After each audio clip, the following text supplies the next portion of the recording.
Knock, knock, knock. A series of rapid knocks at the door. I frowned. It was pouring black rain outside. Who would come knocking at my door at a time like this? Quietly, I grabbed an axe and held it tight in my hand. Treading carefully to the door, I glanced through the peephole. A beautiful woman was standing outside. "Saobi, open the door," she demanded. I paused, taken aback. "Tingjia, you know it's me, and you're still not opening the door? I'm starving to death here. Hurry up and get me something to eat," she said impatiently, banging on the door. Jiang Ting, my beautiful co-worker. 2.5 years ago, when she first joined the company, my boss, Wang Chong, fell for her at first sight. From that moment, he pursued her relentlessly, buying her cars, houses, and even squandering millions on betrothal gifts. Earlier this year, they got engaged. The house he bought for her was right next door to mine, Unit 403, Building 9. But she'd never looked at me like I was worth anything. At work, she made things difficult for me every day, turning me into her personal scapegoat. She was the office beauty, stunning looks, an incredible figure, and countless suitors vying for her attention. I never dared to push back. I knew perfectly well that we lived in two different worlds. I was a lowly wage slave, toiling with unpaid overtime while my salary was docked. She was the boss's cherished fiancée, and with a single word, she could cost me my job. But now, things were different. The apocalypse had arrived. Outside, the black rain poured relentlessly, and monstrous, man-eating fish swam in the floodwaters. The entire city was submerged in murky black waves. The company building was flooded up to the third floor, and Wang dog-shit-faced Chong, the guy who exploited me every single day, might have already ended up as fish chow. Jiang Ting had luck on her side. The apartment that Wang bought for her was in a location high enough and out of harm's way, sparing her from the flood. But that was the extent of her luck. She couldn't cook, and her food supplies wouldn't have lasted long. By now, they were probably completely exhausted. I double-checked to make sure she wasn't armed, then unlocked the door and yanked her inside. A system prompt immediately rang in my head. Jiang Ting. Age, 23. Beauty, 9. Purity, 9. Engaged. Overall score, 9 ding. Requirements met. Ecstatic, I finally found a woman who met the system's criteria. That's right, I have a cheat ability, the Apocalypse Survival System. The mechanics are straightforward: resource duplication. Food, water, weapons, medicine. Any item I put into the system gets automatically replicated by whatever multiplier it's set to. It starts at a base multiplier of 100x. One bottle of water turns into 100, one pack of noodles into 100 packs. Moreover, with each new intimate connection I establish with an adult woman who scores at least 8 in beauty, the multiplier doubles. All duplicated items are stored in my portable inventory, a space that's infinitely large, where time stands eternally still. Even a hot meal stored inside comes out steaming. You filthy loser, what the hell are you doing?" Jiang Ting yelped as I let go of her arm. I grinned. As she raised her hand to slap me, I dodged, twisted my wrist, and returned the slap with equal force. Smack. Meeting the system's requirements didn't mean I had to grovel. Coming to my door begging for food, yet acting so high and mighty? Do I owe you something? Her cheek flushed red instantly. Covering her face, she stared at me in utter disbelief. You dare hit me. Tomorrow, I'll make Wang Chong fire your pathetic ass." It was the first time in her life she'd been hit by a man. She'd been pampered since birth. Once she joined the company, Wang Chong had treated her like the most precious treasure, never so much as raising his voice at her. Now, she'd been slapped by a bottom-rung nobody like me, and her chest heaved with rage. Do you even realize what kind of world we're in now?" I sneered. Still using that idiot Wang Chong to threaten me? Just hearing his name made my blood boil. Wang Chong, the bastard, would constantly find excuses to dock my pay. My files weren't up to standard, my reports were insufficient. I'd be forced to redo them until 2:30 a.m. If nothing was amiss, he'd dump all of Jiang Ting's work on me under the guise of building well-rounded skills. No overtime pay, no additional compensation. When my salary was actually issued, mine would always be delayed. Every time I asked, the answer was the same. Wang said yours still needs approval. Were it not for my younger sister needing tuition fees, I'd have quit long ago. Well, guess what? The flood came, the company's gone, and that scumbag might be hiding in some crumbling building chewing on walls by now. I stared at Jiang Ting, intense heat rising within me. I couldn't deny it. Wang Chong might have been a detestable jerk, but he sure had an eye for women. Jiang Ting was tall, at least 170 centimeters, with cascading long hair, delicate features, and a figure that was all curves in the right places. Her legs were long, pale, and perfectly straight, the epitome of allure. She squirmed uncomfortably under my gaze, hugging her arms and taking a step back. I just came to ask for some food. Don't get any ideas." I chuckled. "Wang Chong, Didn't you screw me over every day? Fine, I'll take your fiancé as payback. With a grunt, I pulled the axe out and rested it against her side. Her face instantly went pale. What are you doing? Murder is against the law. The law? I snickered, glancing out at the black rain. Go ahead, call the cops. 110, 119, 120. Take your pick. If you can reach anyone, I'll admit defeat. Right now, the entire city's emergency services were paralyzed. Even the police had their own problems to deal with, let alone helping a lone woman. She immediately caved. Please, don't do anything crazy. Don't move. Terrified, her legs turned to jelly, and she froze on the spot. Holding the axe in one hand, I used the other to pat her down thoroughly, checking underneath her clothes. In an apocalypse where laws no longer existed, anyone could turn into a devil. I had to be cautious. What if she had a knife hidden somewhere? As my hands roamed, I was amazed by her proportions. Her waist-to-hip ratio was outrageous, more exaggerated than anything I'd ever seen, even in anime. Wang Chong, you stub of a man, how did you end up with such a gem? Lucky for me, now this flower belonged to me. Tilting the axe, I pressed the frigid metal against her waist. She broke down completely, wailing, Please, don't kill me. I beg you. Wah. Enough with the crying. I barked, my ears buzzing from her sobs. Pulling the axe away, I said, All I did was search you. Who knows if you're hiding a weapon? Her crying stopped abruptly. For a brief moment, she seemed dazed. Then, realizing what had just happened, her face turned a mix of red and white. I'm just a weak woman who hasn't eaten in 3 days, coming to ask for food. Not only was I denied, but you pulled out an axe and searched me? Infuriated but intimidated by the axe, she bit her lip and quietly wiped her tears. I won't deny it. She still looked stunning, even when crying. Swallowing hard, I pondered for a moment, then took a loaf of bread out from my storage space. The moment she saw it, her tears stopped completely. Her stomach growled audibly. After 3 days without food, the sight of bread was like an oasis in the desert. She forced a hopeful smile. I really haven't eaten in 3 days. We're still co-workers, after all. Could you just? I slowly tore open the bread's packaging. You want some? She nodded frantically. Call me Daddy. She froze, appalled by the humiliation. Once, she wouldn't even spare me a glance before, thinking it was beneath her, and now she's calling me Daddy for a bite of food? No way. I waved the loaf of bread in front of her, the aroma filling the air. Her eyes were glued to it, her hunger roaring like a beast. Pride and starvation waged a fierce battle in her heart. 2.5 minutes later. Daddy. Her face flushed with shame. Louder. I can't hear you. Daddy. She seemed to throw her dignity out the window, her face turning crimson, wishing the ground would swallow her whole. I laughed until my sides hurt and tossed her the bread. She grabbed it and stuffed it into her mouth, choking herself in the process. Rolling her eyes, she reached for the water I handed her, downing half the bottle before catching her breath. Once full, she immediately wanted to flee. I didn't stop her, lounging on the sofa with one leg casually crossed over the other.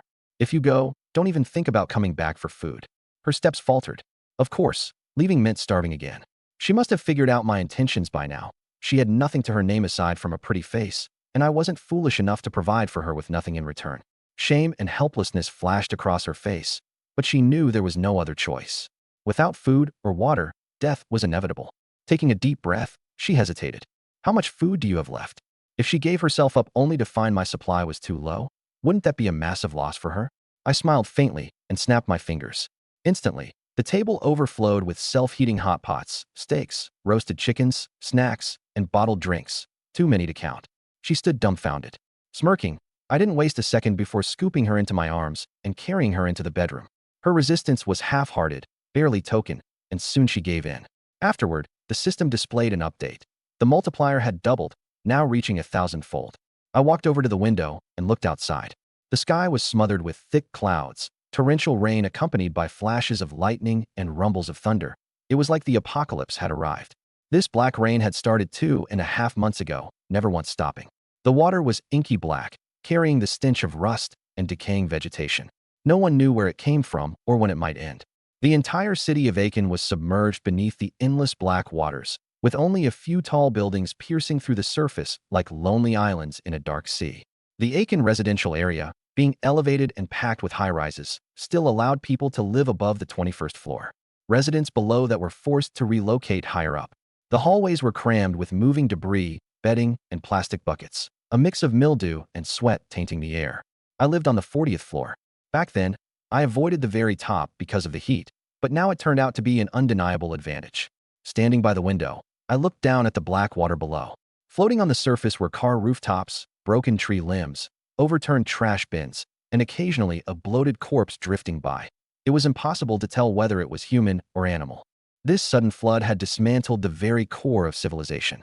Internet connectivity was intermittent, and the only updates from the remaining official media channels were repetitive announcements of rescue efforts proceeding in an orderly fashion, always accompanied by the same helicopter aerial shot.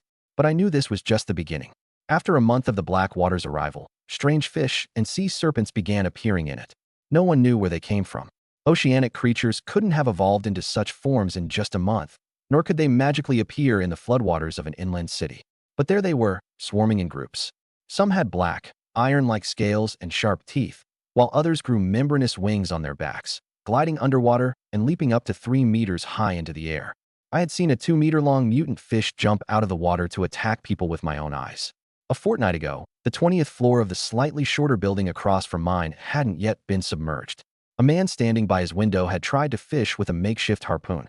Out of nowhere, a black, sharp-snout mutant fish sprang up, latching onto his arm, and dragged both him and the harpoon into the water. His screams echoed across the surface for a few seconds before the sound of rain drowned them out. Since then, ground floor and lower-level residents obediently sealed their windows tight. Pushing those thoughts aside, I rummaged through my cabinet and pulled out a half-empty bottle of mineral water. The water had turned murky black, with viscous gray residue clinging to the bottle's interior. Frowning, I sniffed it. A gut-wrenching stench, like dead fish and shrimp left to rot in the sun for 3 days, assaulted my nose. This was part of my earliest stockpile. Back then, I lacked experience and stored water containers on the balcony. One heavy downpour splashed black rainwater through the window crevices, contaminating the bottle caps. The water seeped through the screw threads, ruining the whole batch. I casually tossed the bottle into the corner designated for trash. Black water contaminated other water sources. That was the lesson people had learned through countless lives lost over the past 2 months. The city's entire water supply had been tainted. Initially, the water utility company had tried to reassure everyone, claiming the water was safe to drink after treatment. 3 days later, taps were only gushing out pitch black, filthy water, riddled with visible debris. Boiling it hundreds of times couldn't eliminate the stench. Everyone now knew drinking it led to diarrhea, vomiting, and incessant fevers. Several elderly people in my neighborhood had already passed away from dehydration. Only sealed, independent bottles of drinking water remained safe. When the black rain first began, its drizzle seemed no different from the rainy season. Many of us in Aiken District managed to stockpile a few boxes of bottled water, rice, and instant noodles, allowing us to last this far. But with the rain pouring relentlessly for 2.5 months, everyone's supplies were nearing exhaustion. I, however, wasn't worried. Because I had unlocked a system. I withdrew every cent from my bank account, scouring online and offline stores, convenience shops, supermarkets, and wholesale markets. I bought everything I could: rice, flour, cooking oil, bottled water, compressed biscuits, self-heating hot pots, canned goods, vitamins, alcohol, masks, bandages, antibiotics, cold medicine, antidiarrheal pills, lighters, candles, batteries, hand-cranked radios, ropes, knives, and even a few entrenching tools and survival axes. Every item I placed into my inventory space instantly multiplied 100-fold. Now, my portable space was packed to the brim with supplies, meticulously organized like a massive warehouse. Over 10,000 bottles of mineral water were neatly stacked, enough to last me decades. Mountains of self-heating hot pots sat in all flavors: braised beef, spicy tender beef, tomato beef stew, mushroom chicken soup. Boxes of compressed biscuits were piled high. These were enough to sustain me for several years. But I wanted more. I wanted more beautiful women. I arranged the food neatly from my inventory. Several unopened bottles of mineral water stood in a line, 2 boxes of self-heating hot pots stacked beside them, along with a golden bag of potato chips. The addition of some ambient lighting made the scene particularly enticing. I snapped a few pictures and posted them in the residents group chat. My username was "The Bikini is Too Beautiful," offering shelter to struggling beauties. Plenty of water and food. DM me if interested. The group chat exploded instantly. Neighbor Wong from next door: "Dude, where did you get so much food?" The square dance team leader, Annie's son, chimed in: "Young man, I'm 65. Does that count as a young girl? Save me 2 packets of instant noodles. I'm on my way." Someone named Xiaolu said, "Got a screenshot. When the flood recedes, I'm exposing you online. Let's see if you dare objectify women again." A voice cursed, "Why keep this pervert here? Kick him out." Even Uncle Zhang from the homeowners committee jumped in. In such dire times when resources are scarce, you should donate your food to the Community Committee for Unified Distribution. I didn't care at all. Kick me out, if you like. Because I still have 50 alternate accounts in this group. After awakening my system, I had long since prepared, copying hundreds of SIM cards, registering hundreds of WeChat accounts and alternates, and infiltrating every local group near the neighborhood. Homeowner groups, secondhand trade groups, moms groups, poker groups, even the 10 or so groups from the neighboring complex. I had operatives in all of them. You might kick out this account, but I've got 49 more. The group admin could kick me till their hands grew sore, but they wouldn't finish the job. I tossed my phone onto the coffee table and sat cross-legged on the sofa, waiting. I waited for a long time, but not a single woman messaged me privately. I wasn't in a rush. Those shouting the loudest now were likely the ones who still had some food left. Wait 3 to 5 more days, and when they're down to drinking the last of their instant noodle broth, wouldn't they come crying to me? Stretching lazily, I pulled out a self-heating spicy beef brisket hot pot from my space. Tearing off the packaging, I poured the ingredients into the top layer, added the heating pack to the bottom layer, and poured in pure water from my space, certainly not the black water outside the window. Covering the lid, steam began to hiss out almost instantly, filling the air with the aroma of red oil and Sichuan pepper. Creak. The bedroom door opened. A delicate figure peeked out from behind the door. Jiang Ting stared at the self-heating hot pot, swallowing audibly.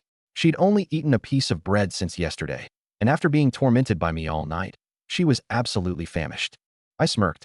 What are you standing there for? Come over and eat. Humph. She huffed coldly, plopping herself down next to me, grabbing a piece of beef with a pair of chopsticks and stuffing it into her mouth, huffing and puffing as it scalded her lips. I immediately slid one hand around her slender waist, casually making my move. Her entire body froze up, her chopsticks hovering midair as her face flushed bright red. She bit her lip, glaring at me, but I acted like nothing had happened. Why you? Take your hand off me. And how am I supposed to eat if I do that? I replied righteously. Her lips trembled. She looked like she wanted to slap me, but the tempting aroma of the beef stopped her. She slowly lowered her raised hand and simply turned her head, continuing to pick at the food, her teeth grinding furiously, like she imagined the piece of beef in her mouth was me. All of a sudden, a commotion erupted from the direction of Building 10. What's that noise? Jiang Ting asked. I let her go. You keep eating. I'll go check it out. I walked to the balcony. A line of heads was poking out from the high-level windows of Building 10, all staring in the same direction below. I followed their gaze. On the pitch-black water's surface, there was a speedboat. The streamlined hull glimmered with a silvery gray metallic sheen. The engine roared loudly, displaying incredible power. On board were 5 or 6 young men dressed in brightly colored windbreakers, holding up selfie sticks. They were live streaming. These guys were gutsy beyond belief. How were they not afraid of those fish jumping up and tearing them apart? But the next second, my eyes widened. The entire speedboat was sealed tightly with thick metal plates, welded seamlessly from bow to stern, as if encased in an iron shell. Only a few small observation windows were left open. Monstrous fish leaped out of the water, trying to bite at the hull, their steel-like teeth scraping against the metal. But the boat didn't even dent. Seeing the vessel withstand the piranha-like creature's attacks stirred the residents of Building 10 into a frenzy. Holy crap, who are these folks? This is insane. I know him. That's Fei Gu, the car modification live streamer. Isn't this the boat he showed in his video 4 months ago? I had no idea he lived in our neighborhood. I heard there's a new refuge shelter built on the east side of the city. The government announced there's an endless supply of food and water there. They must be heading east to the shelter. Those words ignited Building 10. 7 or 8 windows flung open, with residents leaning halfway out, shouting at the water's surface. Fei Gu, I'm a fan of yours. Take me with you. Fei Gu, I'm begging you. I've got kids at home. Li Fei, don't leave. I've gifted you rocket emoji gifts before. On the water, the speedboat didn't slow a bit. Fei Gu stood at the bow, his hands on his hips, utterly indifferent to their cries. Fei Gu, you truly saw this coming. A lanky young man next to him flattered. We're all benefiting from your foresight. Of course, Li Fei chuckled, patting the steel-plated hull gleefully. He had risen to fame as a car-modifying influencer, often leading a group of buddies to weld iron sheets and tweak engines in a basement. This speedboat was originally an illegal modification, lacking even a license plate. When he posted about it in a video, the Maritime Bureau had even issued him a warning. When the black water first started rising, he had sensed something was wrong. Without hesitation, he dragged the speedboat out of the garage and began modifying it overnight. Over the span of 2 months, the boat was armed to the teeth, plated with thick steel panels, each seam double-sealed, and even equipped with a ram on the underside. Not just monstrous fish, This thing could take hits from a fire axe without a scratch. As he gazed at the blurry silhouette of the city ahead, he imagined the gates of the refuge shelter opening for him. Endless supplies of food and water, a secure and dry resting place. Post a few videos on surviving the apocalypse, and his followers would easily hit tens of millions. Life would be sweet. Just as he was daydreaming, Shinyu bang. Asterisk. A dull thud echoed from beneath the boat. The entire vessel jolted violently, and Li Fei stumbled, clinging to a handrail for support. Fei go. I think we hit something, the lanky youth exclaimed in alarm. A power pole underwater? Swing around it. The engine roared louder as the boat sharply changed direction, throttle pushed to the max. Yet the hull remained stationary, as if something beneath had latched onto it firmly. Panic finally crept onto Li Fei's face. He pressed against a porthole, peering down. Beneath the churning black water, there was only turbulence to be seen. But the unsettling vibrations from the bottom of the boat felt increasingly intense, like some colossal creature lurked underneath. Suddenly, he realized his perspective was rising higher and higher. What a massive crab! Li Fei wet himself in terror. In the next moment, asterisk snap, asterisk the claw suddenly clenched shut. Crack, asterisk crunch. The speedboat was sliced in half, the steel plating twisted and folded as if it were paper. Li Fei and his companions were smashed into pieces like fragile dolls. Blood mixed with shredded flesh exploded into the air, turning the dark surface of the water a deep crimson. The colossal claw, dragging the wreckage, slowly retreated beneath the water. A few bubbles surfaced, and everything fell silent again. My pupils contracted sharply. What the hell was that? A crab? Just how big does it have to be to crush a speedboat with a single clasp? The people across from Building 10 wore the same pale, horrified expressions. Still shaken, I headed back inside. Jiang Ting glanced at me with a puzzled look. I mumbled some vague excuse. It wouldn't help to tell her anything anyway. It's not like she could solve the problem. I pulled out my phone to search for relevant information. The incident involving the crab attack was already spreading online. The last live stream of unlucky Li Fei had been screen recorded by someone and was now going viral on the major video sharing platforms and forums. In the video, he was gloating, patting the steel frame of the boat, saying, "Check out this thickness, guys. Giant fish are nothing." The camera showed endless black water until the frame suddenly shook violently. A loud crack echoed as the boat shattered. The camera swung around, capturing a massive claw rising out of the water before the screen went black. The final 3 seconds were filled with screams and the sound of breaking metal. The view count had already soared past 300,000, with the comments section in an uproar. This is the 4th person I've seen eaten by something underwater today. So after the crab, what comes next? Lobsters, turtles, sea cucumbers? Are they all turning into monsters? Does anyone know where these creatures are coming from? Where they're coming from? It's been 2 months of flooding. Isn't it normal for sea creatures to swim in along with the water? Normal, my ass. This is inland, 500 kilometers from the nearest coast. What kind of creature can swim 500 kilometers through floodwaters and grow bigger than a speedboat? I scrolled further down. Emergency notice. Aquatic creatures in the city's waters are experiencing abnormal growth in size and expanding attack ranges. All survivors are advised to stay away from the water, remain in high-rise buildings, and avoid unnecessary outings. I just saw a 2-meter-long lobster in the hallway. It climbed up the wall and even turned its head to look at me. Scared me to death. A lobster? That's nothing. I was hanging laundry on the rooftop and saw a fish with wings fly by. Its wingspan must have been at least 10 meters, and it was carrying a damn burglar-proof window in its mouth. Then came a video. Hello everyone. I'm Lightning F.A. Wang Yang Yongshin. Does anyone need therapy for internet addiction? On the screen was a middle-aged man in a white tank top and black-framed glasses with a noticeably balding head. He adjusted his glasses and cleared his throat, saying, "Watch closely, everyone." He extended one finger. ZZZZT. A bluish-white arc of electricity appeared at his fingertip, crackling loudly. The comments section exploded immediately. Professor Yang. Still grinding through the apocalypse, huh? Hey, Professor Yang. How about zapping that giant crab underwater? Give it some rehab treatment. Big shot ability user. Please take me under your wing. Male, 23, strong and healthy, can cook and warm your bed. Let me join you, and I'll even fetch your foot washing water. Dude who wants a guy? In novels, ability users only recruit pretty girls. Then should I rush to get a sex change tomorrow while there's still time? I put my phone down, frowning. I had thought the most we'd face in the water were dangerous, but still somewhat size-limited mutated fish and sea serpents.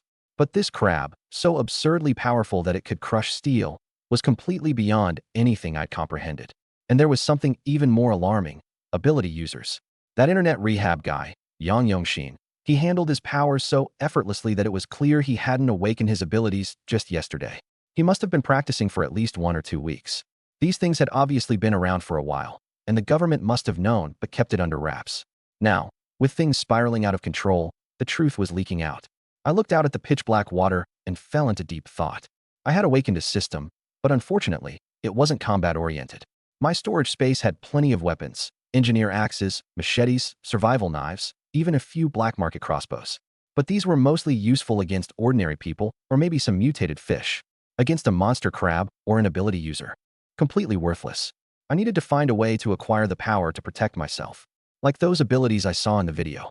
But where did abilities come from? Were they randomly awakened? Did they have specific triggers? Or could it be tied to the strange black rain? I searched online for the entire day and still came up empty. Another day passed.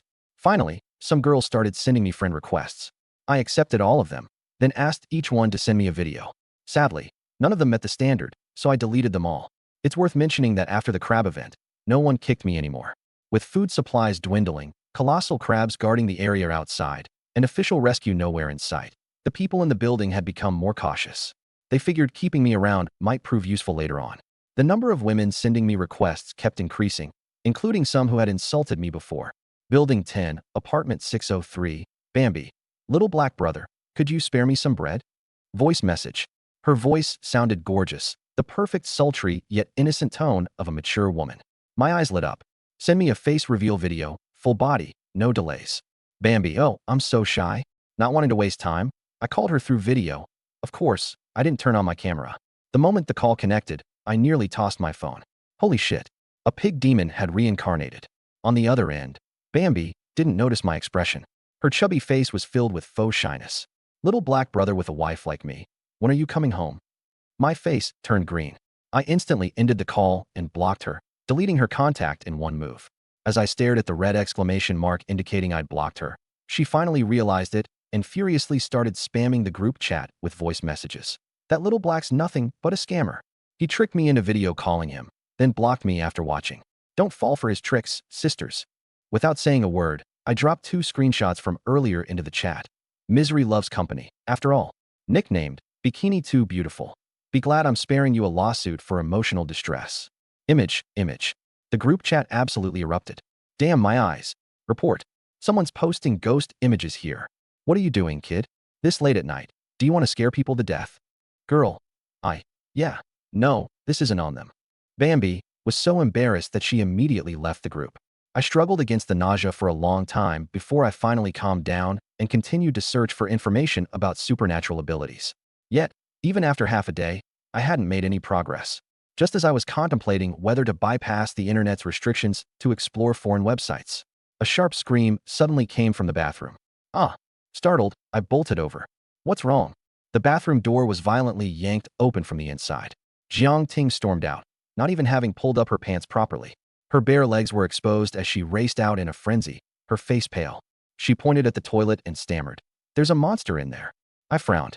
On the 40th floor, what kind of monster could possibly be in the toilet? Could it be that a slim sea snake slithered its way up through the pipes? Some people had indeed claimed to have encountered mutated water snakes emerging from floor drains, but that was a phenomenon mostly confined to the lower floors. Could something actually climb as high as the 40th floor? Feeling an ominous weight in my chest, I grabbed a weapon and cautiously pushed the bathroom door open. Caught in the toilet bowl was a colorful creature, not much larger than my palm. Its entire body shimmered with brilliant, rainbow-like hues. 2 small pincers were tucked close to its chest, and its long antennae twitched as it struggled to climb up the porcelain wall. It was a rainbow-colored crayfish. Though its size was small, I dared not let my guard down. The vivid coloration alone rang countless alarm bells in my head, as experience had taught me that the flashier things were in this post-apocalyptic world, the more dangerous they tended to be. Poisonous mushrooms looked the prettiest, didn't they? I stepped back half a pace and took out a loaded crossbow from my personal storage space, carefully aiming it at the creature. Asterisk twack. The crossbow bolt pierced its head with precision, splattering the surrounding area with bright, colorful liquid. The crayfish struggled briefly before finally going still, its lifeless body floating on the water's surface. Ding! Congratulations to the host for killing a special marine organism, a rainbow crayfish. This organism is non-aggressive. Its flesh contains active ability awakening factors. Consuming it may awaken supernatural abilities. My pupils trembled violently. eating this thing could awaken abilities? It hit me all at once. The supernatural abilities of those internet personalities were likely acquired by consuming similar mutated creatures. This wasn't some hideous monster. It was a priceless treasure. Without a second thought, I plunged my hand into the toilet water and fished it out. Jiang Ting, standing at the doorway, jumped in alarm. Don't touch it. What if it's poisonous? But my mind was so focused on the prospect of awakening supernatural powers that I completely ignored her. Holding the dripping wet crayfish corpse in my hand, I silently commanded in my mind. Asterisk system, duplicate the rainbow crayfish. Ding, duplication successful. 1,000 rainbow crayfish have been stored in your personal space. It had been multiplied by a factor of 1,000. Unable to suppress the grin spreading across my face, I pulled one out of storage, rinsed it briefly in the kitchen sink, and without caring if it was raw or cooked, I tossed it whole into my mouth, shell, flesh, and all. The taste was a burst of sweetness and freshness, with an indescribable fragrance.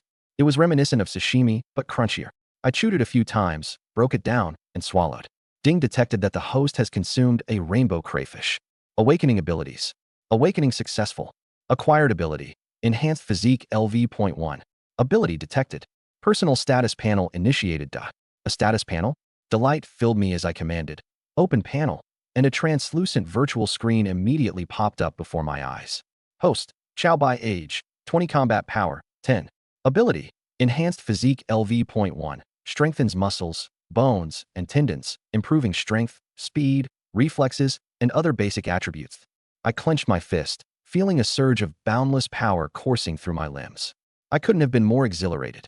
The current me could likely take down 5 of my previous self in a fight. Moreover, with the LV.1 marker, it was evident that the ability could be leveled up. Looking at the mountain of rainbow crayfish stacked in my personal space, I wasted no time. I heated some oil in a wok. The sizzling oil crackled loudly as I tossed in a handful of crayfish, stirring them until their shells turned an even brighter, more vibrant color. Even the steam had a faint rainbow-like glimmer. I added generous amounts of peppercorns and dried chilies, whipping up a fragrant, mouth-watering plate of spicy rainbow crayfish. Placing the dish on the coffee table, I rolled up my sleeves and dug in. 1, 2, 3. By the time I had devoured 19, a rush of warmth surged through my body again. Ding, enhanced physique upgraded to LV.2. Combat power increased to 25. By the time I reached 50. Ding, enhanced physique upgraded to LV.3. Combat power increased to 40. I set down my chopsticks, let out a satisfied burp, and stood up to stretch. My joints popped and cracked in a rapid series, like a string of firecrackers going off. Walking over to the floor-length mirror, I froze for 3 full seconds. The man reflected in the glass had sharply defined pectorals, a perfectly segmented 8-pack, and skin that gleamed tautly with a smooth, polished luster. His physique was like an artist's masterpiece, muscular without being bulky, with a flawless V-shaped torso. I had gotten more than just a little more handsome.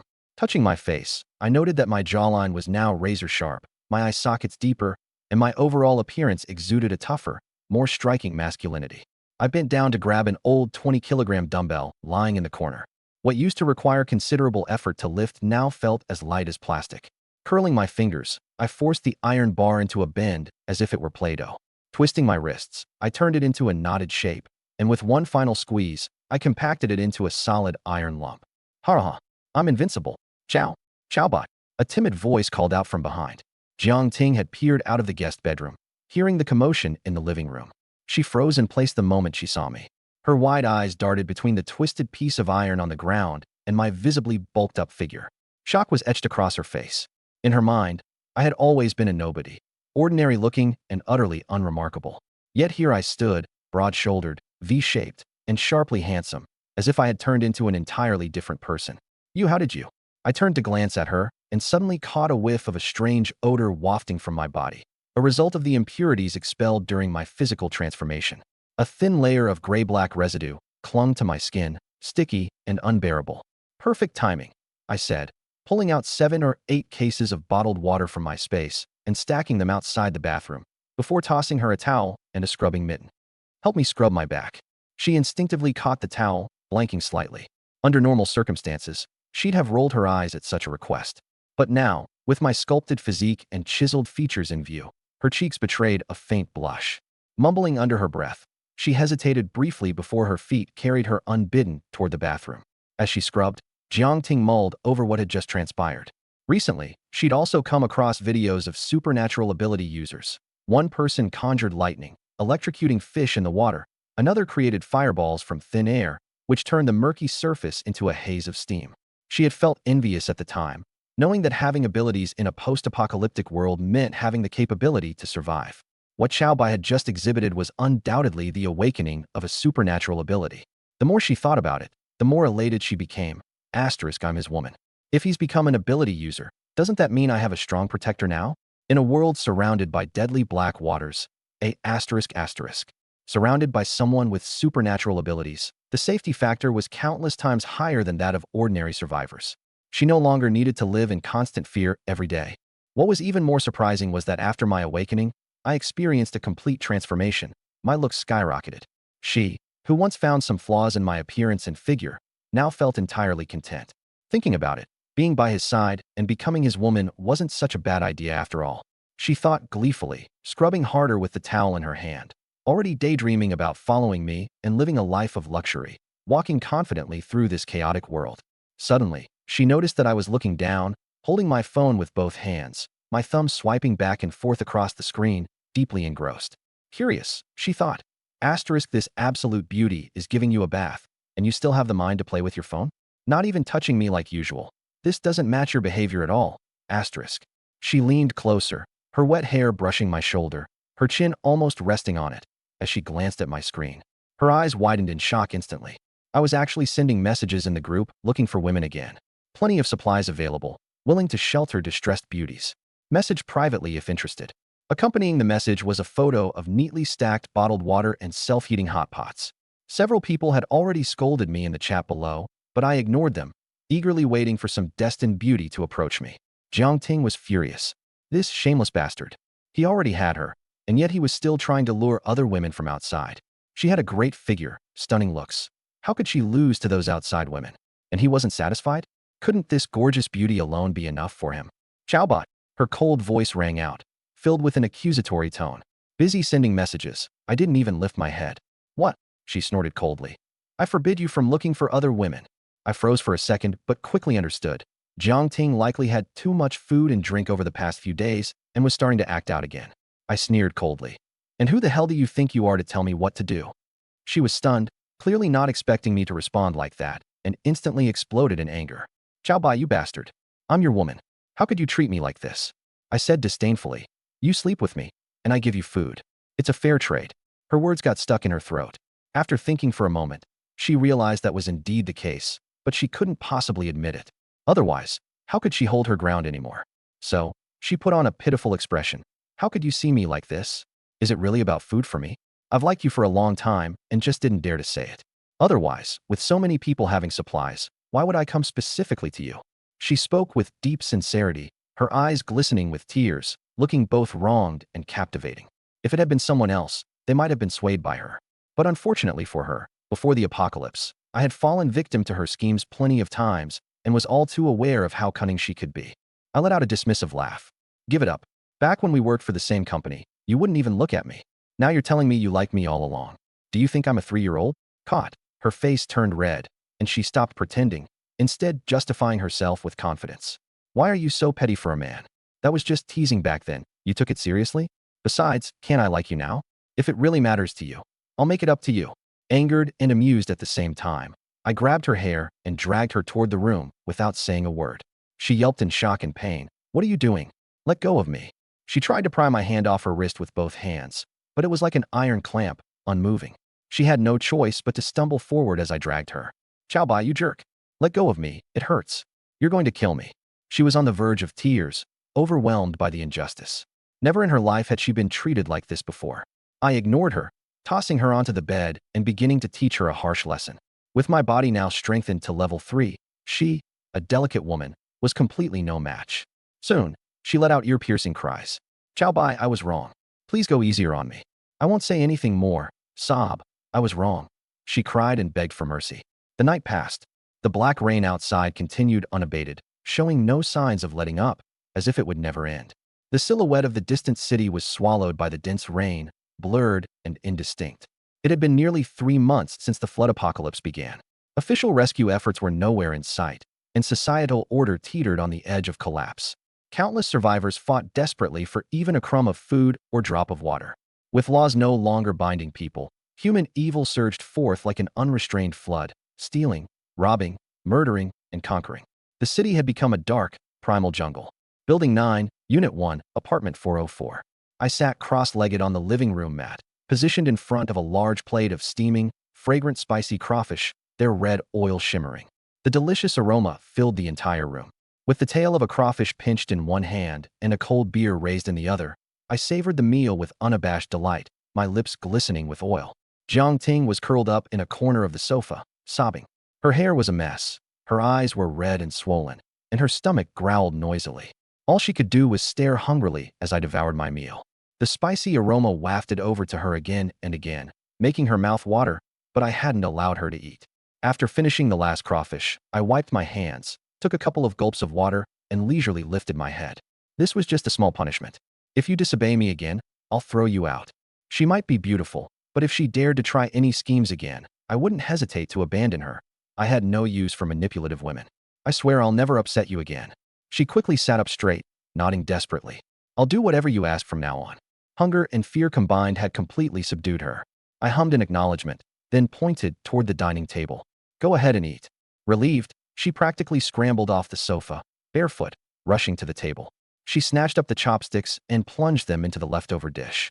The crawfish were long gone, leaving only a pot of red oil alongside softened slices of lotus root and potatoes. But she had been starving for a whole day and didn't care. She shoveled them into her mouth. Initially, she had considered monopolizing me for herself. But now her thoughts had shifted entirely. I was way too much to handle. She couldn't possibly keep up with me. One time was already pushing her limits. Any more, and she might genuinely die from it. The man was like an unrelenting bull, never tiring, endlessly insatiable. She couldn't even fathom how long she could survive if this kept going daily. She had to find more women for me. Without others to share the burden, even if I didn't toss her out, she'd eventually collapse under the strain. Dead tired. But where to find one? I was very clear, I only want beautiful women. Suddenly, she thought of someone, her sister, Jiang Xian. Jiang Ting herself was already a rare beauty, but Jiang Xian's looks were even more stunning. Her features were exquisite, her skin fair, her figure perfect, especially those long legs and slim waist. Wherever she went, she was the focus of all attention. I'd definitely like her. She turned to me excitedly and said, Chow Bai, weren't you looking for a beauty? How about my sister, Jiang Xian? I froze for a moment, an image of Jiang Xian appearing in my mind. During the company's annual party in the past, she had come to pick up Jiang Ting from work. I had caught a glimpse of her from a distance and had been utterly awestruck. Jiang Xian absolutely met the system's criteria. This Jiang Ting finally had a smart idea for once. I was overjoyed and quickly asked, It's the apocalypse now. Can you still reach her? She nodded. Don't worry, we were in touch not long ago. She lives near Iquan residential area, just across a bridge. She can come over. Then hurry up and get her over here, I urged impatiently. She picked up her phone, found the contact labeled Jiang Xian, and began typing. Hey sis, are you still alive? I've got water and food here. Come find me, okay? After a while, there was a reply. I'm still alive. Ting Ting, where are you? She thought for a moment and decided not to mention my presence. Jiang Xian was a smart woman. If she knew a man was waiting for her here, she'd probably get suspicious and might even turn me down right on the spot. I'm at Building 9, Unit 1, Room 404 of Iquan residential area. I'm staying with a female friend. It's pretty safe here. Come over. It's not far, is it? She felt that words alone weren't convincing enough, so she rushed to the supply pile in the corner. Twisting open an unopened bottle of mineral water and placing it on the table, she also unwrapped a box of instant hot pot and arranged it beside it. Snapping a few photos, she sent them over. See? I'm not lying. We've got so much water you can't finish drinking it, and there's plenty of instant hot pot too. Jiang Xian replied almost immediately. Oh my god, you've got so much water, and instant hot pot too. Where did you get all this? Jiang Ting snorted smugly and typed slowly. Only because you're my sister am I taking care of you like this. Anyone else, I wouldn't bother. When are you coming over? Thanks, Ting Ting. Oh, by the way, can I bring a few people with me if I come? Her brows furrowed slightly. Bringing just anyone into my house wasn't something she dared to do casually. How many? Are they male or female? While I do have food, it's not infinite. Too many people, and I can't afford to feed them. There was silence on the other end for a moment. Don't worry, just one guy and one girl. They're my colleagues, trapped in the same building as me. We've been sticking it out for a long time now. They're about to run out of food, and I just can't bear to leave them behind. Jiang Ting looked up and handed me the phone. I skimmed through the conversation, my mind running calculations. The man didn't matter. Once he arrived, I'd send him packing immediately. Just a few ordinary people wouldn't be much trouble. As for the other woman, if she managed to hang out with Jiang Xian, she likely wouldn't be too far off in appearance. She might even meet the system's requirements. I gave a nod. Get them over here first, and we'll see. Jiang Ting continued typing. Fine, because you're my sister, bring them along. Remember the address, Building 9, Unit 1, Room 404. Thanks, Ting Ting. Really thank you.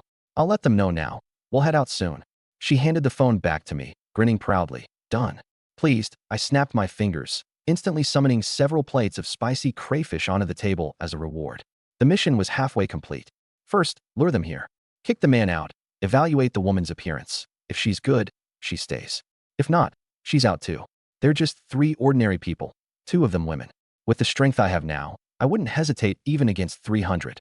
Recently, I'd been gorging on rainbow crayfish, and my physical reinforcement had already leveled up to LV.4, with my combat power reaching 70 points. 70? What kind of concept was that? A level 1 ability user's combat power was only around 10 points, and each level up in abilities led to an exponential increase in strength. A combat power of 70 wasn't just equivalent to 7 ability users. That would be underestimating it by a mile. Tossing the phone back to Jiang Ting, I slouched onto the couch, lit a cigarette, and felt immensely satisfied. Jiang Ting, munching on crayfish, felt a twinge of guilt remembering her sister's grateful tone. But the feeling quickly dissipated, and she clenched her teeth, comforting herself. Sis, don't blame me. I'm doing this so we can survive. Besides, I'm good-looking and have abilities. It's not like Jiang Xian would be getting a raw deal if she ended up with me. Finding justification for herself, she resumed devouring the crayfish. Relaxing on the couch, I summoned the semi-transparent system panel with a thought. Host, Bai. Age, 20. Combat power, 70. Ability, Physical Reinforcement LV.4. Physical Reinforcement LV.4 enhances muscles, bones, and overall physiology significantly, increasing strength, speed, reflexes, and other base attributes. Right now, I might very well be the strongest ability user in Icon City. After all, no one else had my resources, an endless feast of rainbow crayfish every day. Feeling the surging power coursing through my body, it was as though every fiber of my muscles had been reforged, each thread brimming with explosive energy. This feeling was euphoric. Suddenly, I recalled that giant crab. With a body so massive, perhaps it was another type of special marine creature like the rainbow crayfish. If I ate its meat, who knows? I might awaken a new ability. With my current combat power, could I go head-to-head with it? Too bad the system panel only displayed my stats and couldn't skin others. Otherwise, I could gauge whether it was worth the risk. After pondering it, I decided to shelve the idea for now. There were still hundreds of rainbow crayfish in my space, waiting for me to consume them slowly. No need to push my luck with the crab just yet. Once I leveled up further, I considered taking it on. As I was about to resume chowing down to accelerate my evolution, a friend request notification suddenly popped up on my phone. As usual, I approved, typing back quickly. Full body, face revealing video. Right now, after adding so many people these days, Jiang Ting was the only one who met my standards. I'd become numb to the rest. I opened the video sent by the other party. It showed a woman around 25 years old, with striking features and a hint of allure in her eyes. She wore a purple tank top, and her figure, accentuated by the white yoga pants, was exquisite, curves vividly outlined, with a slender waist and perky hips. A system notification tone suddenly rang.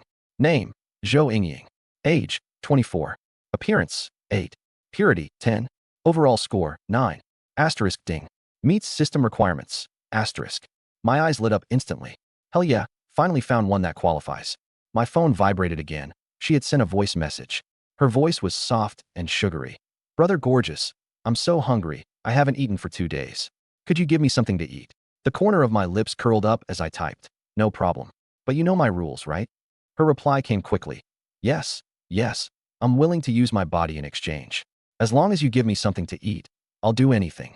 I didn't waste time and directly sent her my apartment number. Building 9, Unit 1, Room 404. Come over now. All right, I'll be there right away. I set the phone aside, leaning back on the couch to wait. Before long, there was the sound of knocking at the door. I went over to check and saw Zhou Yingying standing outside. Her pretty face was slightly flushed. She clutched her clothing in her hands, looking shy and apprehensive. Brother Gorgeous, I'm here. Can you open the door? She asked softly in a coquettish tone. Jiang Ting also heard the noise and came out, leaning against the wall as she furrowed her brows while peering through the peephole. This woman doesn't seem right, does she? I smiled lightly. Of course, I had already sensed it. She had agreed far too quickly, almost impatiently. Moreover, when she knocked on the door, I vaguely caught the sound of footsteps in the hallway. Thanks to my super hearing, heightened by my awakened abilities, much sharper than an average person's.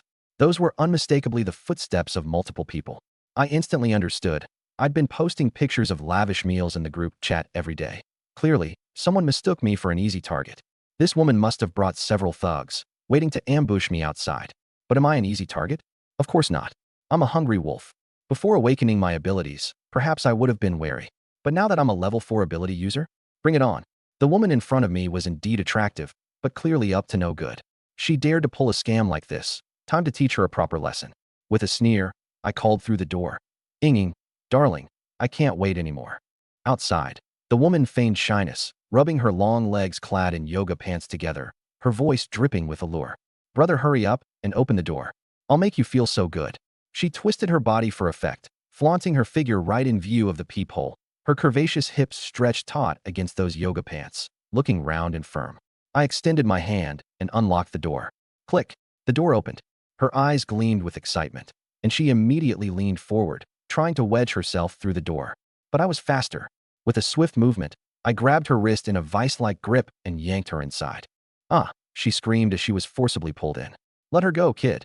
Sure enough, just as I expected, 4 burly men stormed out from the blind spots of the hallway corner, holding iron rods and cleavers, their faces menacing. The bald leader swung an iron rod as he charged forward, barking, "You bastard, daring to touch one of ours? Get him, guys." I tossed her aside and stepped forward to face them. The bald guy brought the rod down toward my head. I didn't dodge. Instead, I raised my right fist and met it head on. Bang! Fist collided with iron. The rod bent into an S shape on impact. His palms split open, blood dripping profusely as he stared at me in sheer disbelief. Without hesitation, I punched him squarely in the chest. Crack! The dull sound echoed as he was sent flying like a missile, slamming against the wall and slumping to the ground in a heap, lifeless. The second man, perhaps running on autopilot, swung his cleaver towards me. Letting out a cold snort, I twisted and slammed my elbow into his arm. Crack! The entire arm bent at a grotesque angle. The cleaver clattered to the floor as he collapsed, screaming and convulsing on the ground. The remaining 2 froze in fear, their legs giving out. Dropping their iron rods, they turned and bolted. I caught up with one in a single stride, delivering a kick to his backside. He flew forward, crashing headfirst into the wall. His skull cracked open, brain matter splattering everywhere, dead on the spot. An ability user. The last thug was so terrified, he dropped to his knees, trembling and begging. Mercy, please. I've got elderly parents, kids to feed. I beg you, let me go like you'd let go of a passing fart. Expressionless, I approached, gripping his arm, a slight twist. Crack! All 4 of his limbs twisted grotesquely, left limp and useless.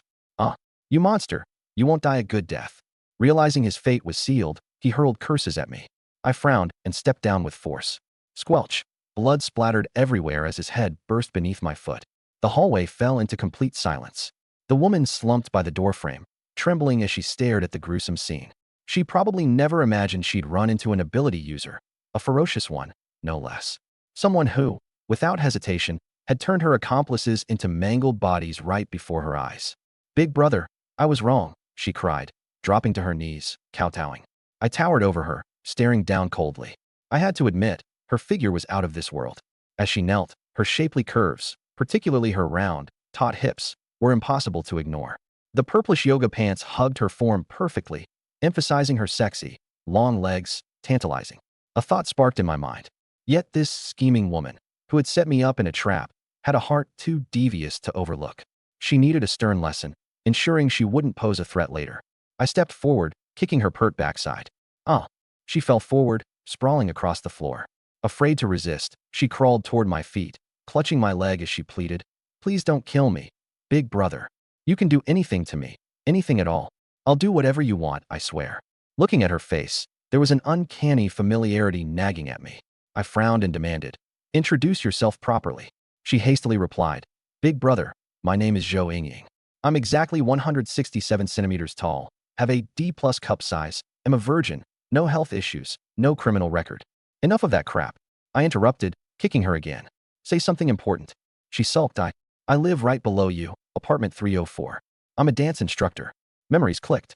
Ah, yes. A dance teacher from the nearby music academy. I'd seen her a few times around the neighborhood before. I remember thinking she had a killer figure. Turns out, she was my downstairs neighbor this whole time. No wonder they set their sights on me. Why are there 4 burly men following you? Those guys, they're actually my friends. Recalling how that man even spoke up for her before he died, I chuckled coldly. Friends? More like sycophants. Blushing, she nodded. At the start of the apocalypse, I was scared, so I called them to bring me food and protect me. But I swear, I've never even let them hold my hand. None of them have ever touched me. All 4 of them. She nodded desperately. Yes, yes. Whatever I tell them to do, they do it. Without my permission, they wouldn't even dare touch a single finger of mine. I was a bit surprised. This woman was truly cunning. To be able to manipulate 4 grown men in the apocalypse, have them willingly act as her unpaid bodyguards and henchmen, all without paying any price herself. No wonder she met the system's criteria. You've used this trick to con quite a few men into opening their doors, haven't you? I asked nonchalantly. She hurriedly waved her hands. Not a lot. Just 1 house, 2 houses. Okay, maybe 3 at most. And then we met you. Big brother. My smile held no warmth. The people who opened those doors, your group killed them, didn't you? No. She went pale. We only took some food. We didn't kill anyone. If the apocalypse ends, killing people would get us executed. Her voice grew weaker, and her eyes began to dart around anxiously. Be honest. Lie to me, and you're dead. Her entire body trembled. Stammering, she finally confessed. 2 days ago, they killed a man. But it wasn't me, it was all them. I didn't take part. I even tried to stop them. They wouldn't listen. It really had nothing to do with me. I didn't reply, simply coldly stared at her. Shaking like a leaf, she tried desperately to prove her worth. Big brother, I'll give you all the food we took. I'm useful. I can help you find food. And I'm still a virgin. I've never let any of those men touch me. I can even do plenty of advanced skills. Smirking, I grabbed her chin before pulling a crossbow from my system inventory and handing it to Jiang Ting, who stood beside me. Jiang Ting got the message and took the crossbow, aiming it at her. I turned and stepped outside, crouching next to the man whose limbs had been dislocated. Unbelievably, he was still conscious, enduring excruciating pain and heavy blood loss, clinging to life with sheer willpower. Hearing the sound of movement, he forced his eyes open. Upon seeing me, he bared his teeth and roared, "You bastard! If you're a real man, come at me instead. This has nothing to do with Ying. Let her go." Ignoring him, I reached into his pocket and fished out a key. Then I searched the others, collecting several more keys and a few phones to pocket. He continued shouting hoarsely, "Ying doesn't know anything. I forced her into all of this. If you want to hurt anyone, hurt me." Rising to my feet, I clicked my tongue in disbelief. Even now, with his life slipping away, he was still fretting over that woman. Her ability to train her dogs was truly top-notch. A mischievous thought struck me, and I turned to him with a malicious grin. "Don't worry, I'll take excellent care of your Ying. Heh."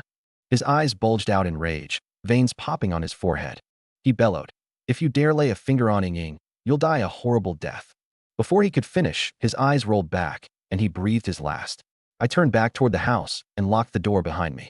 Inside, Zhou Ying was still kneeling on the ground, trembling uncontrollably. Jiang Ting stood with the crossbow trained on her. Suddenly, I spoke, "Shoot her." Jiang Ting froze. Considering what she knew about me, that I was practically a lecherous deviant, endlessly searching for women in the group chat, yearning to get every beautiful woman in the apartment complex into my arms, it didn't make sense. Capturing such a stunning woman, with both beauty and a great figure, should have been cause for celebration. Why kill her? She looked at me, bewildered. But my expression was blank, utterly devoid of humor. As for Zhou Ying, the command to kill her turned her legs to jelly. Her yoga pants darkened and water began pooling beneath her. Please, don't kill me." She sobbed incoherently, curling up into a ball and scrambling backward. Ignoring her, I coldly turned to Jiang Ting. My voice carried a chill. "Hesitate, and you can get out too." Jiang Ting fumbled to aim, her hands trembling with fear. It wasn't pity. Jiang Ting was just an ordinary woman. Though she was pretty, she had never killed anyone before. To have to suddenly kill a stranger, her hands were shaking uncontrollably, gripped by terror. Sniff, sniff. Please don't. A foul odor began spreading from Zhou Ying's direction. "Stop shaking," I said in exasperation. Gritting her teeth, Jiang Ting shut her eyes tightly and finally pulled the trigger. Whoosh! The crossbow bolt shot out, slicing through the air, heading straight for Zhou Ying's face. Ah! Zhou Ying let out a blood-curdling scream. clamping her hands over her eyes, unable to bear the sight. But, after a few moments, wait, why am I not dead? She cautiously parted her fingers and peeked through the gaps. To her astonishment, the crossbow bolt hovered just inches away, its shaft still quivering. The tip of the arrowhead barely stopped short of her nose. She looked closer and saw a large hand clutching the arrow midair, holding it steady.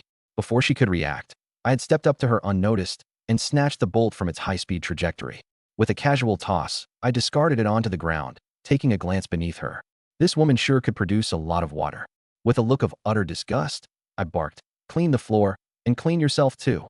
Having said that, I pulled Jiang Ting away, leaving Zhou Yingying paralyzed in the puddle of her own making. I dragged Jiang Ting over to the sofa to sit. She stared at her trembling hands, her heart still thudding furiously. She'd almost taken a life. "All right already," I said, patting her on the face lightly. "I didn't really ask you to kill her. Look how worked up you are." On the other side, Zhou Yingying finally composed herself after a long moment. She glanced down at her soaked pants and the wet floor, her face flushing crimson with shame. Hurriedly, she stripped off her pants, knelt on the floor, and used a towel to wipe the traces clean. Once done, she clumsily stumbled toward the bathroom, bare-bottomed.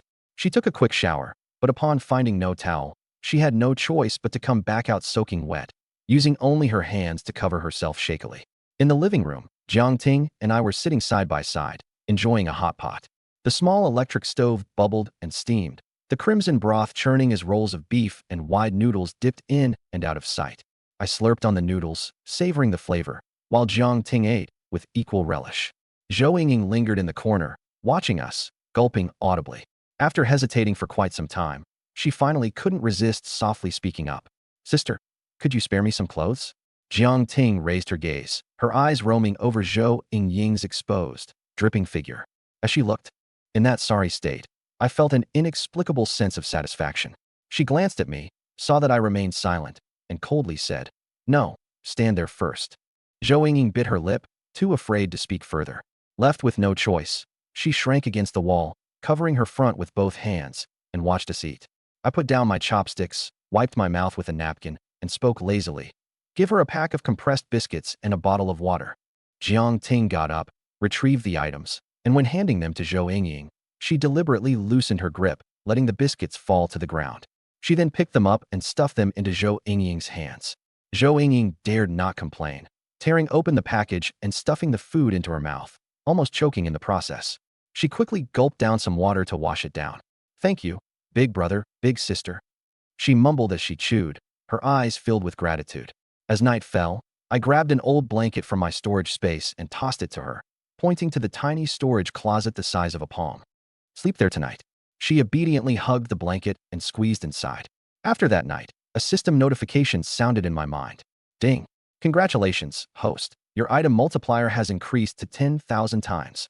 I glanced at the exhausted Zhou Yingying lying on the bed and smirked. A multiplier of 10,000 meant there were now 10,000 rainbow-colored crayfish lying in my warehouse. If I ate them all, wouldn't I ascend straight to divinity? I cheerfully calculated level 5, level 6, level 7. By then, forget crabs. Even if a dragon crawled out of the water, I could punch it right back down. As I was lost in thought, the overhead lights suddenly began to flicker violently before emitting a pop and going out. The entire neighborhood, indeed, the whole city of Ikyung, plunged into darkness. I knew exactly what was happening. After 3 continuous months of black rain, the power grid had finally collapsed. "Ciao bye. The power's out." Jiang Ting ran over barefoot, panicked. "Expected." I calmly retrieved a silent diesel generator from my storage space, and with a thud, set it down on the floor. Is this a diesel generator? Where did you get it?" Her eyes practically sparkled. "I stored it away before the apocalypse. I figured there'd eventually be outages." I crouched down to connect the cables. In truth, my storage space housed not only this generator but 10,000 more of them, along with hundreds of tons of diesel, enough to last decades. Before long, the lights flickered back on. As she looked around at the relit living room, then back at me, her eyes filled with a sense of security. She probably realized that knocking on my door back then was the best decision she'd ever made. "By the way," I suddenly remembered, "why hasn't your sister Jiang Xine and her group arrived yet?" She pulled out her phone to check, but the signal bars were missing and every message displayed red exclamation marks next to them. Something might have happened to her. "I can't get through." I frowned. With the power down, the base stations had collapsed, severing all communication between the city and the outside world. I thought it over and replied, "In a couple of days, I'll head out. If I come across your sister, I'll bring her back." Jiang Ting's eyes reddened, but then her whole body tensed up. What if something happened to me out there? She was just a woman. What would she do without me? Her current life of comfort in the apocalypse was solely thanks to my protection. "Honey, you shouldn't go. There's flooding out there, and monstrous fish, too. It's too dangerous." "My sister's smart. I'm sure she'll be fine," she pleaded while grabbing my arm in a panic. I shot her a glance. To be honest, searching for Jiang Xin was just an excuse. With the power out, group chats and reports in the survival forums were no longer an option, and I had no other way to locate women that fit the system's criteria to increase my multiplier. My only choice was to venture out and find people amidst the ruins myself. The sooner I left, the more people I might save. If I waited too long, they could all die. As for Jiang Xin, just a side mission. If I found her, it'd be fine to have one more person. If not, no big deal. I've made up my mind. "I'm leaving in a couple of days," I said in an authoritative tone. During the next few days, I feasted on rainbow-colored crayfish relentlessly. Every meal, every midnight snack, even when brushing my teeth, the taste of crayfish lingered. My abilities skyrocketed, and within days I reached level 5. Every inch of muscle in my body became tougher and stronger. I didn't forget about the 2 women, though. From my storage space, I took out several crossbows, 2 entrenching axes, and 30 rainbow-colored crayfish to hand over to Jiang Ting. "These are mutated marine creatures. Eating them will awaken your abilities. Since the water levels are too high for me to take you with me, you'll have to stay at home and ensure you can protect yourselves." I then turned to Zhou Yingying. "Behave while I'm gone, and don't even think about scheming. Otherwise, I won't let you off when I return." "Got it, brother, bye. I'll definitely behave. From now on, you're my master," she quickly replied. I nodded in satisfaction. 30 crayfish would be enough for Jiang Ting to reach level 2 abilities, which would be enough to keep Zhou Yingying in check, while still ensuring she posed no threat to me. A perfectly balanced plan. "When are you leaving?" Jiang Ting asked. "As soon as I get a speedboat." The influencer Li Fei, who'd been killed by the giant crab downstairs, still had a few modified speedboats in his basement. I could simply sneak over and grab one. In truth, I didn't actually need a boat. With my level 5 abilities, my body was already at the point where blades and axes left only superficial marks. Even the teeth of those monstrous fish would leave no more than faint scratches. As long as I avoided that giant crab, swimming through the water was no different from walking. The boat was for transporting people. After all, if I came across a woman who fit the system's criteria, I couldn't just have her flailing around in the water alongside me, could I? Holy crap, there's someone swimming out there. Alive, and actually swimming. You must be delusional from hunger. The water's full of monsters now. Even Brother Zhao, with his awakened powers, wouldn't dare go in. See for yourself if you don't believe me. Let me look. Holy crap, that guy's like the king of the sea or something. 2 survivors leaned out their window, their eyes nearly popping out of their sockets. The person swimming in the water was none other than me. A day earlier, I had skirted around the territory of the giant crab and set out from the Ikeng residential area, traveling across the dark waters. My level 5 physique was like a human torpedo cutting through the surface. The monstrous fish that came to bite me couldn't even leave a mark. Instead, they got knocked belly up by my punches, one after another. I'd swum all day without so much as feeling winded. After another half day of swimming, a massive residential complex emerged through the rain, Yulong Bay. The most luxurious housing estate in Ikeng City, where even a single square meter could cost an average person a year's salary. Back in the day, I would pass by wearing work clothes and not even make it past the gate. If I tried to enter, the security guards would immediately stop me for questioning. But now, these luxury mansions worth tens of millions of yuan were submerged in black water, with only the tops of a few skyscrapers visible. Not that I cared about the houses, I cared about the people inside. The more upscale the neighborhood, the more beautiful the women tend to be. Wealthy men might have questionable morals, but their taste is impeccable. Surely, there would be plenty of women matching the system's criteria there. I found myself recalling Wang Chong, that son of a bitch. He seemed to, living in this community. No idea if he's dead yet. If not, I swear I'll kill him. I sped up and swam forward. The water had risen past the 20th floor. The villa district at ground level was completely submerged, leaving only a few high-rise buildings standing lonely in the flood. I was wondering which building to start with when suddenly, a woman's scream pierced the air above me. The sound was coming from the 22nd floor. I scaled the outer wall with my bare hands, digging my fingers into the cracks as if the concrete were tofu, much faster than using an elevator. At the door, I kicked open the burglar-proof door with a single strike, the iron lock snapping into two with a sharp crack. Inside, a curvaceous woman in a tight pencil skirt was cowering in the corner, her face pale with fear. Across from her stood a twisted figure, a creature covered in gray-blue fish scales, its mouth cracked open to its ears, filled with sharp fangs as it lunged at her. Lin Miao Miao. Ding, effective target detected. Name, Lin Miao Miao. Age, 25.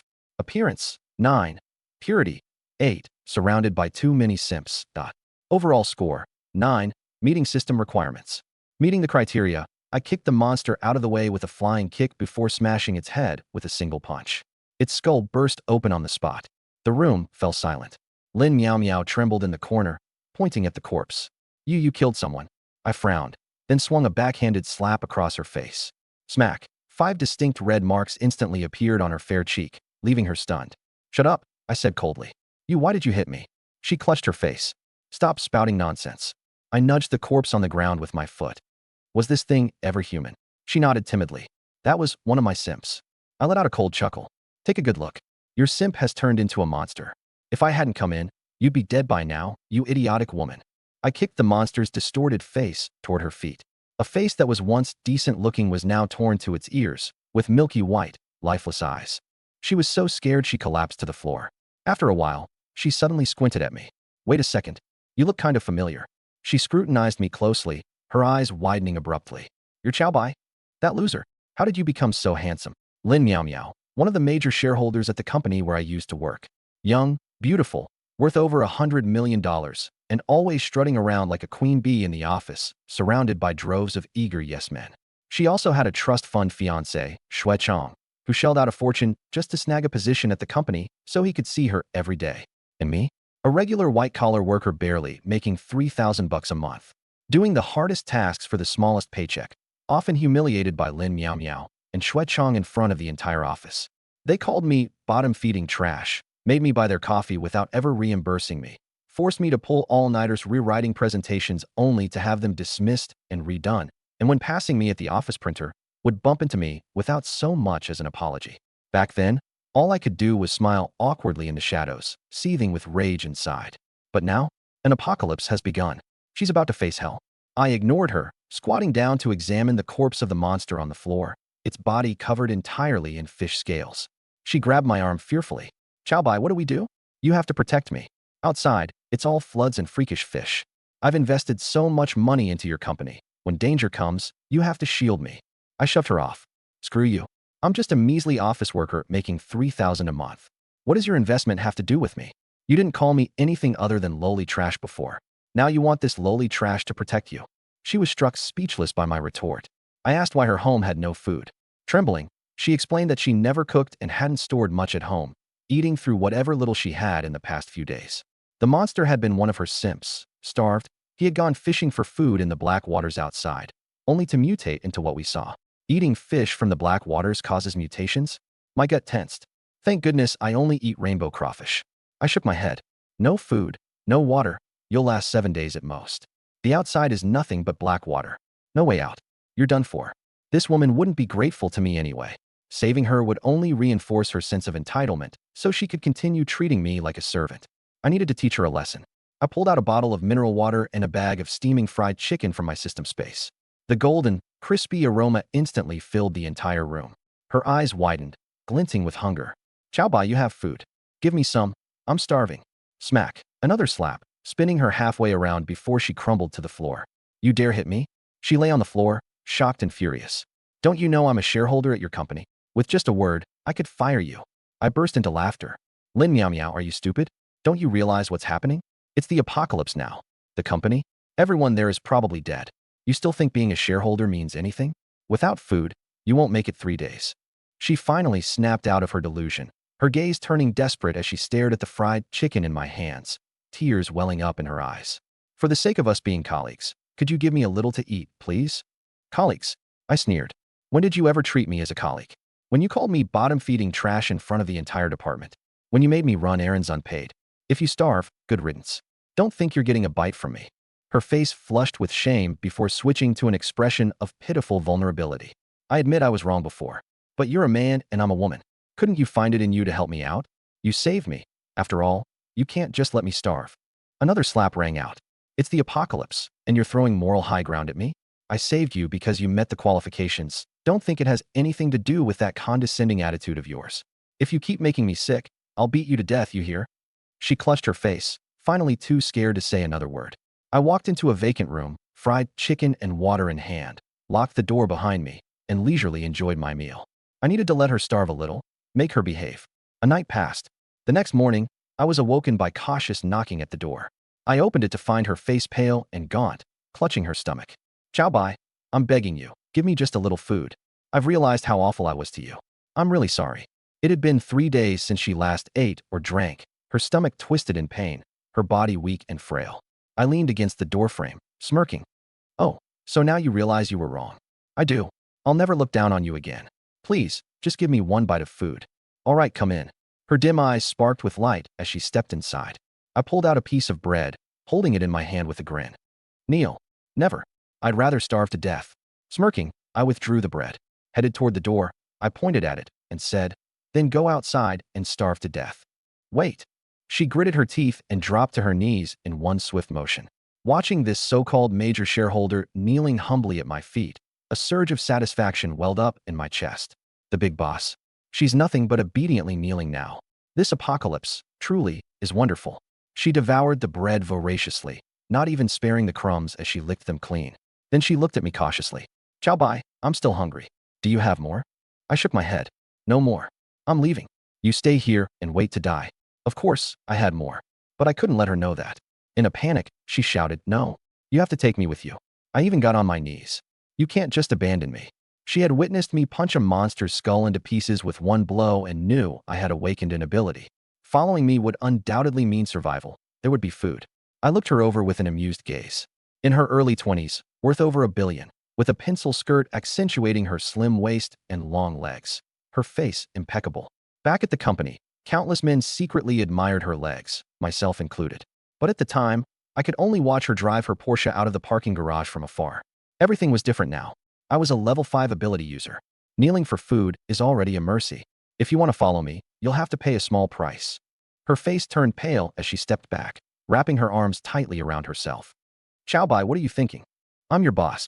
She was indeed a billionaire, not to mention someone whose fiancé, Shui Chong, had pursued her for years, never succeeding in touching her. Yet now, this loser earning a measly monthly wage of 3,000 actually wanted to sleep with her? It was unthinkable. I snorted. Right. I'm just a bottom-feeding nobody, and you're the big boss. You're so rich, shouldn't you be able to summon food with a snap of your fingers? Why are you starving then? If worst comes to worst, you have another option. Your simp's corpse is still lying in the living room. Better to die with a full stomach, right? She glanced toward the living room. The scaly corpse was already beginning to emit a foul stench. If she ate a mutated human, would she grow scales all over her body and turn into one of those grotesque creatures? The mere thought made her stomach churn with nausea, her entire body trembling. Faced with the prospects of either becoming a monster or starving to death, becoming my woman didn't seem so unacceptable after all. She stole a glance at me. Truthfully, this guy did look a lot better than he did before the apocalypse hit, and having abilities made him highly coveted in these times. With that in mind, she realized she wouldn't be losing out. Blushing, she lowered her head. I agree to be your woman. Just don't abandon me. A small smile curled at my lips. Without another word, I picked Lin Miao Miao up and carried her straight to the bedroom. I'd wanted to experience what this icy and aloof female CEO felt like for a long time. She let out a small exclamation, her cheeks reddening. 2.5 hours later. Ding, congratulations to the host. Item multiplication ratio has increased to 100,000 times. I chuckled with satisfaction, giving her firm backside a light slap, which earned me a stifled gasp and a resentful glance. Ignoring her, I turned my attention to the multicolored crawfish inside the system's storage space. 100,000-fold multiplication. The pile of crawfish in the dimension now formed a mountain, stretching beyond the horizon. Just imagining consuming them all filled me with exhilaration. For the past few days, I had been eating nonstop, stuffing myself until I couldn't hold anymore, and my ability level had been skyrocketing. I was now nearing level 6. If I could awaken an ability like infinite appetite, increasing my consumption capacity, imagine eating hundreds in one day. My leveling speed would be like riding a rocket. Even at my current rate of 70 or 80 a day, the speed was already absurdly fast. I opened the system panel. Host, Chow Bai age, 20 combat power, 140 ability. Physical reinforcement, LV.5. Physical reinforcement, LV.5. Muscles, bones, and tendons fortified to levels unattainable by ordinary humans. Strength, speed, and reflexes massively enhanced, comparable to a super soldier. A combat power of 140 and level 5 abilities. Feeling the overwhelming power coursing through me, I was certain I'd grown even stronger than when I first left the sea. Even against that yacht-sized crab, I now had the confidence to face it head-on. By the time I returned to the Iquin estate, I would likely have reached level 6. It would then be time to deal with that crab. Lin Meow Meow lay curled in my arms, her slender hands lightly encircling my waist as she whimpered. Chow bai. When are we heading out? I'm starving. Her change surprised me. This was the same cold and haughty female shareholder from before. Additionally, I noticed something that had shocked me even earlier. She was still a virgin. The system notification had caught me off guard. Before the apocalypse, she had been with Xue Chong for years, their circles abuzz with tales of their coupledom, often seen together. Even after being stuck with her clingy admirer for so long post-apocalypse, she still hadn't been touched. Well, no matter. I'd reap the benefit for free. Grinning, I said, get dressed and pack up. Time to get moving. She nodded affirmatively and swiftly dressed herself. I pulled 2 compressed biscuits from the storage space and tossed them her way to stave off her hunger. Considering how enthusiastic she had been last night, she deserved the small reward. Both of us dressed and made our way out. The entire Yulongbei neighborhood was eerily quiet. Beneath the curtain of rain, what used to be a bustling luxury district now resembled nothing but a graveyard. As we walked, not another living soul came into sight. We didn't even encounter any scaly monsters. Along one of the stairwell corners, however, we came across a few starved corpses, their desiccated bodies curled up, covered in wriggling maggots. The brutal stench was suffocating. Lin Meow Meow clamped a hand over her mouth, on the verge of gagging, her face deathly pale. She clutched at my sleeve tightly, avoiding another glance. Unfazed, I scanned our surroundings, my mind racing through calculations. Suddenly, a thought struck me. Yulongbei was home to a high-end supermarket that catered exclusively to the wealthy, Yulong Emporium. It was stocked with imported luxury goods, steaks that cost thousands, tins of caviar worth a person's monthly wage. The building's upper levels likely hadn't been entirely submerged, and there might still be supplies. Though there was plenty of food in my system's storage, the variety was monotonous. Even the tastiest ready-made meals would wear out their welcome if eaten daily. This was a prime opportunity to snag premium ingredients, one I couldn't pass up. Additionally, the longer the apocalypse dragged on, the fewer chances there would be to find accessible food. Opportunity knocks. With a thought, I retrieved a speedboat directly from the system space. Plop! The speedboat hit the water, splashing droplets everywhere. Lin Meow Meow froze in disbelief. This? Where did that come from? I didn't answer, simply gesturing for her to board the boat and serve as the navigator. She was an old resident and familiar with the layout. As for myself, I readied to plunge ahead.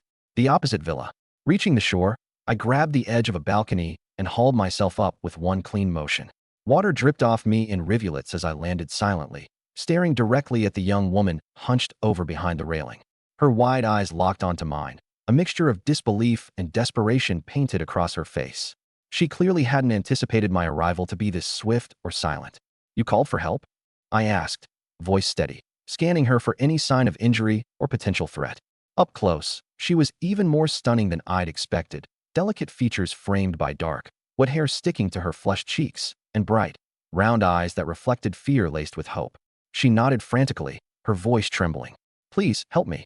I'm not infected, I promise. I've been hiding here for days, but the supplies ran out. There are things prowling at night. I can't make it on my own anymore. Her explanation confirmed my earlier assumption. She'd risked reaching out now because she had no other choice. The world had pushed her hand, stripping away the luxury of hesitation. Get your essentials. We're leaving, I commanded. My essentials? She stammered, glancing back into the ravaged interior of the villa. It was clear she'd long since scavenged through it. I gestured for her to move, urging her into action. She grabbed a small beaten backpack from the floor, hesitating as if debating whether there was anything else worth salvaging. Deciding there wasn't, she slung the bag over her shoulder. I'm ready. I gave her a single nod and turned toward the edge of the balcony. Keep up, I said curtly. Without waiting, I dove back into the water, cutting through it toward the villa I'd come from. A moment later, I glanced back, noting her clumsy attempts to follow. She swam adequately but lacked a sense of direction and endurance, traits that wouldn't serve her well in this submerged world. When we made it back, I climbed aboard and extended a hand to pull her up. She grabbed it, breathless and shivering, water streaming down her jeans and t-shirt. Her weary gaze flicked between me and Lin Meow Meow, who was now leaning back in her seat, casually finishing her meal while observing the newcomer with suspicion. rushes through with ease and save lives, indicates my strength. It is not surprising someone like her would end up with a strong ally during such terrifying times. Rushing forward, the monstrous fish lurking underwater tried to inch closer to me, only to be thrown into disarray by the force of my underwater sprint. They couldn't even graze the hem of my clothes. The girl across from me observed this scene, her eyes devoid of much surprise. Clearly, she had long noticed my free movements underwater and speculated that I was a powerful esper. Now, seeing me swim like an arrow slicing through water, her belief further solidified. Within seconds, I reached the base of the building and raised my head to get a good look at her face. She was undoubtedly a stunning beauty, pure and adorable, with a pair of bright, lively eyes. What made her even more extraordinary was the contrast between her innocent-looking face and her pronounced, alluring curves beneath, strongly captivating and hard to ignore. Adding to that was her slender waist and full, rounded hips straining her denim jeans, along with those long, straight legs. It was truly the epitome of perfection. Right on cue, the system notification sounded in my mind. Ding. Criteria met. My eyes lit up. A 9.1 score. Since awakening my system, she was the highest-scoring woman I had ever encountered, far surpassing Jiang Ting and Lin Miao Miao. Shifting my gaze from her face, I looked toward the villa behind her. The building had evidently been modified with precision. The wall facing the water was covered in a dense array of iron grills and spikes. Every window had been reinforced, and even the cracks on the outer walls had been sealed snugly with cement. It resembled more of a miniature bunker than a villa. Forget humans. Even monsters would struggle to climb up without a substantial effort. I glanced at her again, unable to contain my curiosity. Did she really set up such intense defenses on her own? No wonder she dared to shout for help earlier. Even if other monsters or survivors marked her, they wouldn't get inside so easily. But risking such a secure haven to call for help likely meant her food supplies were running dangerously low, leaving her no other choice. Furthermore, the fact she knowingly called over a powerful esper like me without hesitation demonstrated her audacious and fearless nature. Tilting my head, I shouted at her, "Jump down, and I'll catch you." The walls were packed with defenses, making it difficult for me to climb up. Unless I wanted to dismantle the entire building, which seemed like too much trouble, I'd have to wait for her to come down herself. She gripped the railings, glancing apprehensively at the dark waters below for a moment. All right, without further hesitation, she climbed over the railings and leapt down in one swift motion. I found myself a little surprised. From the call for help to her observation, judgment, and decisive action, it all happened within minutes without a word wasted. She said, "Jump," and she jumped. This girl was exceptionally composed and resolute, a quality far rarer than a pretty face in a post-apocalyptic world. Extending my arms, I caught her securely. Her body was light, yet supple, her waist soft to the touch, and she carried a faint, pleasant fragrance of femininity.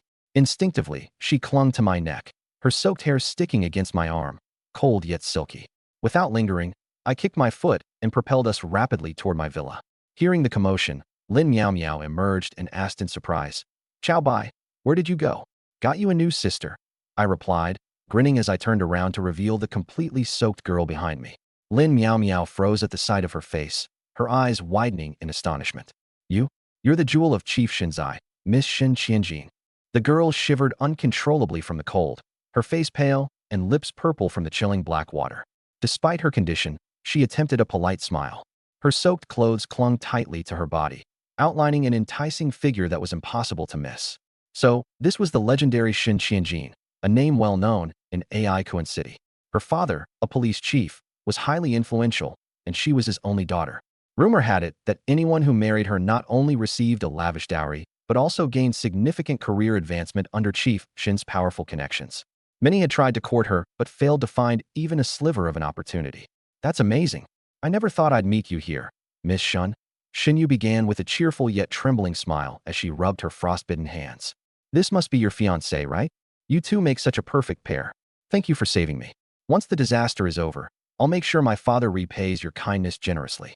She patted her chest with relief while taking deep, heavy breaths. Those few seconds of swimming in the ice-cold, predator-infested waters nearly scared her to death. Thankfully, I acted quickly. The monstrous fish had no chance of catching up. After regaining her composure, Xinyu's attention turned to the partially eaten steak on the table. Her eyes lit up instantly. "Smells amazing. I'm starving, let me have some." Without a second thought, she grabbed the leftover steak I hadn't finished and devoured it hungrily, not minding that it carried traces of someone else's saliva. Her cheeks puffed as she chewed, discarding all pretense of being a dignified lady of wealth. Watching her eat, I couldn't help but laugh. There was something endearing about her. Back in my previous life within that rigid social hierarchy, women like the daughter of a police chief, or even Lin Miao Miao, a minor shareholder, were far beyond my reach. I always assumed high-class beauties were cold and untouchable, indifferent to commoners like me. But Shun Yu shattered my preconceived notions. She was carefree, approachable, bold enough to leap without hesitation, and didn't even shy away from eating someone else's leftovers. And then there was her capability, decorating her villa with meticulous defenses to survive the apocalypse, showcasing both intelligence and resourcefulness. Compared to Lin Miao Miao, who screamed and cried at the sight of a monster, Shun Yu was leagues above. Having completely polished off the steak, she even licked the plate clean before tidying her appearance. Brushing off any remaining vulnerability, she approached me with an extended, delicate hand. "Mr. Shui, pleased to meet you. I can't thank you enough for earlier. Without you, I wouldn't have survived those treacherous, fish-filled waters. I used to hear people say you were timid, but clearly, those rumors are false. You are precise, daring, and powerful. I would love to be your friend." With just one exchange, I realized she had mistaken me for Su Chong, that waste of a man. Scoffing softly, I grasped her outstretched hand. "I'd be delighted to be your friend, Miss Shun, but I'm no Su Chong. My name is Chao Bai, and I happen to be Lin Miao Miao's husband." As I spoke, I wrapped my arm boldly around Lin Miao Miao's waist, unashamed. Xin Yu turned to Lin Miao Miao in stunned disbelief. Lin Miao Miao blushed briefly but nodded affirmatively. "That's right. Chao Bai is my husband." A look of shock flashed across Xin Yu's face. After all, Lin Miao Miao was a cold and proud CEO with assets worth over $1 billion. Before the apocalypse, countless suitors lined up outside her company, hoping to dazzle the Ice Queen, yet all had failed. Who would have thought that fate and survival amid the apocalyptic waters would bring her to someone like me, a man she likely would never have noticed in the old world? But being the quick-witted woman she was, Xin Yu swiftly processed this reality. Strength was the true currency in times like these, and the man who could navigate the black waters unscathed deserved his place. Came across as shy and embarrassed. Her delicate porcelain-like skin glowed softly under the dim light, giving her an even more ethereal appearance. She avoided meeting my gaze directly, fidgeting with the edge of the bedsheet that partially covered her. "Are you comfortable?" I asked her with a smirk, my tone deliberately teasing. She nodded slightly, biting her lip before finally whispering, "I didn't expect this." Her vulnerability was both endearing and amusing to me. She had walked into this arrangement knowing well what was at stake, and yet now she seemed so fragile. It reminded me just how different this world had become from the one she was likely accustomed to before the apocalypse. "Well," I said, brushing a strand of her dark, silky hair back from her face. "You're lucky it was me you encountered and not someone worse. At least I kept my word and didn't leave you hungry, right?" She glanced sideways at the remnants of the meal I had given her earlier. Despite all her feminine wiles and attempts at manipulation, in the end, it was a simple exchange, food and protection for submission. This was the new reality, the brutal truth of the world we now lived in. Shun Yue suddenly looked up at me with those large, watery eyes of hers that seemed so capable of drawing empathy from anyone who dared look into them. "Tao Shansheng, are you always this cold-hearted, or is it just because of the world now?" I chuckled at her question. "Cold-hearted? This is survival, little miss. The world doesn't care about kindness anymore. It doesn't reward niceties or charity. It rewards those who can adapt, those who can take what they want and defend it. Remember that." Her lips pressed into a thin line as she absorbed my words. It seemed a bit of the naivety still lingering from her previous sheltered life was slowly chipping away. But it wasn't like she had much of a choice now. She would either learn and thrive alongside me, or not at all. "Anyway," I continued, my voice now dropping to a more serious tone, "if you're going to stick around with me, you need to understand how this works. I can keep you alive, sure, but it's going to take more than what you pulled earlier to make it worth my while." Xin Yue gazed at me for a long moment before finally nodding. She didn't speak, but I could tell a storm of emotions was swirling beneath her calm facade. It didn't matter. In the end, in this world, it always came down to choices, and she had made hers. Soft, like the gentle streams of spring. The daughter from the director's family truly lived up to her reputation, so soft and fragrant. As I savored the moment, the system notification sound suddenly chimed. "Xin Yu, ding, congratulations, host, on aiding another damsel in distress. Current multiplier level has reached a considerable height. Please select your reward from the two options below. Xin Yu, option 1. Double item multiplier to 1,000,000 times. Asterisk Xin Yu, option 2. Gain a new ability, sense of morality." I froze in surprise. The rewards had changed. Up until now, it had been a straightforward multiplier boost every time, but now there was an additional option for a new ability. I read through the two choices a few more times before decisively selecting option 2.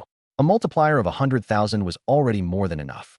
My spatial inventory was stacked with supplies to the point where it resembled towering hills, and there was no chance of exhausting them. But this new ability, on the other hand, had appeared for the first time. If I missed out on it now, who knew if I'd ever get another chance? My current abilities were far too limited, so adding a new skill would offer another path forward. Shinyu, ding, congratulations, host, on gaining a new ability, sense of morality. Immediately, I felt like an invisible filter had been placed over my vision. The entire world became clearer and more vivid. I blinked a few times and lowered my gaze to the person in my arms, Shinyu. Around her, I could perceive a faint green glow, mixed with threads of a minute red radiance. Then I looked at my own hands, which were also surrounded by green light, but far brighter. If she was like a firefly, I was the full moon. The system promptly provided an explanation. Shinyu, sense of morality, LV.1. Observe the goodwill or hostility of a target towards the host. Yellow indicates neutral, red signifies hostility, and green represents goodwill. Brightness of the glow reflects the target's vitality. Detection range, 10 meters. My eyes lit up. What a brilliant skill. I could immediately detect anyone harboring ill will toward me. No one would be able to ambush or deceive me again. As for that faint red hue around Shinyu, it was evident she wasn't entirely loyal yet. But it didn't matter. She had only just started following me, so a bit of resistance was natural. As time passed and feelings deepened, that trace of red would surely fade away. Unfortunately, this ability was granted directly by the system and didn't seem upgradable like my physical enhancements, which could be improved by consuming the colorful crawfish. I tried to sense the ability's potential for growth, but felt no response. It seemed lodged at LV.1.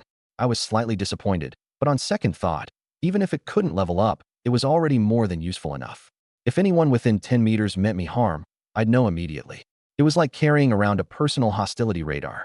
I activated the sense of morality and methodically scanned the entire villa district, checking for any ill-intentioned survivors nearby. Prevention was better than cure. Halfway through my search, my attention was suddenly drawn to something. In a warehouse not far away, there lay an extraordinarily bright light source. Its radiance surpassed that of any other mutant or enhanced being I had encountered. It was as glaring as a small sun in the dead of night. Even more peculiar, the light was almost completely motionless. I became vigilant. Let's not forget that massive crab from the Iquan apartment complex. The polluted waters here clearly hid more than just mutant fish. I made my way back to the villa and called Shinyu over. After all, she'd been living in this district for a long time and undoubtedly knew more about it than I did. The warehouse behind the neighborhood. Do you know what's inside? Shinyu's face paled slightly. That's an abandoned warehouse. It used to store supplies. At the start of the apocalypse, many people ventured in to scavenge for food, but most ended up turning into those scaly fish monsters. Since then, no one dares go near it. Other than the fish monsters, is there anything else in there? She shook her head, unease flickering in her voice. When I was starving, I tried to sneak in too, but as soon as I reached the door, I heard these terrifying sounds coming from inside. I was so frightened that I turned and ran without even stepping in. I handed her a sausage. Shinyu's eyes lit up as she grabbed it and immediately stuffed it into her mouth. As I gazed toward the direction of the warehouse, I fell into thought. That light source was bright, but it was still far dimmer than my own. Its silhouette was peculiar as well, resembling a massive grindstone. It reminded me of the colorful crawfish I had fished out of the toilet. A wave of curiosity hit me. Why not take a look? The system could automatically identify special creatures. If it turned out to be something valuable, I'd claim it. If not, considering how much weaker it seemed compared to me, I could easily escape if things went south. Having made up my mind, I soon slipped toward the abandoned warehouse. The warehouse sat atop higher ground, with most of its structure above the waterline. The metal roof was rusted, and damp moss climbed the walls. Quiet as a shadow, I scaled the roof and peeked in through a broken gap. Inside, the place was crammed with supply boxes and miscellaneous items, piled up like a chaotic mountain. Focusing my intent, I traced the glaring light to its source. Hidden deep within the supplies, it took advantage of a small gap for me to make out its shape. A massive seashell. With a diameter as wide as a basin, its surface shimmered with iridescent colors and an almost liquid-like glow. It was so well hidden that without my perception abilities, I would never have noticed it. The light surged within me. It was finally confirmed. This thing was undoubtedly a special creature, just like that colorful crawfish, capable of awakening abilities. I didn't rush to act, though. Carefully, I picked up a small stone and tossed it toward an empty area of the warehouse. Shinyu clang, ***. The stone landed on a metal plate, producing a crisp sound. In the next instant, a crack split open the ground, and an overwhelming swarm of fish-scaled monsters poured out. Their bodies were covered in gray-blue scales, their mouths split all the way to their ears, and their eyes were clouded and aimless. A rough count showed there were at least 100 of them. A chill spread down my spine, and my scalp went numb. I hadn't anticipated that so many fish monsters were hidden beneath this warehouse. The sense of morality could only detect life forms on the surface and couldn't penetrate the soil, leaving me completely unaware of the lurking danger below. Holding my breath, I continued to observe. The fish monsters were lured toward the sound in a wild frenzy, but stopped in their tracks once they realized it was just a rock. They then dispersed, wandering aimlessly with their soulless, vacant eyes, like puppets devoid of life. Curiosity got the better of me, and I threw more rocks in different directions to test their reactions. The results were all the same. These creatures had incredibly low intelligence. They would charge toward noises but would lose interest and amble away aimlessly once they confirmed there was no prey. I even cautiously poked half of my body out of the roof's gap, waving above their heads. As long as I didn't make a sound, they didn't even glance up. A grin spread across my face. Their stupidity worked in my favor, significantly reducing the difficulty of my task. That said, I wasn't about to let my guard down. Who knew if these creatures were poisonous? Getting bitten or coming into contact with their bodily fluids could be disastrous. Better to play it safe. I scanned the warehouse's interior and quickly began forming a plan in my head. Design a route. The supplies inside were piled up like a labyrinth. As long as I stuck close to the stacks and kept silent, I could avoid most of the fish monsters. The only problem was the few guarding near the rainbow shell. Too close, they'd have to be dealt with. But that wasn't much of an issue for me. I squatted at the edge of a broken hole, pulled out a few small stones, and held my breath as I aimed for the fish monster closest to the shell. The power of a level 5 physique enhancement coursed through my fingertips. My wrist flicked. Whoosh! The stone shot out like a fired bullet, piercing straight through its temple. A splash of grayish-blue fluid and a head that exploded instantly. Its body collapsed lifelessly to the ground. As expected, with my enhanced strength, even a stone could have the potency of a bullet. No matter how thick the scales on these fish monsters, they were still mere flesh and blood and couldn't withstand such force. Using the same method, I continued one by one, taking down the fish monsters blocking my way with pinpoint precision. They dropped silently, while the others stood there dumbfounded. A few even turned to glance at their fallen companions in confusion before returning to their vacant days. Swiftly, I maneuvered toward the large door ahead, slipping through a crack and moving quickly through the shadowy rows of supply stacks. Before long, I had reached the rainbow shell. The fish monsters nearby had already been cleared out. I placed my hand over the shimmering shell. A wave of warmth radiated through my palm. Shin Yu Ding, special oceanic organism detected. Rainbow shell. Non-aggressive. Consuming it will grant the unique ability, thermal vision. Asterisk. As I suspected, like the rainbow lobster, this creature was non-aggressive, and consuming it could grant a special power, specifically thermal vision. This was the ability of Aza, far superior to mere physical enhancements. It seemed the rainbow shell was of a higher grade, providing more powerful abilities. Ecstatic, I tucked the entire shell into my system's inventory. Just as I prepared to retrace my steps back, I heard some commotion outside the warehouse. Peeking out through a gap, I spotted 3 women sneaking out of a villa not far away. After surviving in the apocalypse for this long, they were probably starving and desperate, forced to venture out looking for food. The trio approached the warehouse. Noticing the door slightly ajar, curiosity got the better of them as they peered inside.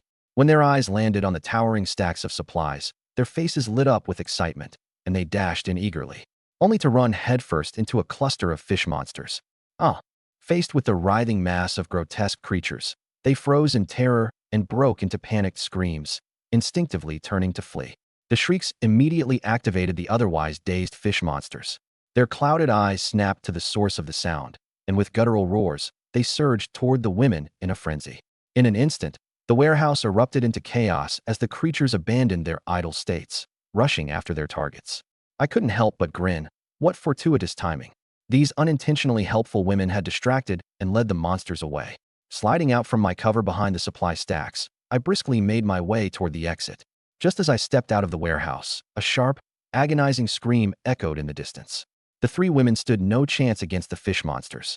The 2 larger women in the back had already been overtaken.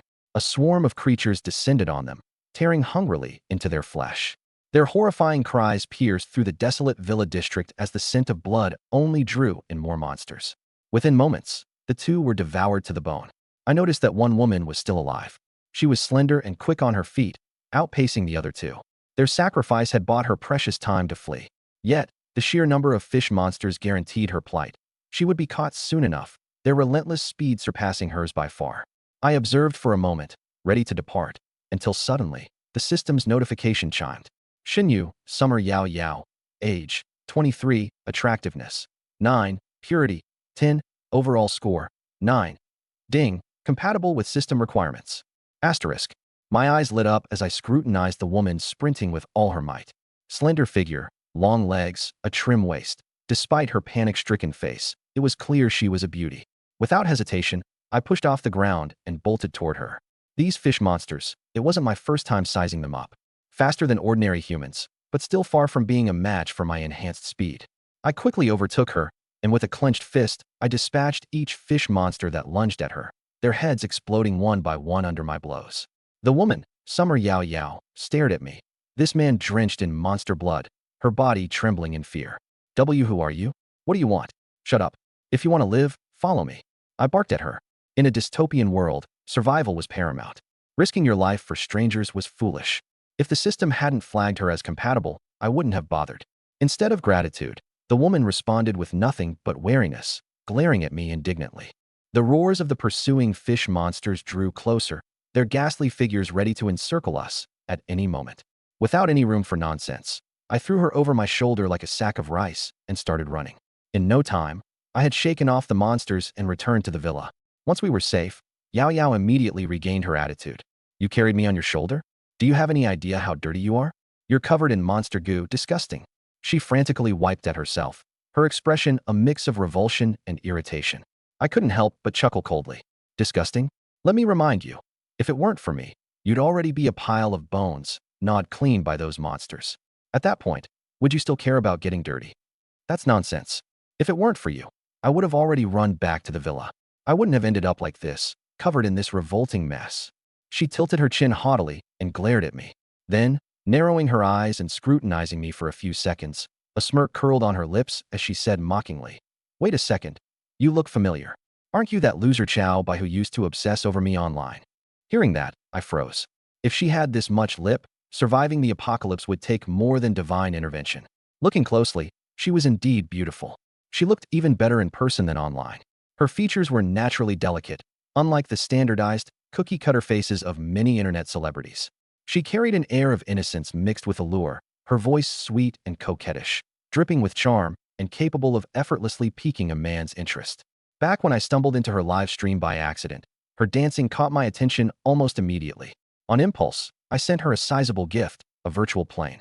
She responded instantly in that teasing, syrupy voice, calling me big brother, pouting coquettishly, and acting flirtatiously, completely enthralling me in the process.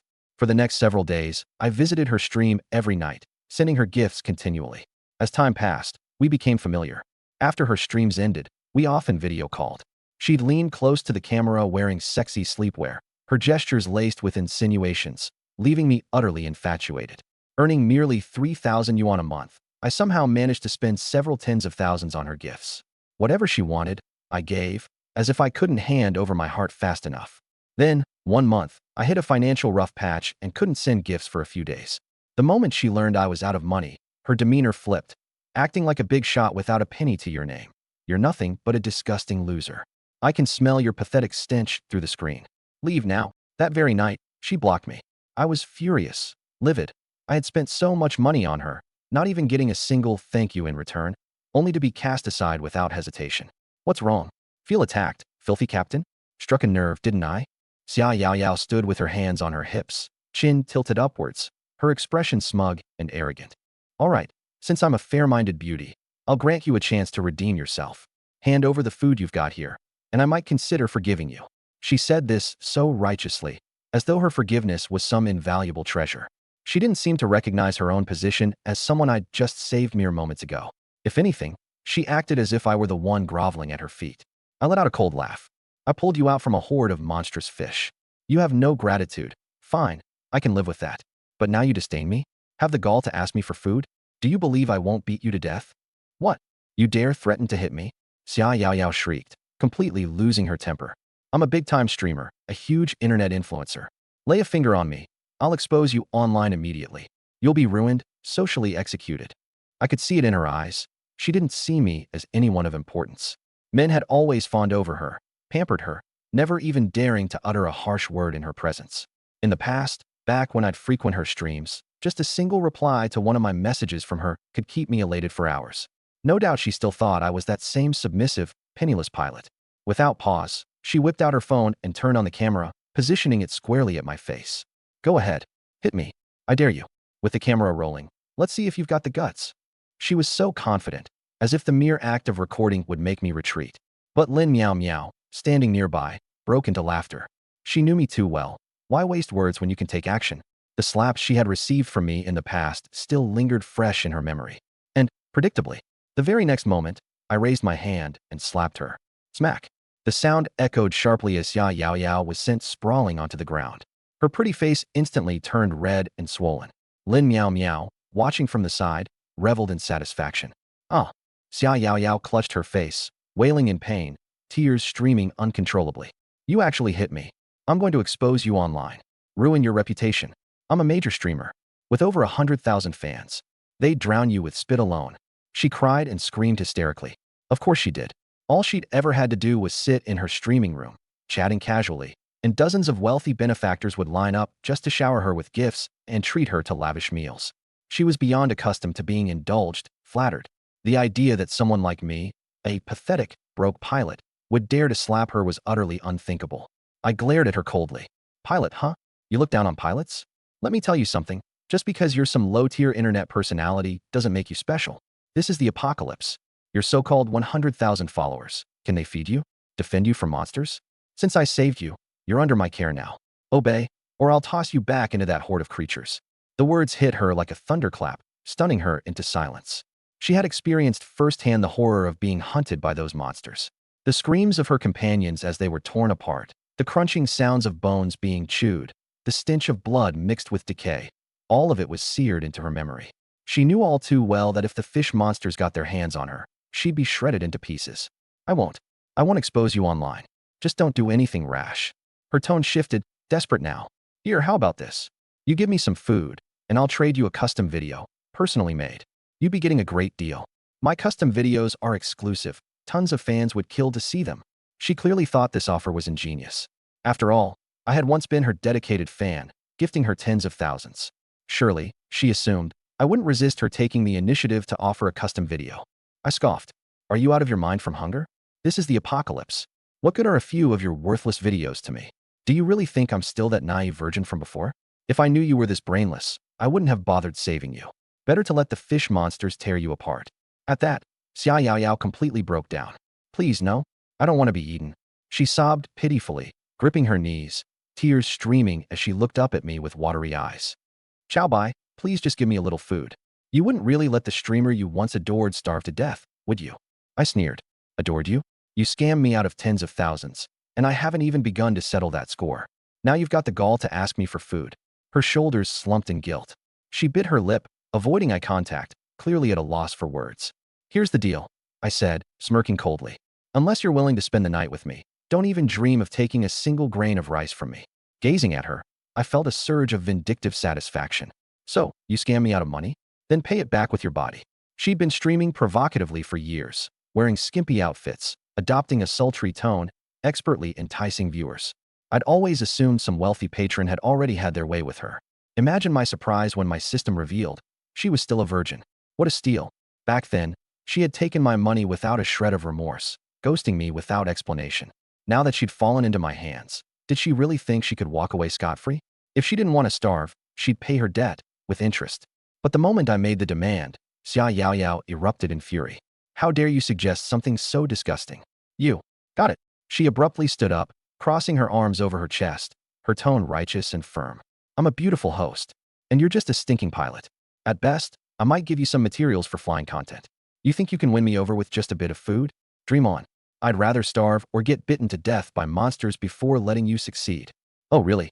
I sneered, my tone cold. Such pride. Then I hope you stay true to your noble words.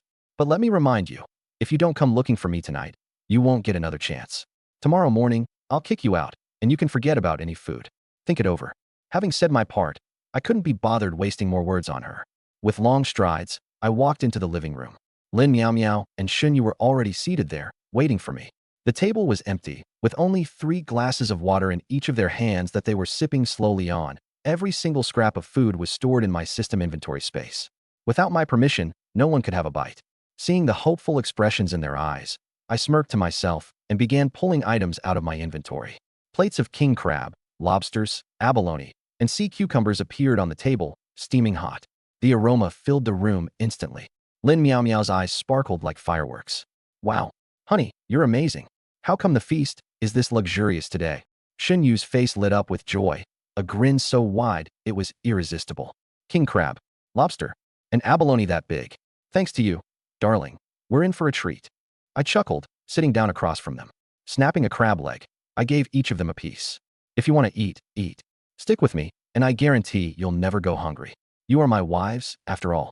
Neither of them bothered with modesty. They grabbed the crab legs and dug in, getting their hands greasy, happily devouring. Before meeting me, they never dreamed of dining like this. Survival on an empty stomach was all they asked for. In the corner of the room, Xia Yao Yao peeked her head out slightly, glancing at the table. The crunch of the crab shells cracking, the sound of tender lobster flesh being torn, and the satisfied chewing noises blended together. The fragrant aroma wafted over in waves, triggering her to gulp uncontrollably. She hadn't eaten for several days, let alone seen such a lavish meal. In her heart, she harbored a sliver of hope. With so much food, surely they couldn't finish it all, and they'd eventually call her over to share, right? But her hope was squashed when she watched us clean the table spotless. All the seafood devoured to the last bite, and not one of us thought of inviting her. The more she thought, the more aggrieved she felt. Xia Yao Yao, a high-profile social media influencer with thousands, even millions of adoring fans hanging onto her every word in her streams, and long queues of people desperate to treat her to meals in her former life. Yet here she knelt in the shadows, overlooked as others feasted.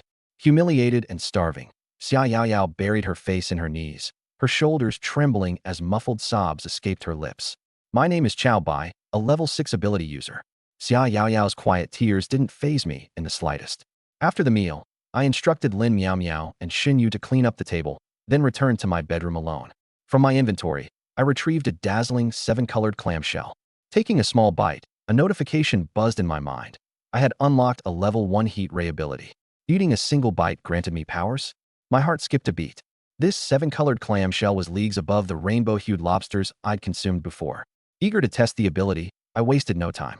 Fortunately, my room, the largest within the villa, had already been set up with fitness equipment and targets. Stepping into the center, I took a deep breath, channeling all my focus inward. The next moment, a searing heat welled up in my eyes, as if molten magma had been injected into my eyeballs, burning so intensely it felt unbearable. Just as the sensation reached a breaking point, whoosh, twin beams of crimson light as thin as needles suddenly shot from my pupils, pinning directly onto the target.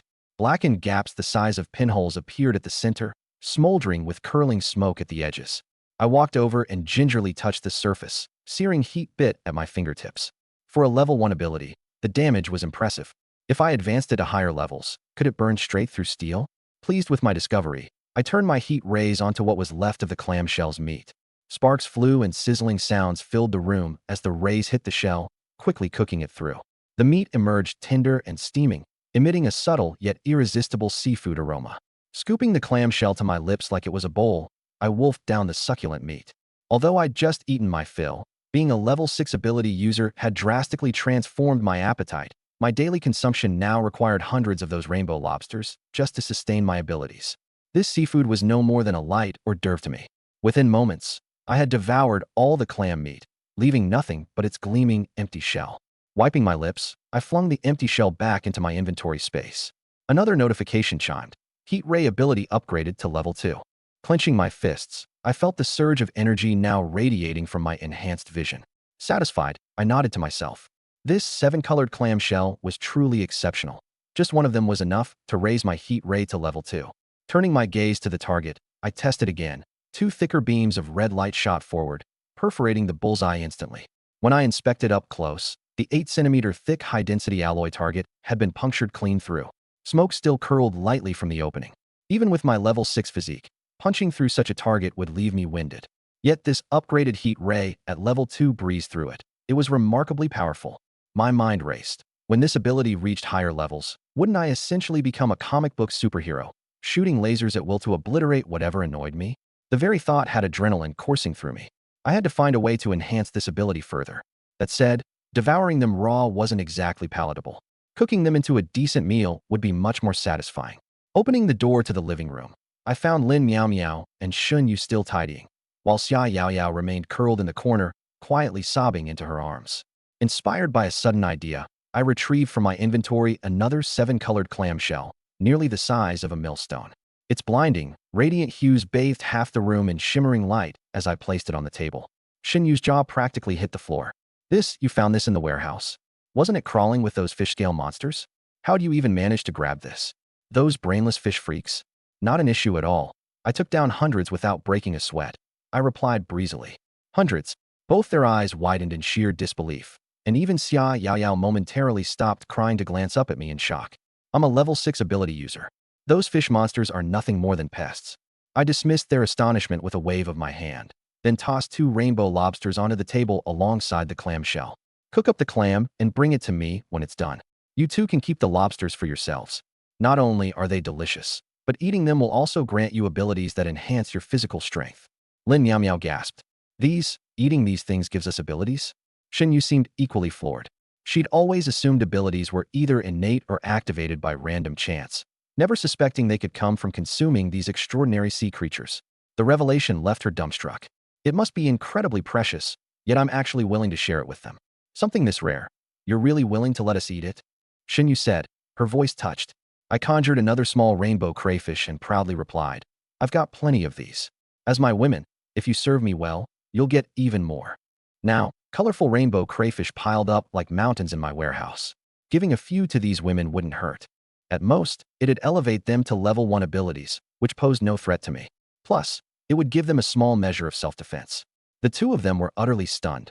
Something so rare, and he possessed so many. If they served him well, wouldn't they gain access to a huge supply of crayfish and become powerful ability users? Hubby, you're so good to us. Lin Miao Miao lunged into my arms, her voice coquettish. Then she turned to pull Shin Yu along, grabbing the crayfish and heading toward the kitchen. Unbeknownst to her, her attitude had already shifted. Before the apocalypse, she had been my superior, a wealthy CEO worth over $1 billion, while I had been nothing but a lowly employee in her company earning 3,000 yuan a month. She wouldn't even spare me a glance back then, convinced that I'd never amount to anything. But after the apocalypse came, everything changed. I acted decisively, dominated the Blackwater region with violence, wielded both a spatial ability and a physical enhancement ability, and willingly shared rare items with them. During the time she'd been with me, she had never gone hungry but instead enjoyed seafood at every meal. Her feelings toward me had transformed from reluctant compromise out of survival into wholehearted willingness. From her corner, Xia Yao Yao watched in shock. She knew just how terrifying those scaled fish monsters were. Merely recalling them made her legs weak. Yet I had effortlessly walked away unharmed from hundreds of those monsters with just a mollusk shell. And now, I was generously sharing something I'd risked my life for, offering it to the women. Her heart wavered uncontrollably. If she became my woman, wouldn't she receive abilities and an abundance of food too? After delegating tasks to the 2 women, I returned to my room to wait. A short while later, Shin Yu brought over the cooked mollusk. Sliced into thick chunks and topped with golden garlic and fresh green scallions. It smelled so delicious it made my mouth water. I devoured it in a flash, finishing it completely in a few bites. Cooked, it was far sweeter and more succulent than raw, with a tender yet springy texture. Reclining in my chair and licking my lips, I resolved to make them alternate cooking for me every day moving forward. Having these 2 women around had really been the right choice. As I mulled over this, a surge of heat rolled through my body. My thermal vision ability surged to level 3. With just a thought, beams of crimson laser shot out, piercing through the opposite wall and leaving 2 glowing, red-hot holes in the concrete. The burnt scent filled the air. Level 3 was this much stronger than level 6 physical enhancement. This power. I wondered if that giant crab from Ikuan district would be able to withstand it. As I contemplated roasting that crab for a meal, a knock sounded at the door. Come in. The door creaked open slightly, and Xia Yao Yao timidly stepped inside. A cold smirk tugged at my lips. What pretense could a wannabe influencer still keep up when starving? I knew her nature all too well. I'd already told her she could leave after tonight. With women like her, even the slightest kindness would have them trying to take advantage. Her eyes were reddened and brimming with tears. With a pitiful tone, she whimpered, Brother Bai, I'm so hungry. I responded coolly. Once you become my woman, I'll naturally provide you with food. Before that, you'll just have to bear it. She burst into tears, saying, Chow bye, can't you show some sentiment? I used to be your favorite streamer, remember? We even talked late into the night before. Honestly, I've liked you for a long time. I was just too afraid to admit it. As she spoke, she wiped her tears in exaggerated grief, her pitiful act engineered to tug at my heartstrings. I frowned and snapped. Quit whining, you wretched woman. She froze, glaring at me with indignation. How can you be like this? Can't someone liking you be enough? I sneered. If you like me, then cut the crap and just come serve me. Here's the deal. If you're still not my woman by tonight, you can get the hell out of my villa. Her face turned beet red with frustration, but seeing my impatient expression, she didn't dare provoke me further for fear that I might actually kick her out. After a moment's hesitation, she asked, If I become your woman, will I also get abilities and food like those other two? I nodded. Of course. Serve me well, and I guarantee you'll be fed and even have a chance to gain abilities. Finally, she relented. In truth, Xia Yaoyao didn't find me repulsive. She'd long noticed how different I'd become. The old me had been spineless, and even after she scammed me out of tens of thousands of yuan, I hadn't dared speak up. To her, I had been utterly beneath notice. But now, I was ruthless and decisive. I slaughtered lethal fish monsters as though they were nothing, roamed monster-infested warehouses like it was a stroll in the garden, and displayed a strength she couldn't ignore. She was a clever woman and understood perfectly well how precarious life was for someone like her, a beautiful woman in the apocalypse. Starving to death would have been a mercy compared to falling into the hands of a depraved man. The only way to survive and thrive was to find a powerful protector, and I was clearly the best choice. Handsome, rich in supplies, and wielding formidable abilities. Many women would dream of being in her position. She had already decided to align herself with me. She'd only been feigning reserve to negotiate better terms. Now that I had promised food along with abilities, there was nothing left to hesitate over. All right, I'll agree to be your woman, she said decisively. A sly grin spread across my face as I studied her stunning features and flawless figure. In the past, a top-caliber beauty like her wasn't someone you could meet without spending at least hundreds of thousands. And even then, you'd be lucky to share a meal. Getting a touch? Out of the question.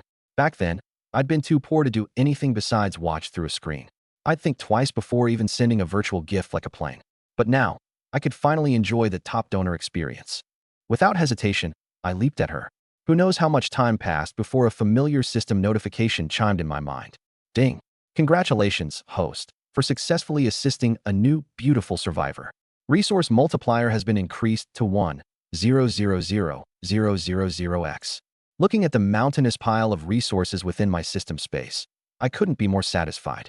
All I'd given up was a bit of food and a few rainbow crayfish. In exchange, I'd gained a million-fold increase in resources and the company of one of the most famous influencers. The trade couldn't have been any better. I glanced down at Xia Yaoyao, who lay limp in my arms. Her complexion was pale, her eyes vacant, as if completely drained of strength. With a thought, I summoned a loaf of bread into my hand. Her lifeless gaze instantly snapped into focus, eyes lighting up with hunger. Snatching the bread, she devoured it ravenously, stuffing it into her mouth like a starving beast. I handed her a bottle of water with a chuckle. Don't rush. Since you're my woman now, you'll never go hungry again. I'll make sure of it. My confidence was unshakable. With resources multiplied by 1,000,000, I could indulge endlessly with my women and still have more than I'd ever need. Starving for so long, that insignificant Xia Yaoyao isn't worth mentioning at all. She nodded, lowered her head, and gnawed on the bread. Once she was full and regained some energy, my hands started acting unrestrained again. Before long, her cheeks were flushed, and she leaned softly into my embrace. Soon enough, we were entangled once more. After a night of wild passion, I woke up the next morning feeling refreshed and energetic, heading out to the living room. Lin Miao Miao and Xinyu were already sitting on the sofa. They knew all the food was stored inside my system space, and without my permission, they couldn't access it, no matter what. Shortly after, Xia Yaoyao also came over, but her steps were a bit unsteady. Lin Miao Miao and Xinyu froze at the sight, but quickly processed what it meant, flushing red with embarrassment, because they, too, had experienced the same with me before. After all, my stamina was frightening. I took food out from the system space, immediately drawing everyone's attention. How aromatic. Ever since Xiaomimi arrived, even the meals have gotten richer, Lin Miao Miao said with a grin. Xiaomimi, eat more. You worked so hard through the night. Xinyu teased as well. Xia Yaoyao's face flushed scarlet, but Xinyu wasn't wrong. She indeed needed to replenish her energy. I chuckled but didn't respond. With the multiplier now higher, this bit of food really wasn't much. As we were eating, there came a sudden knock at the door. I frowned and went over to check. Peeking through the peephole, I saw a nervous-looking woman standing outside. I recognized her right away. It was Qin Shui, the vice president of my company. I didn't expect her to have survived until now, let alone be living nearby. While I had previously scanned the surroundings and found several survivors, all appeared as indistinct blobs of light in the moral perception function, so I couldn't distinguish who they were. Still, knowing Qin Shui, someone worth millions, living in this residential area made sense. I have to admit, the women back in my company were truly captivating, even if the men were all scum. Take Qin Shui, for example, donning a flesh-toned dress, the thin fabric clinging to her porcelain skin, highlighting her voluptuous curves in all the right places. She had always been well-kept, her figure lush and full. Now, after days of deprivation in the apocalypse, her small belly had vanished, leaving behind a body even more seductive and enchanting. "Ciao bai, I didn't expect you to live in this neighborhood," Qin Shui started. I didn't rush to respond, memories from the past surfacing. Qin Shui had a wealthy husband named Wang Lei. Her climb to the vice president position was a result of her connection to him. Before the apocalypse, I had just joined their company as an intern and briefly dealt with the couple. Back then, the two of them, misled by my confident demeanor, mistook me for the privileged son of some prominent businessman doing an internship to experience life, and treated me with excessive enthusiasm.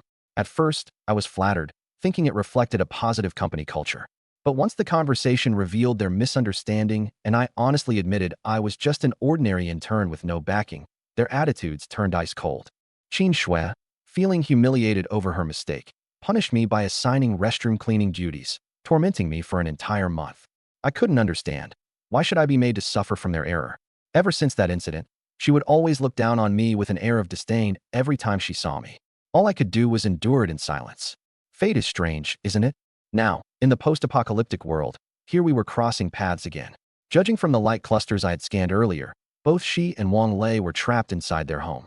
Her knocking on my door now surely meant one thing. She had seen me return from the supermarket and was here to beg for food. Having starved for several days, she had clearly dressed provocatively to woo me if necessary, as she must have harbored ulterior motives. However, I wasn't one to dismiss such intentions lightly. My system had already notified me. This seductive woman, too, met the requirements. I couldn't help but be intrigued. It seemed the rumors from the office were true after all. There had been whispers that Wang Lei, Qin Shui's husband, was a disappointment in matters of intimacy. Now it all made sense. Well then, looks like I might have no choice but to give Wang Lei a brand new hat. Seeing I was remaining silent for far too long, Qin Shui couldn't hold back any longer. "Ciao bai, your sister Qin is here because, well, truthfully, I need to borrow some food from you." I smirked coldly. So, it really was what I thought. This worked in my favor. Desperation made her all the easier to manipulate. "What a pity, Qin Shui, you came too late. The food in my house was finished just yesterday."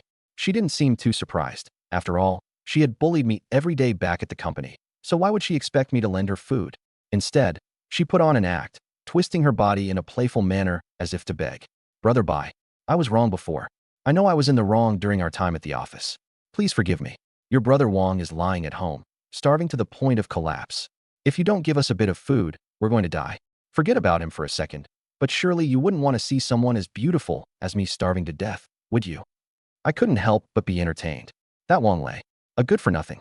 Let him starve for all I care. Oh, that's great. If you guys actually starve to death, it'll save me a lot of trouble. I even laughed aloud in amusement. Hearing this, Qin Shui was furious. How dare I outright deny her food and show no empathy at all? "Ciao bai, what's that supposed to mean? I clearly saw you and President Lin traveling back from the supermarket on a speedboat. You must have food stored away. We're on the brink of starvation, and yet you not only refuse to help, but also gloat over our misfortune? Are you even human?" By President Lin, she was of course referring to Lin Miao. Qin Shui was the type who loved to suck up to the powerful. Before the apocalypse, she had maintained a decent relationship with Lin Miao, her superior. Thus, when she discovered Lin was now staying together with me, she was initially in disbelief. President Lin, siding with a mere intern she used to detest. It didn't make sense to her. Not until she caught the wafting aroma of food from my place and heard Lin's voice did everything click. Excited by this realization, Qin Shui had immediately called up her good sister, Lin Miao, hoping to mooch some food off her. To her surprise, Lin Miao responded icily. "Do you think now is the time for sisterhood nonsense? Who's your good sister? Don't even think about food. I barely have enough for myself. And don't contact me again. After delivering this curt rebuff, Lin Miao Miao had outright hung up and blocked her. This had incensed Qin Shui. All those meals she had treated Lin to in the past, yet at the drop of a hat, Lin betrayed her. What a two-faced woman. And so, Qin had decided to pay a visit personally. How can you give food to Lin Miao Miao, but not me? She treated you even worse than I did back at the company. Qin Shui demanded indignantly. Lin Miao Miao has fully acknowledged her mistakes. I replied with a smile. Thinking I had been fooled, she quickly jumped in. Chow Bai, don't be deceived by her. I know that bitch like the back of my hand. She'll do anything to serve her own interests. You can't trust a word she says. I found this all the more amusing. Aren't the two of you supposed to be such close sisters? Why do you suddenly hate her so much? Seeing potential, she clenched her teeth and spat venomously. Who is close with her? She's a vile, heartless wretch. Looking at her, knowing she wouldn't bat an eye if I starve, it's revolting. Giving food to her is a waste. But if you give it to me, at least I'd be grateful. I chuckled lightly. Grateful, huh? That's it. Is gratitude all you're offering? Starve to death, and one day, he'll turn against you too. Think about it. Qin Shui said with an earnest expression, as if she truly cared about me. At that moment, Lin Miao Miao, who was inside the house, heard the commotion. She stormed out angrily. Qin Shui, what nonsense are you spouting now? A cheap woman like you is not even qualified to compare yourself to my husband. Let me tell you, I might betray anyone, but I would never betray my husband. Qin Shui was startled to see her, but quickly reacted, her face filled with shock. Your husband? Could it be that you? Lin Miao Miao, this aloof female shareholder, was willing to humble herself and be with a low-ranking man? Qin Shui's eyes widened in disbelief. Lin Miao Miao, noticing her incredulous expression, scoffed and took a step forward, blocking the doorway with her arms crossed over her chest. That's right. Chow Bai is my husband.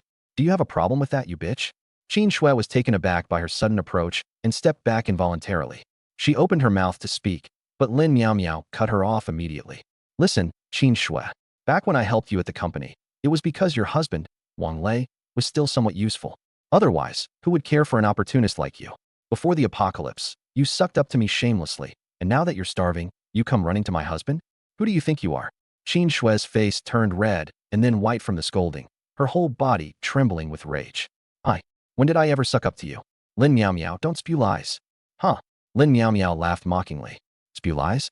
As if your little schemes weren't obvious. Didn't you just want me to recommend you to the higher-ups? Did you think I wouldn't notice?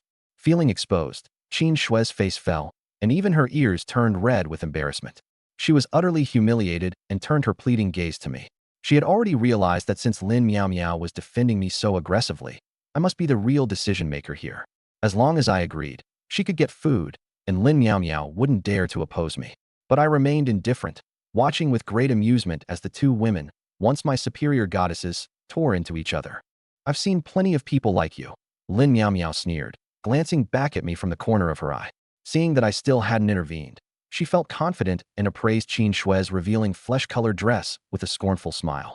Standing in front of someone else's door dressed like that, don't you have any shame?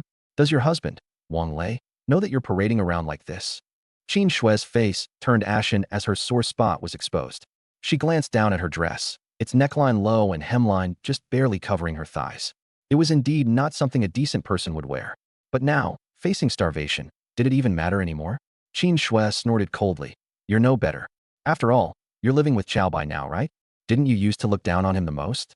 Everyone in the company knows you never even gave him a second glance. And now what?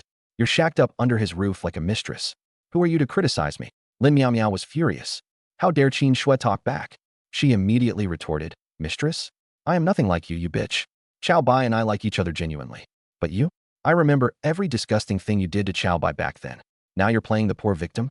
Qin Shui tried to argue, but Lin Miao Miao wouldn't give her a chance. Get lost and don't dirty my doorstep. With that, she took a step back and slammed the door shut with a loud thud, leaving Qin Shui outside. Qin Shui stood there, trembling with anger, but she could do nothing. Gritting her teeth, she turned and left. Honey, how did I do?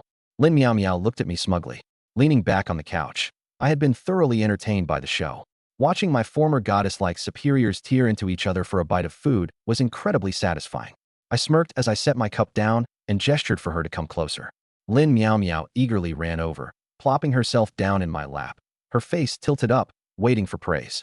Not bad, I said as I pinched her cheek lightly. You're surprisingly cute when you're being fierce. Of course I am. she replied proudly. I've never liked that Qin Shui. She was a brown-noser at work, always siding with whoever benefited her. And now, starving to death, she still has the face to come begging you. Shameless. I chuckled but didn't respond. Instead, I casually pulled out a bar of chocolate from my spatial storage and handed it to her. Lin Miao Miao's eyes lit up. She ripped off the wrapper and took a big bite, her expression content. Hubby, that woman won't give up so easily. I know her too well. She'd do anything to survive. Don't let her succeed. I wasn't concerned.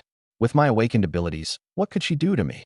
Unless she played dirty tricks, there was no way she'd get even a grain of food from me. Meanwhile, back at her villa, Qin Shui returned home. As soon as she pushed open the door, Wang Lei, who was slumped on the couch, jumped to his feet at the sound. How did it go? Did you get any food? Kicking off her high heels, Qin Shui let her bare feet hit the floor with a cold laugh. Get food? That Chow Bai didn't even bother to show me the door. He wouldn't even let me in.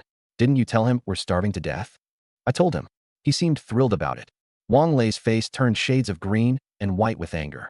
He slammed his palm on the armrest of the couch, but his hunger weakened him, causing him to wince in pain instead. Frustrated, he cursed. Damn it. Chow Bai was nothing more than a lowly errand boy, making 3,000 yuan a month under me. Now he dares to turn the tables just because of the apocalypse? Not listening to his old leader anymore. Fuming, Qin Shui glared at him. Then go and rob him of his food. You've got hands and feet. What are you afraid of? Her words made Wang Lei choke. He opened his mouth to argue, but quickly deflated. In the past, he had relied on his authority, status, and connections to assert himself, but now all of it was worthless. Chow Bai was young, strong, and had awakened abilities. Meanwhile, Wang Lei was too weak from hunger. If he went to demand food, he'd probably end up beaten half to death. That won't work. The kid got lucky awakening his abilities. He's not easy to deal with. So what? We just sit here waiting to die? Qin Shui seethed, storming into the bedroom and slamming the door shut. Her outburst made Wang Lei shrink into himself, not daring to say another word. Sitting by the bed, Qin Shui grew more indignant the more she thought about it. Why should that bitch Lin Miao Miao get to live comfortably, eating and drinking her fill, while she was left with a useless husband, starving and waiting for death? Wasn't Lin Miao Miao only relying on her looks? Qin Shui wasn't any less attractive. She ran her fingers over the mirror, gazing at the reflection of her still delicate yet emaciated face. A thought suddenly crossed her mind. Chow Bai was infamous for never having had a girlfriend. Everyone in the company knew it. A man like that would be easy to manipulate. After all, she was beautiful, with a stunning figure. Is relentless when it comes to manipulating men. She refuses to believe anyone can resist her. What's more, there's no way she's letting Lin Miao Miao live the high life while leaving her in the dirt. Why should Lin Miao Miao cozy up to power and trample all over her? Dream on. Qin Shui made up her mind, pulling out her most figure-hugging black lace slip dress. She applied a bold layer of lipstick, let her hair loose, and styled it to perfection. In the mirror, a striking and elegant urban beauty stared back at her. As she stepped out, Wang Lei froze momentarily. Honey, where are you going? None of your business, Qin Shui snapped without even glancing at him. She slipped into her red-soled stilettos and strutted out the door. Wang Lei had a good idea of what was going on, but didn't dare to ask. After all, even if she admitted to it, what could he do?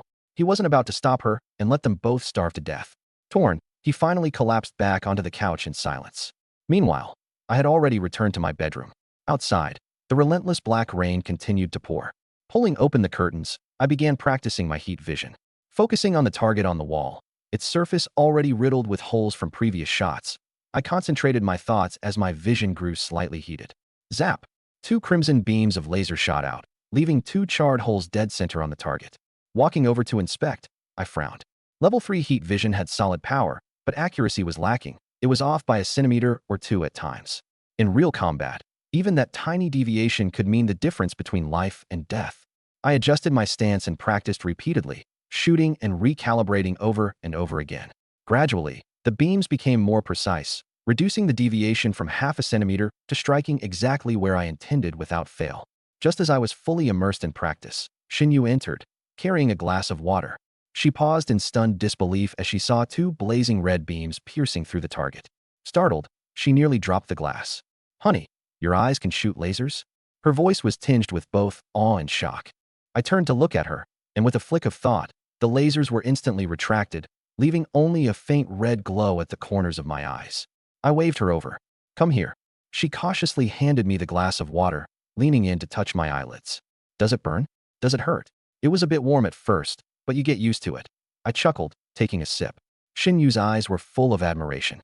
Though born into privilege as the daughter of a bureau chief, she had encountered far too many so-called elites whose boasts often fell apart under scrutiny. But here I was, casually melting steel with a glance. She planted a kiss on my cheek. Honey, you're incredible, 10,000 times better than those so-called elites. Her praise buoyed my spirits. Giving her a pat, I said, all right, stop interrupting. I need to practice some more. She walked out giggling, excitedly sharing my new ability with her sisters outside. I kept training for another half hour until my mastery over the heat vision grew finer and more precise. Just as I was preparing to run another set, my phone vibrated in my pocket. I frowned. Network services had been cut off citywide for a while now. Only a rare few places with backup power and relay systems could still send messages. Pulling out the phone, I saw a text from Qin Shui. Xiaobi, it's Qin Shui. I'm at the corner of the corridor outside your villa. Could you come out for a moment? Don't let Lin Miao Miao know. I have something to discuss with you. Reading her message, a slow smirk crept across my face. Lin Miao Miao had been right. This woman simply couldn't let it go and was undoubtedly playing dirty now. But that suited me just fine. I left the room and stepped into the dimly lit corridor. Qin Shui was pressed against the wall at the corner, looking suspiciously furtive.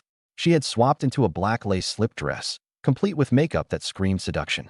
Her eyes lit up when she spotted me. Approaching hesitantly, she whispered, Xiaobi, you finally came.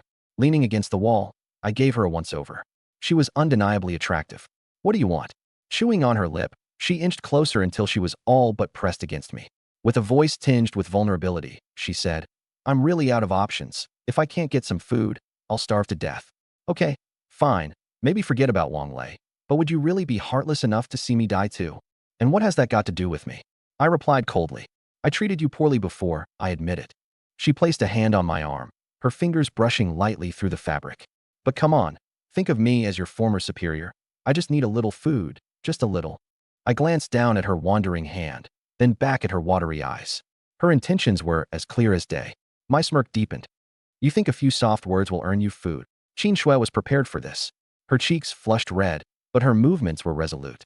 Without hesitation, she threw herself into my arms. Then tell me, what do you want? Anything you want, just say it. I'll give it to you. I wasted no time. Wrapping an arm around her waist, I pulled her closer. She trembled slightly in my embrace, but didn't resist, leaning into me instead. Come on, I said. Let's have this conversation inside. Steering her into the adjacent storage room, I shut the door behind us. The room was small and cluttered with various odds and ends, with an old, clean sofa bed tucked in the corner. Once the door closed, we were enveloped in darkness, with only faint light seeping in from the hallway. Qin Shui stood by the bed, her head lowered. Her eyes betrayed not fear, but a keen calculation. Xiaobi, I've never done anything like this before. Be gentle, okay? I chuckled. Don't worry, I'm always gentle. 2 hours later, Qin Shui lay curled up on the sofa bed, completely spent, too weak even to lift a finger. Her lace slip dress was crumpled in a heap in the corner. Her hair was a mess, her forehead slick with sweat, and her face still carried a faint blush. She panted heavily, her mind a complete blank. Meanwhile, I sat on the edge of the sofa bed, tidying up my clothes. Glancing down at the exhausted Qin Shui, a wave of satisfaction surged within me. The system notification that had chimed moments ago nearly made me laugh out loud. As it turned out, Qin Shui really was a first-timer. Taking her had directly rewarded me with a new superpower, space jump. I brought supernatural powers with me, and I was quite satisfied. She quickly nodded, stuffed the items into a small bag, propped herself up on shaky legs, and stealthily slipped out of the room. Qin Shui crouched as she entered her villa. Pushing the door open, she found Wang Lei sitting on the sofa, waiting for her. Seeing her disheveled hair, flushed face, wrinkled clothes, and red marks on her neck, Wang Lei's complexion darkened, a vivid shade of green practically glowing on his face as his jealousy surged. But he suppressed his anger, his eyes locked tightly onto the bulging small bag in her hands. Did you get the food? He asked eagerly. Qin Shui said nothing. She poured out the contents of the bag onto the coffee table, 4 packs of instant noodles, and 3 compressed biscuits. Wang Lei's eyes were instantly glued to the food, his mouth salivating uncontrollably. Whatever anger he felt evaporated quickly in the face of the food. However, after he counted the items, his eyes widened in disbelief. Well, what? Only this much. Qin Shui was stunned. She had expected Wang Lei to explode in anger, calling her shameless, even pinning her against the wall and beating her. She had already braced herself for such an outcome. However, to her utter astonishment, his first reaction was to complain that the food she had exchanged her body for was too little. Looking at the greedy way he stared at the instant noodles, an intense wave of disgust surged in Qin Shue's heart. She snatched the food away, leaving only 2 packs in front of him, and said coldly, "Not enough? Go get it yourself. Go ask Chow Bai and see if he even bothers to look at you." Wang Lei closed his mouth awkwardly. He was well aware that his survival now depended entirely on Qin Shui exchanging food from Chow Bai. He couldn't afford to offend her, or he'd starve to death. But he was just so hungry that he couldn't wait. He grabbed a pack of instant noodles, tore it open, and crammed the dried pieces into his mouth, devouring them ravenously.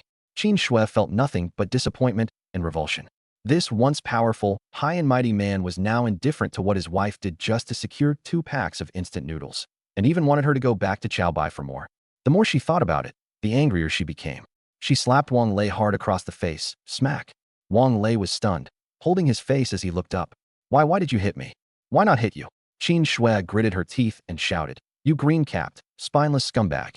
You're incapable of finding food yourself and force your wife to deal with other men in exchange. And you still complain there's not enough? You're nothing but garbage." Wang Lei's face turned beet red, but he couldn't refute her. Every word she said was true.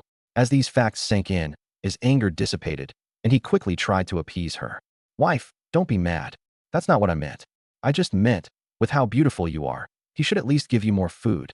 Otherwise, it's too unfair. Next time you go, remember to ask for more." Qin Shui trembled with anger, her hand rising before she ultimately lowered it again. After all, they had been married for years, and though Wang Lei wasn't capable in some respects, he used to treat her well. "Fine," she said coldly. "I'll ask for more next time and give you a share." With that, she turned and headed into the bedroom, locking the door behind her. She lay down on the bed, her entire body aching, particularly her waist and backside, which felt as though they were about to snap apart. Chow Bai was like a wild animal, completely barbaric. Meanwhile, I stood in the center of the bedroom, practicing my supernatural power. I took a deep breath, disappearing from my spot in an instant. By the next second, I was standing by the wardrobe, and, with another flash, I was back where I started, all within a second. I was immensely pleased. Spatial teleportation might not be something that could be enhanced by consuming marine creatures, but after several days of practice, my proficiency had significantly improved. I could now complete the teleportation with just a single thought. I was about to test it a few more times when the overhead light suddenly turned on. I froze for a moment, looking up at the ceiling. The sudden brightness was a bit jarring. After so long in the post-apocalyptic dimness, the glare caused a moment of disorientation. I walked into the living room, where Lin Miao Miao, Shen Yu, and Xia Yao Yao emerged from their respective rooms. The 3 women wore expressions of utter surprise on their faces. "There's electricity?" Shen Yu stared at the ceiling light, her voice brimming with disbelief and joy. I pulled out my phone and looked at it. The screen glowed, and while the signal bars were still faint and gray, there was indeed a weak signal. A state-issued emergency notification popped up.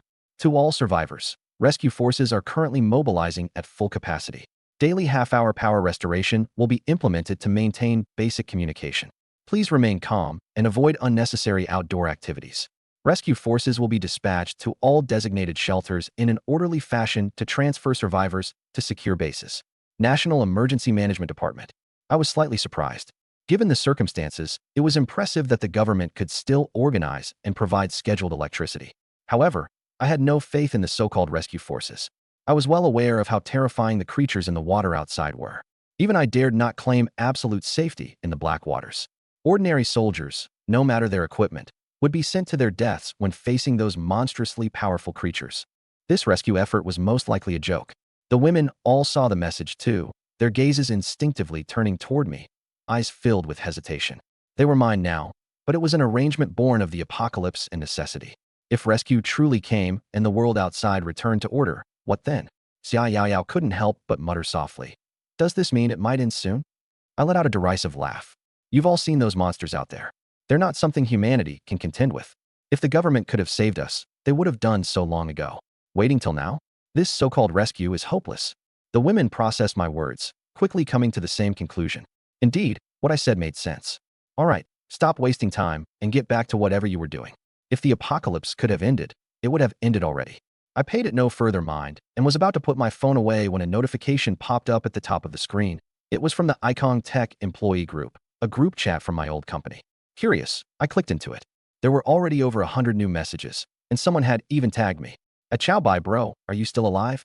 A Chow Bai, Xiao Chow, it's been so long since we heard from you. We've been worried about you. I furrowed my brows. Worried? I sneered inwardly. These people had never missed an opportunity to make my life hell before, giving me a hard time, ignoring me, speaking ill of me behind my back. And now this sudden outpouring of concern? Even a fool could see through their intentions. When the apocalypse began, I remembered that these people had all been trapped in the office building. Our workplace was only 2 blocks from the Ikong residential area, a location that was elevated and densely stacked with floors, so it likely wasn't completely submerged.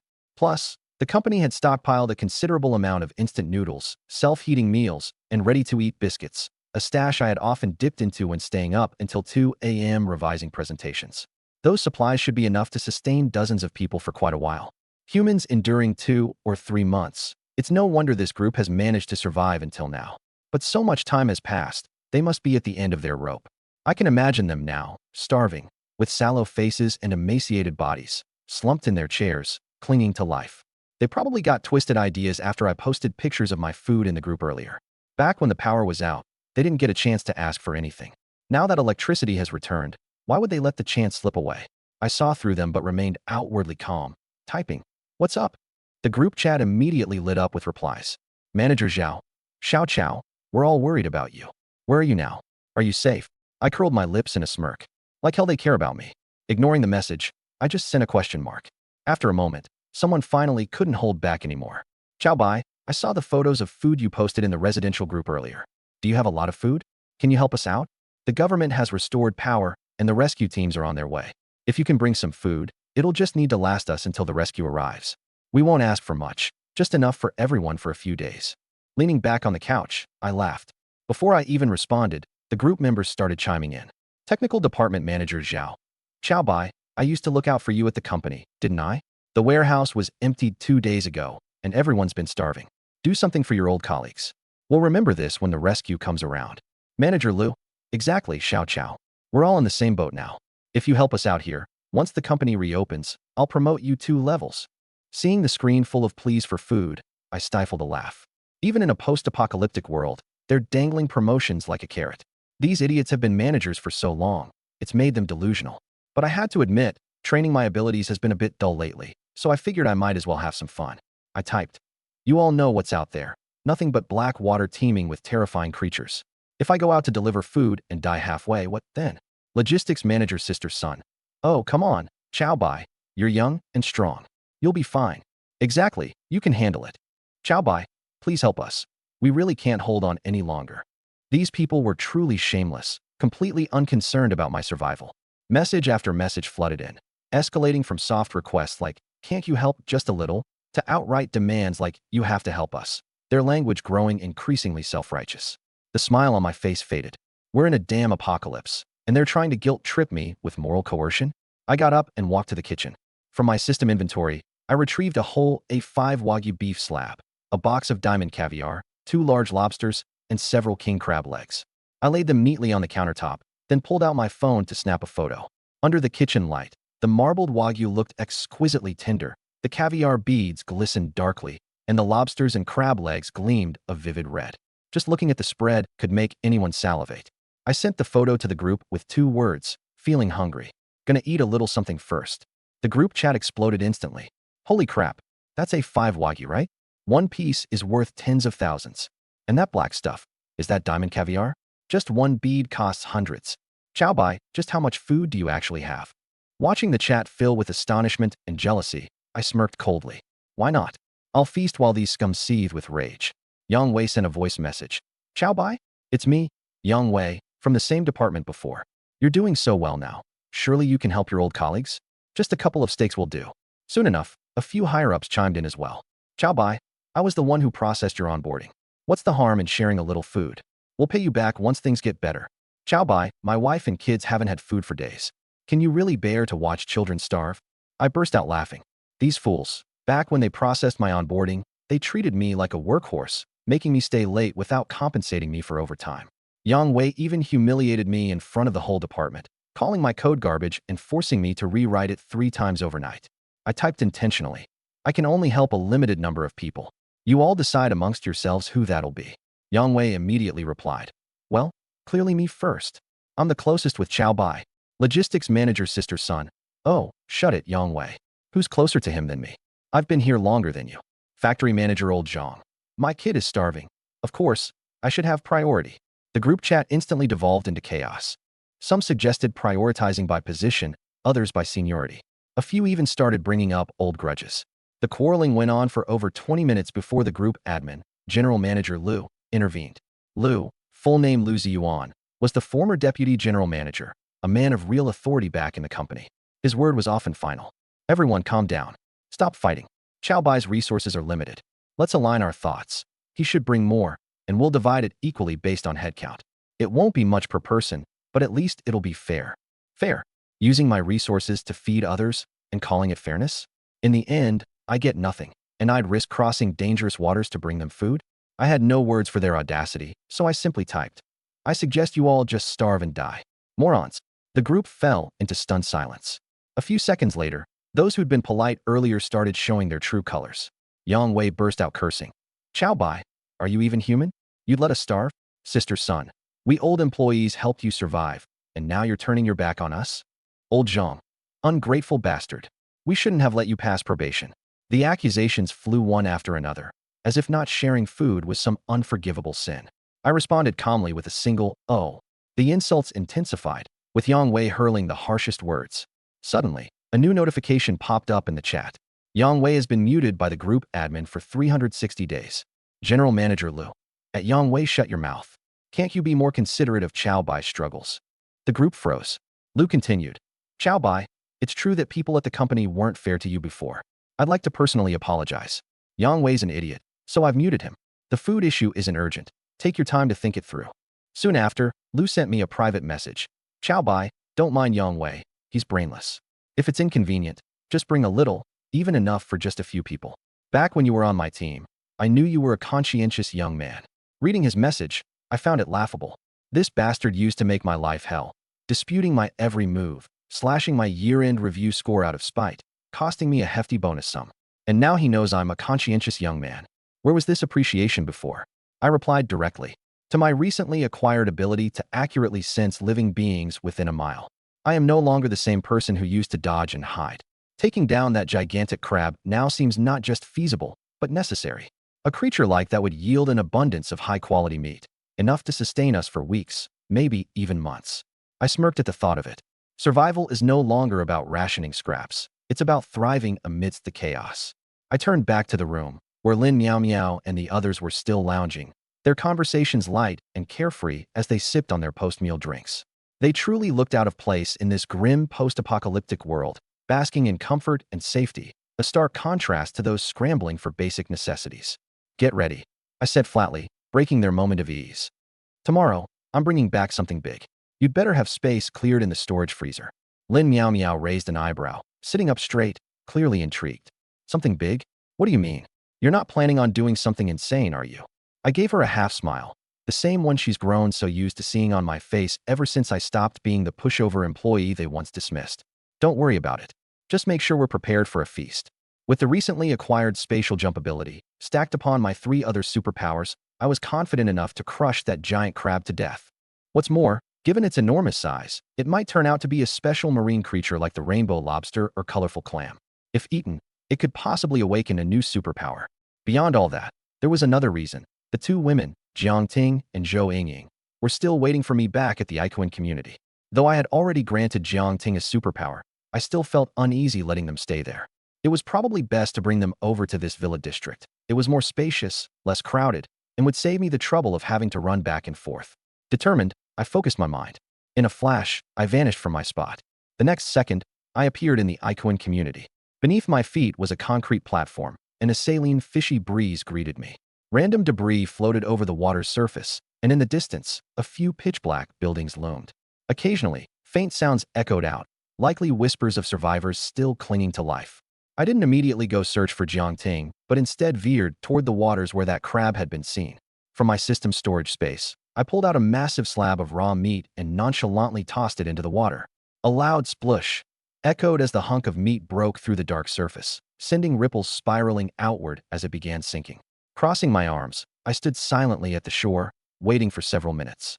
Bubbles began rising on the water's surface, at first just a scattering of small ones, then more and more, growing in size and number, as if heralding the emergence of a colossal being. Whoosh! A massive dark silhouette erupted from beneath the water. Its black and red carapace glistened with mucus and seaweed, its protruding eyes glued onto me from stalks, unyielding and cold. As its enormous claws opened wide, it sent waves crashing toward me. I grinned wildly, not dodging a bit, and rushed toward its gigantic claw with a clenched fist. Duong! My fist landed squarely on its carapace with a resounding thud. The hard shell caved inward upon impact, and spiderweb-like cracks spread outward while violet blood seeped from the fissures, trickling downward. The crab shrieked hoarsely, its body recoiling slightly back into the water as a flicker of confusion crossed its foggy eyes. In recent days, it had devoured countless humans near these waters. Those frail creatures barely withstand a single snap of its claw. But I was different. Just one punch from me had fractured its shell, causing it pain all over its body. Under the torment of intense pain, its rage ignited completely. Its two colossal claws sliced through the air at breakneck speed, leaving afterimages in their wake. I raised an arm to block. Clang! Sparks flew. Though my arm went slightly numb, it remained unharmed. The crab froze in shock. To its understanding, humans were mere food. How could food be so strong? Not giving it a chance to process, I threw another punch, this time targeting its joint. Crack! One of its massive claws shattered off instantly. Maddened with pain, the crab lunged with what remained of its strength, clenching its last claw tightly around my waist before submerging itself entirely to drag me down to the depths. A cluster of huge bubbles gurgled up as the water surface churned. Peering through the buildings, several faces emerged from the windows, their necks craned just in time to witness the sight of the crab pulling me underwater. What the heck? That guy's a superhuman? Going head-to-head with the giant crab? He's insane. That crab isn't something humans can handle. Remember the case with internet star Li Fei's speedboat? It was split in half with a single claw. Even Lord Jiangting doesn't dare venture into that water. That guy's probably done for. A cacophony of speculations echoed. Suddenly, boom! The water surface erupted in an explosion. Two blazing red laser beams tore up from beneath, thick shafts of light slicing through the air and splitting the dark liquid. Steam roiled and mist enshrouded everything as intense heat spread like wildfire, leaving the waters boiling. The beam's residual energy shot toward a nearby building, piercing the concrete exterior and leaving two gaping black holes, molten edges still dripping with molten slag. What followed was an energetic thrashing of water. The massive giant crab slowly surfaced, belly up. Its exposed underbelly revealed two gaping, scorched holes running straight through its shell, with residual smoke curling upward. The innards were charred black, and violet blood sizzled as it mixed with hissing vapor. I stood atop the floating carcass, drenched from head to toe, my soaked clothing clinging tightly to my figure. A faint red glow still lingered in my eyes. Glancing down at the fully lifeless crab beneath my feet, I activated my system's storage ability, and in the blink of an eye, its entire corpse disappeared into thin air. What was once an eruption of chatter among the onlookers suddenly fell silent. Complete stillness blanketed the air. It felt as if even their breaths had been snatched away. Mouths gaped open, eyes wide enough to pop out of sockets. The crowd was utterly stunned. Holy crap! This has got to be Superman or something, right? Did that crab just get roasted by lasers? No way a superhuman could be that strong. That guy's definitely an alien. A bolder individual crept halfway out of a window in an attempt to strike up a conversation with me. I cast them an icy glance, the faint remains of crimson light in my glare, sending them trembling back into hiding. Not bothering with further acknowledgement, I initiated another spatial jump, vanishing from the scene. In the next moment, I reappeared inside Unit 404 of Building 9. The living room was just as before. Sofa, coffee table, that withered potted pothose plant, and newspapers taped over the windows serving as makeshift curtains. Jiang Ting was seated cross-legged on the sofa, her head bent over her phone.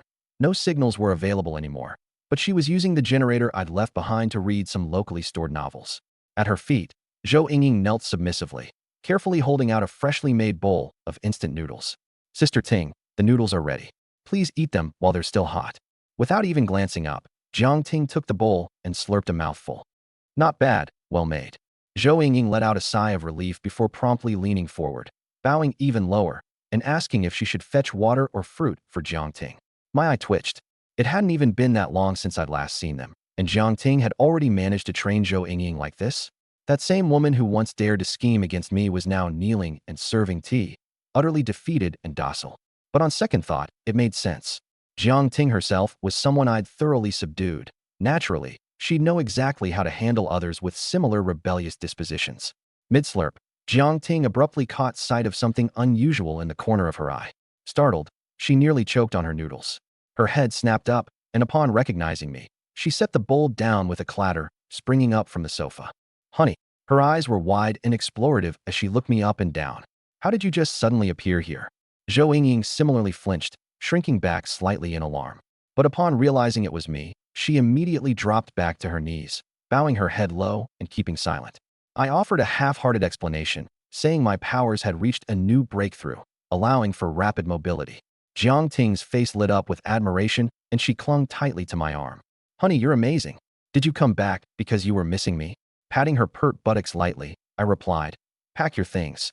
I'm taking you both to live somewhere else. The villas over there are more comfortable, less crowded, safer. The villa district? Over at Yulong Bay. That's right. Zhou Yingying interjected meekly. I can come too. I nodded, and she lit up with excitement. I'll go pack my things. No need. The villa has everything you'll need. Then we'll. How do we get there? By speedboat. I didn't respond. As the confusion lingered in their gazes, I walked over, wrapping one arm around Jiang Ting's waist and placing the other hand casually on Zhou Yingying's shoulder. Before they could react, all they felt was a sudden whirl of the world around them, as though space itself had crumpled and then smoothed out again. In the next second, both of them were standing in an unfamiliar, spacious living room. Sunlight streamed brightly through the floor-to-ceiling windows, illuminating leather sofas and a marble coffee table, with a faint sandalwood fragrance lingering in the air. Jiang Ting stood there in stunned silence for several seconds, taking in her surroundings. She suddenly whipped her head toward me, her mouth agape, wide enough to fit an egg. Zhou Yingying was even more dumbstruck, unable to process what had just happened. I released them both and settled casually onto the sofa, crossing a leg over the other. You'll live here from now on. There are over a dozen rooms upstairs and downstairs. Pick whichever you like. Later, I'll introduce you to the others. The two exchanged glances, their shock gradually giving way to delight. Jiang Ting was the first to snap out of it. She rushed over, plopping down beside me, grabbing my arm in excitement she couldn't hide. You're amazing, hubby. This place is 100 times better than the last one. Zhou Yingying quickly chimed in. Thank you, Brother Chow. But before she could finish, the sound of footsteps came from the stairway. Lin Miao Miao, Xin Yu, and Xia Yao Yao, three women, approached them. Their gazes fell on Jiang Ting and Zhou Yingying in unison, and their expressions darkened almost immediately.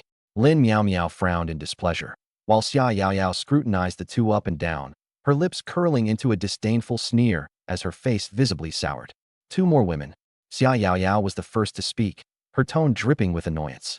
Arms crossed over her chest, chin tilted upward slightly, her eyes darted back and forth between Jiang Ting and Zhou Yingying. Chow Pai, aren't the three of us enough for you to handle? Or are you saying we weren't good enough, so you had to bring more women home?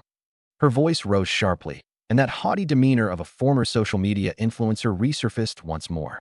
After days of enjoying plenty of food and being spoiled by me, she'd forgotten the pitiful state she was in when she begged for sustenance. She was fuming inside. For these past days, she had gone all out to please me at night, to the point her waist almost gave out. And yet, here I was, bringing back two more women, each prettier than the last. The more she thought about it, the more aggrieved she felt, thinking perhaps I'd grown tired of her and was seeking something new to freshen things up. Even if you want more women, can't you at least consider our feelings first? It's not as though we aren't doing our part. Before she could finish her sentence, I shot her a blank look. Instinctively, she recoiled, swallowing the rest of her words. On the other side, Lin Miao Miao hadn't noticed my look. She had already recognized Jiang Ting. Jiang Ting. She stepped forward, incredulous, scanning Jiang Ting up and down. You're Jiang Ting, right? Why are you with Chow Pai? Jiang Ting glanced up at her, confused but ultimately recognizing her. Lin Miao Miao had left an impression. Back in the company, Lin Miao Miao was a shareholder worth over $1 billion, addressed by everyone as President Lin, practically untouchable. Jiang Ting, though holding a decent position back then, was still miles beneath her. Whenever they crossed paths, she would always initiate polite greetings with a smile. She never imagined that this once lofty boss lady was now standing in my living room. President Lin? You're here too. Jiang Ting glanced between Lin Miao Miao and me, her thoughts scrambling to connect the dots. After a brief pause, she pursed her lips and nodded lightly. I'm one of Chow Pai's women now too. You too. Lin Miao Miao's voice rose, filled with shock and anger. Her head whipped around toward me. Hubby, isn't she someone else's fiancée? How could you take even her? Don't you have any standards? Her words were harsh, as though belittling Jiang Ting's circumstances as unfit, forgetting that she herself was also once someone else's fiancée. Jiang Ting's face darkened, though she didn't lash out. She merely replied coolly, President Lin, does who I used to be have anything to do with who I am now? I'm Chow Pai's woman now. So what? What does it have to do with you? You. Lin Miao Miao was left speechless, her anger flaring. She stepped a bit closer, seemingly intent on arguing, but then reconsidered and instead turned toward me, her tone tinged with complaint and coquettishness. Hubby, aren't you going to say something? How can she talk to me like that? I used to be her boss, for goodness sake. I stood where I was, arms crossed, watching this quarrel unfold among the women, my expression flat. Lin Miao Miao, misreading my silence as tacit agreement with her stance, grew bolder. She took 2 steps closer, adopting an air of self-righteous concern. Hubby, having the 3 of us should be more than enough for you. There's no need to bring in more women. Think about it. The more mouths to feed, the faster our food will run out. Right now, you should focus on growing stronger, finding more supplies, and protecting us better, not adding more women to our group. Her words sounded noble on the surface, but the dissatisfaction in her tone was thinly veiled. Nearby, Xia Yaoyao added, Exactly. Aren't the 3 of us enough for you? After all the late nights we've spent with you, you still have the energy to recruit new ones. Throughout the entire argument, Xinyu remained silent. Leaning casually against the stairway railing, her arms crossed in front of her chest, there was a faint, almost teasing smile on her lips as her gaze calmly shifted between the 2 arguing women. Inside, I scoffed coldly. These women, spoiled after just a few decent meals, clearly forgot their place. Who exactly did they think they were? The rightful ladies of the house.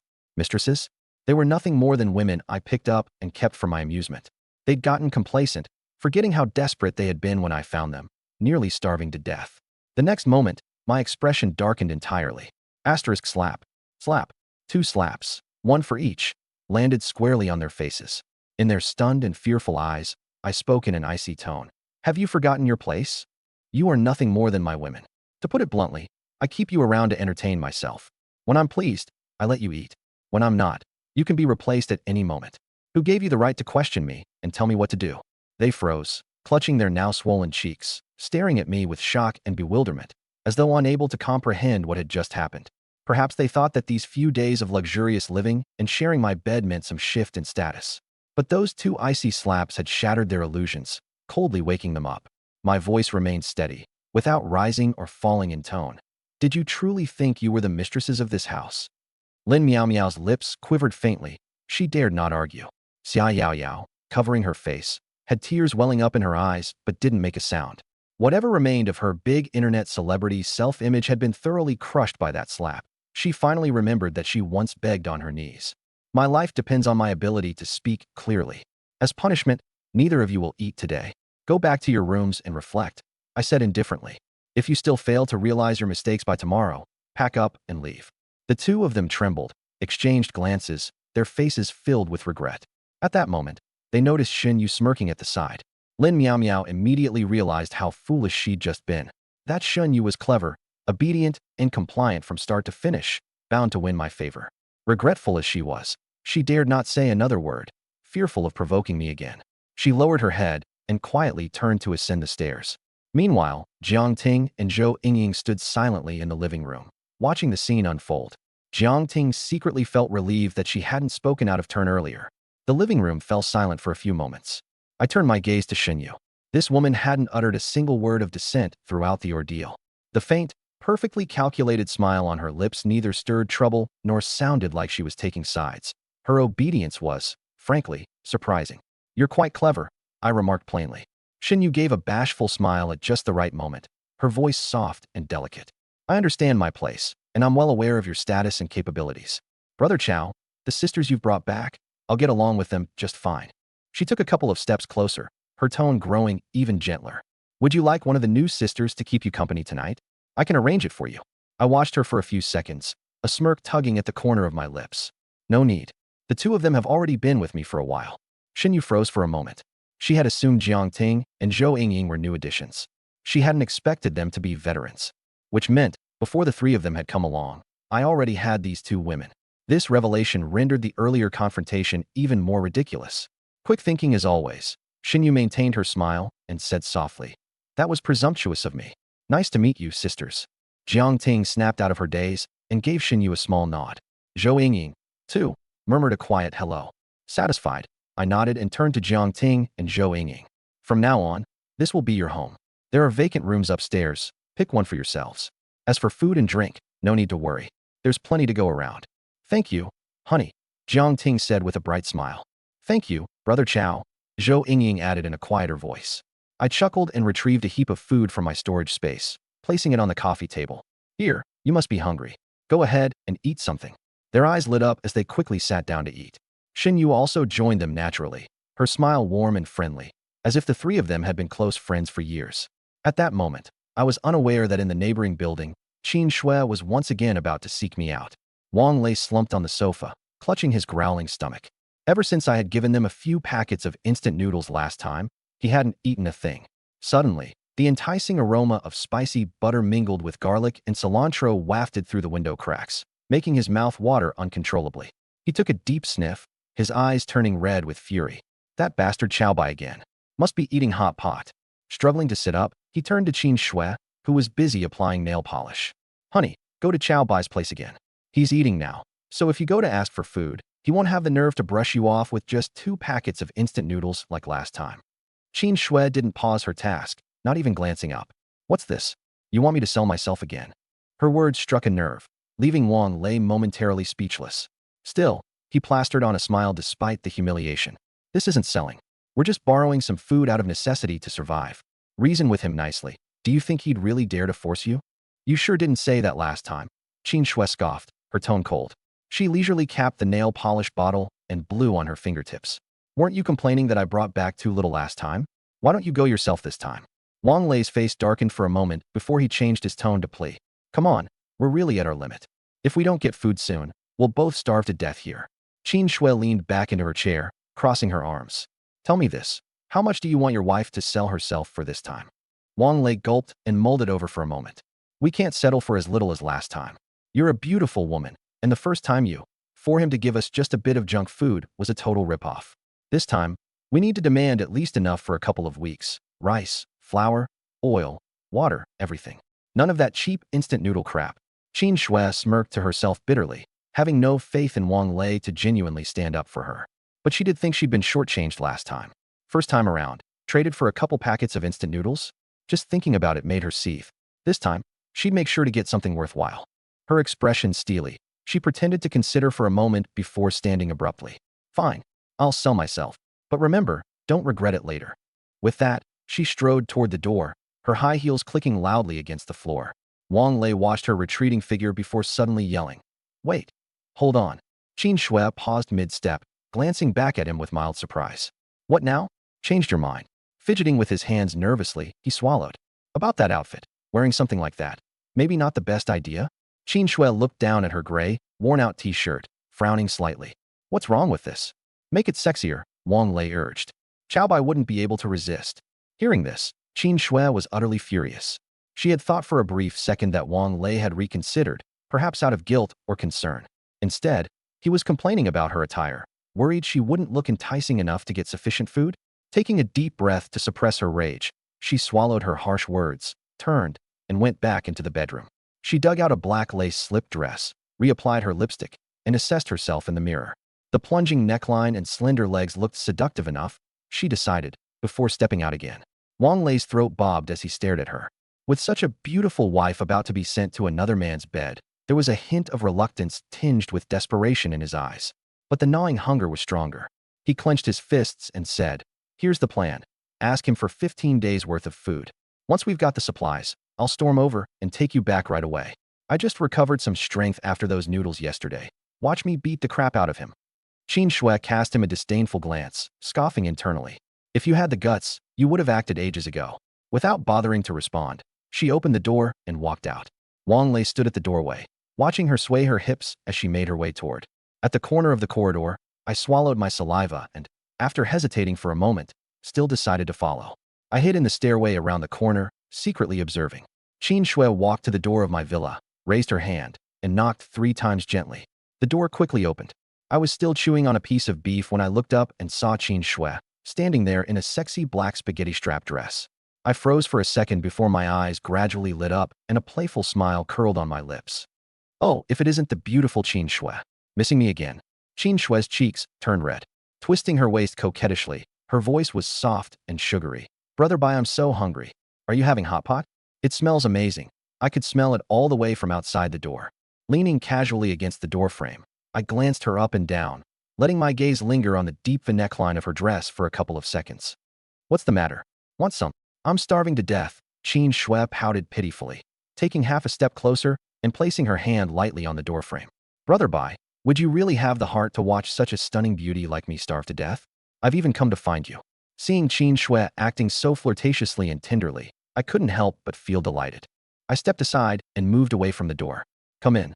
Without another word, she slipped past me into the house as though afraid I might change my mind.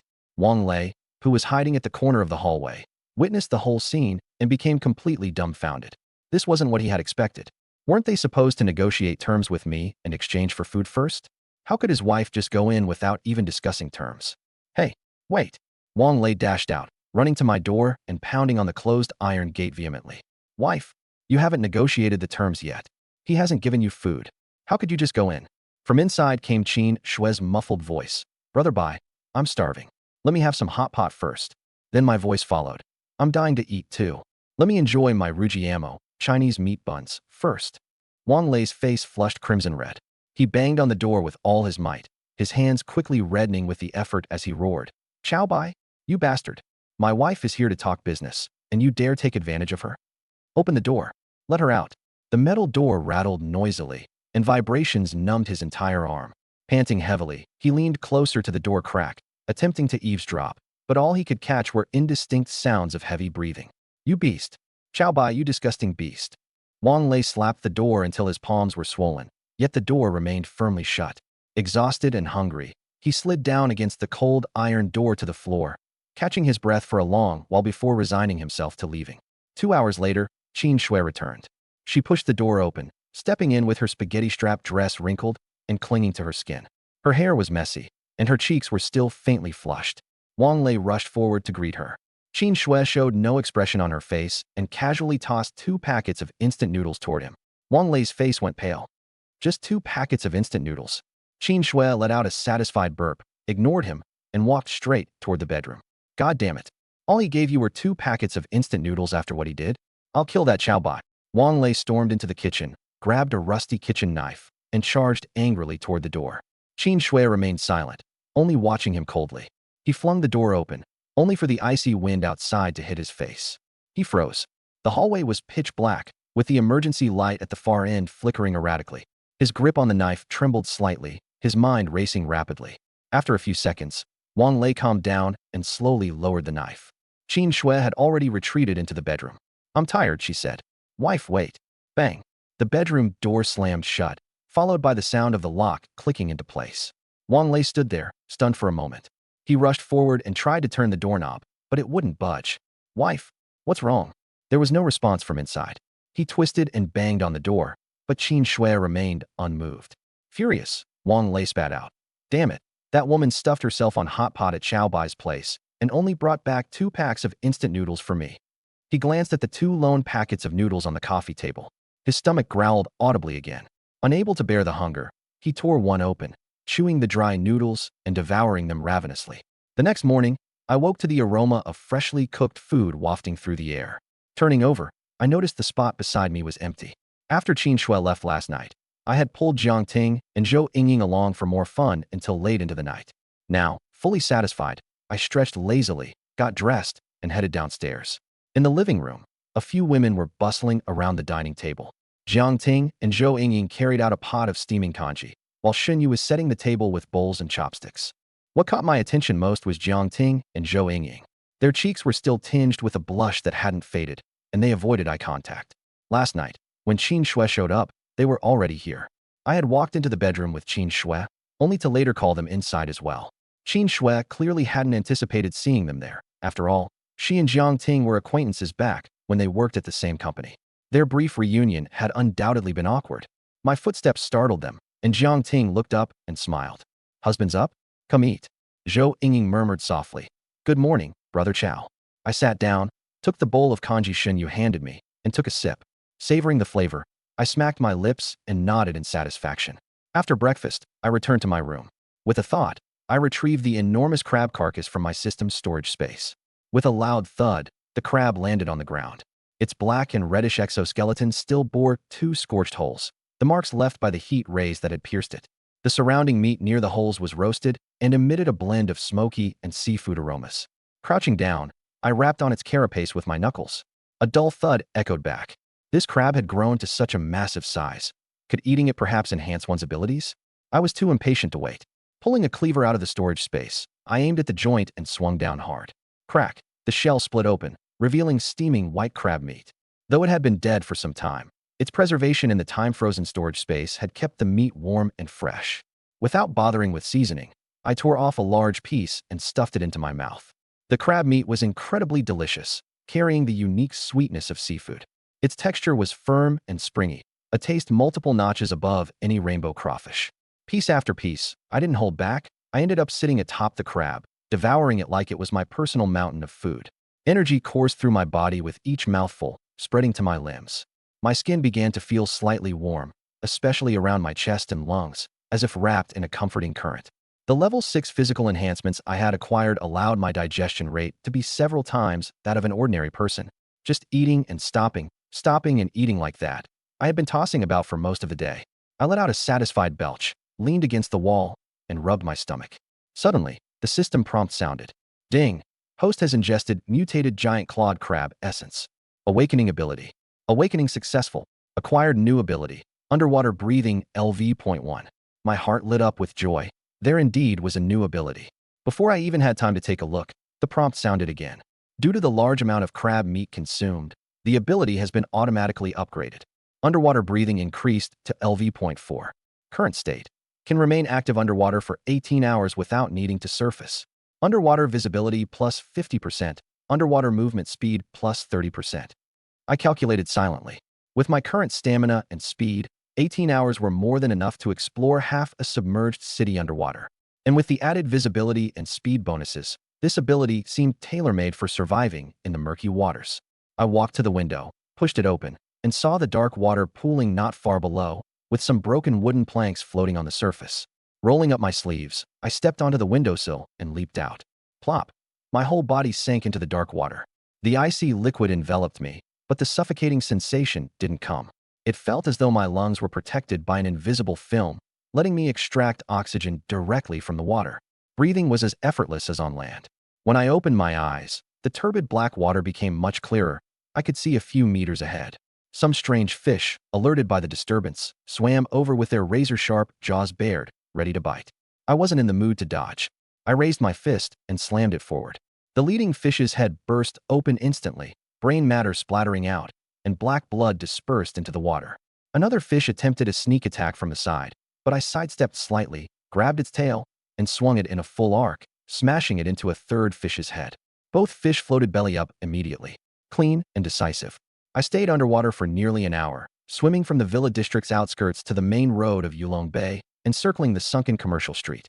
After confirming there were no noteworthy new threats, I surfaced and climbed ashore. Dripping wet but feeling refreshed, I wrung out my clothes and couldn't help but laugh. From now on, those monsters hidden in the depths, the underwater buildings, and the drowned secrets were no longer off-limits to me. I pushed open the front door just as Jiang Ting was coming down the stairs. Seeing me soaked to the bone, she paused in confusion. Honey, did you go outside? But I didn't see you leave through the door. I shook the water droplets off my hair. I took a swim in the water. Her eyes widened in shock. In the water? Isn't it full of those weird fish? Are you okay? Do I look like something happened to me? I grinned, stretched lazily, and heard my bones crackle. Going out just got a whole lot easier now. All right, don't make a fuss. Grab me a towel. She quickly fetched a towel and handed it to me, her eyes scanning me up and down several times. My body didn't even have a single tooth mark. My skin was so clean that it was hard to believe I had just been swimming among monsters. That familiar look of admiration reappeared in her eyes as she came closer to help dry my hair, her soft body leaning into me. In a low voice, she whispered, Honey, you're getting more and more amazing. I gave her waist a pat. All right, stop tempting me. We have serious stuff to do tonight. She pouted but didn't push further and obediently went off to tidy the living room. The next morning, after a quick meal, I said a few words to the women and then activated space teleportation, disappearing from the living room. Although the number of women around me had grown, the more the merrier. The system could still make me stronger. Today, I planned to thoroughly search the neighborhoods near Yulong Bay to see if there were any other surviving women. If there were any still alive, especially beautiful ones, I would rescue them all. First, I teleported to the adjacent Emerald Garden. After a sweep, I found no women matching the system's criteria. Then I moved on to Lakeside Manor, with the same results. I was preparing to go farther to Jinshio Mansion when my footsteps halted in front of a particular building. It was a 3-story standalone structure with a sign at the entrance that read Pathfinder Fitness Club. While several window panes were shattered, the building as a whole remained intact, standing tall above water level and largely untouched by the flooding. A high-end gym? I thought for a second and teleported straight in. The interior was luxuriously fitted. The marble countertop at the reception area was covered in a layer of dust, but the material screamed expensive. Deeper inside, there was a row of neatly arranged treadmills, elliptical machines, and rowing machines, all imported, each worth a fortune. In the corner stood professional equipment like Smith machines, cable systems, and squat racks. Although these were of little use to my current physique, I figured, since I'm here. With a thought, I activated my system's storage space, collecting all the gym equipment at lightning speed. Treadmills, dumbbells, weight plates, butterfly machines, not a single piece was left behind. Even the protein powder on the shelves was swiftly taken after a brief moment of hesitation. The gym was emptied in the blink of an eye. Just as I clapped my hands, ready to leave, footsteps echoed from the entrance. "Who are you?" I turned to see 5 people filing into the gym. Leading them was a man in his 30s with a sturdy build. His tank top revealed 2 thick arms, clearly the result of frequent workouts. Following him were 3 equally muscular men, all tall and broad. In the middle of these 4 men stood a woman in gray yoga pants and a white sports tank, her brows slightly furrowed as she looked in my direction. My gaze fell on her. Her body was truly amazing. The white yoga pants hugged her long legs and perfectly rounded hips, and her slim waist looked like it could be easily held in one hand. Beneath the tank top, a flat stomach peeked out. Her long hair was tied in a high ponytail, showcasing a smooth, elegant neck, and her face carried a natural beauty, exuding a vibrant, healthy charm unique to someone who exercised regularly. The system's prompt chimed in right on cue. Name: Su Man. Age: 26. Appearance: 9. Exquisite body. Purity: 9. Only held hands with the opposite sex. Overall score: 9. Ding meets system requirements. I was instantly delighted and leered at her with an unrestrained grin. "Oh, I was just passing by, looking around. Didn't mean to disturb." The muscular man at the front introduced himself as Chun Hao, one of the few fitness enthusiasts who had managed to survive in the area. This gym was a place he frequented, and during the apocalypse, he had relied on its stash of protein powder to get by. But when he stepped in today, he was dumbfounded. There wasn't a trace of protein powder left, not even a barbell rod to be seen. The entire gym. The place had been cleaned out, not a single thing left behind. He glared at me menacingly. "Just passing by? We came to pick up some stuff yesterday, and today everything's gone. It must have been you. Spit it out, no more games." As he spoke, he rolled up his sleeves, showing off his muscles. "Hey, aren't you Chow Bai? You're still alive." A man behind Chun Hao suddenly recognized me. I looked over and recognized him too. It was Li Fei, a coach from the gym where I used to have a membership. Back then, I'd spent nearly 10 grand on an annual membership card. This guy pocketed the cash, but didn't bother teaching me properly. He'd rather go flirt with female members, leaving me to fend for myself. The worst part? Once, as I passed by the coach's lounge, I overheard him mocking me. "That Chow Bai is as scrawny as a beanpole. Coming here to work out? What a waste of money. A loser like him thinking he can build muscles." The other coaches laughed along. I clenched my fists at that time and held back. Later, I went straight back and canceled my membership. And now, here we were, face to face again. The surprise on Li Fei's face quickly turned into smugness. He turned to Chun Hao and said, "Don't worry, Hao Go.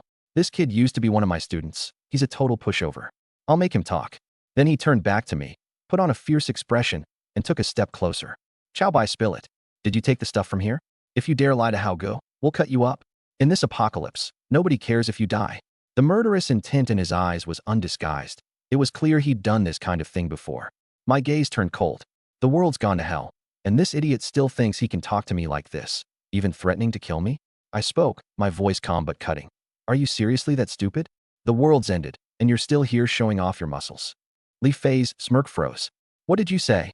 Get on your knees and apologize now," I said, my tone flat, eyes locking onto his. "If you do, I might let you die more comfortably." He froze, stunned by my audacity. He clearly didn't expect the once timid me to speak to him like this. Fury overtook his shock as he lunged at me, fist raised. Chow bai, you bastard. You're asking for it. The punch, swift and forceful, came hurling toward my face. Bang! A dull sound echoed in the room. Li Fei's body was still in mid-lunge, but his head was no longer attached. Blood and brain matter splattered everywhere, staining the two other muscular men beside him and soiling Su Man's yoga pants. His headless corpse staggered forward a couple more steps before collapsing on the floor, twitching twice before becoming still. Su Man let out a shrill scream, clutching her mouth as she shrank into a corner, her face pale as a sheet. Chen Hao and the three others stood frozen in shock. Holy! Chen Hao's legs went weak, stumbling backward. You have powers too? I was planning to deal with the remaining men as well, but the words have powers too made me pause. Powers? These guys had encountered other people with abilities? That might mean they knew where to find the special marine creatures that bestowed those abilities. I stepped forward in one stride, grabbing Chen Hao by the neck with my left hand and lifting him clean off the ground. His face turned bright red, and he clawed at my wrist with all his might, but my grip was like iron, unyielding. His legs kicked helplessly in the air, his throat emitting strangled gasps. Spare me, please. Don't kill me. You've seen others with powers? Where? Who? Yes. I've seen them. It was a female cop with a gun. She seemed to be part of a national rescue team. My brows furrowed. The national rescue team? By now, I had assumed the government had given up on rescue missions. Now there was news of such a team? Keep talking. We were scavenging for supplies nearby when we heard intense gunfire. Out of curiosity, we went to sea and found several military ships attacking something in the water. That lady cop was fighting on one of the ships. He swallowed hard, his voice trembling. But it looked like the military lost. Several battleships were dragged into the water, and the black water was covered with oil and debris. That lady cop fled to the nearby Liu Bay. You can go ask around. I swear I'm not lying. My heart sank. With my current physical enhancements at level 6, even I wouldn't stand a chance against the heavy firepower of a battleship. If the military failed with such firepower, how terrifying must the creature in the water be? I'd have to be cautious. No matter how powerful my abilities were, they didn't make me invincible. What kind of ability does that female cop have? She can cover her body in a layer of white light. It makes her bulletproof, unbreakable. She's amazing. I nodded and asked another question. Do you know about the rainbow-colored marine creatures? Chen Hao's eyes flickered with evident panic. I don't. I've never seen such creatures. I scoffed coldly, losing interest in further questioning. My grip on his neck tightened abruptly. Crack. His head slumped to one side, and his limbs went limp. I tossed his lifeless body to the ground, turning to face the remaining men. The others were already paralyzed with fear. One of them, a curly-haired guy, dropped to his knees, groveling. Boss, please don't kill me. I didn't see anything, I swear. I didn't waste words. One punch each, and their corpses hit the floor in succession. The gym fell silent, leaving only Su Man, trembling against the wall, her mouth covered, unable to utter a sound. Her yoga pants were blood-stained, her forehead drenched in cold sweat, and her wide eyes filled with terror as she watched me step closer. Standing before her, I looked down. She shrank into the corner, her lips pale. Please don't kill me. Her fear-twisted, delicate face caught my gaze. I reached out and patted her on the head. Relax.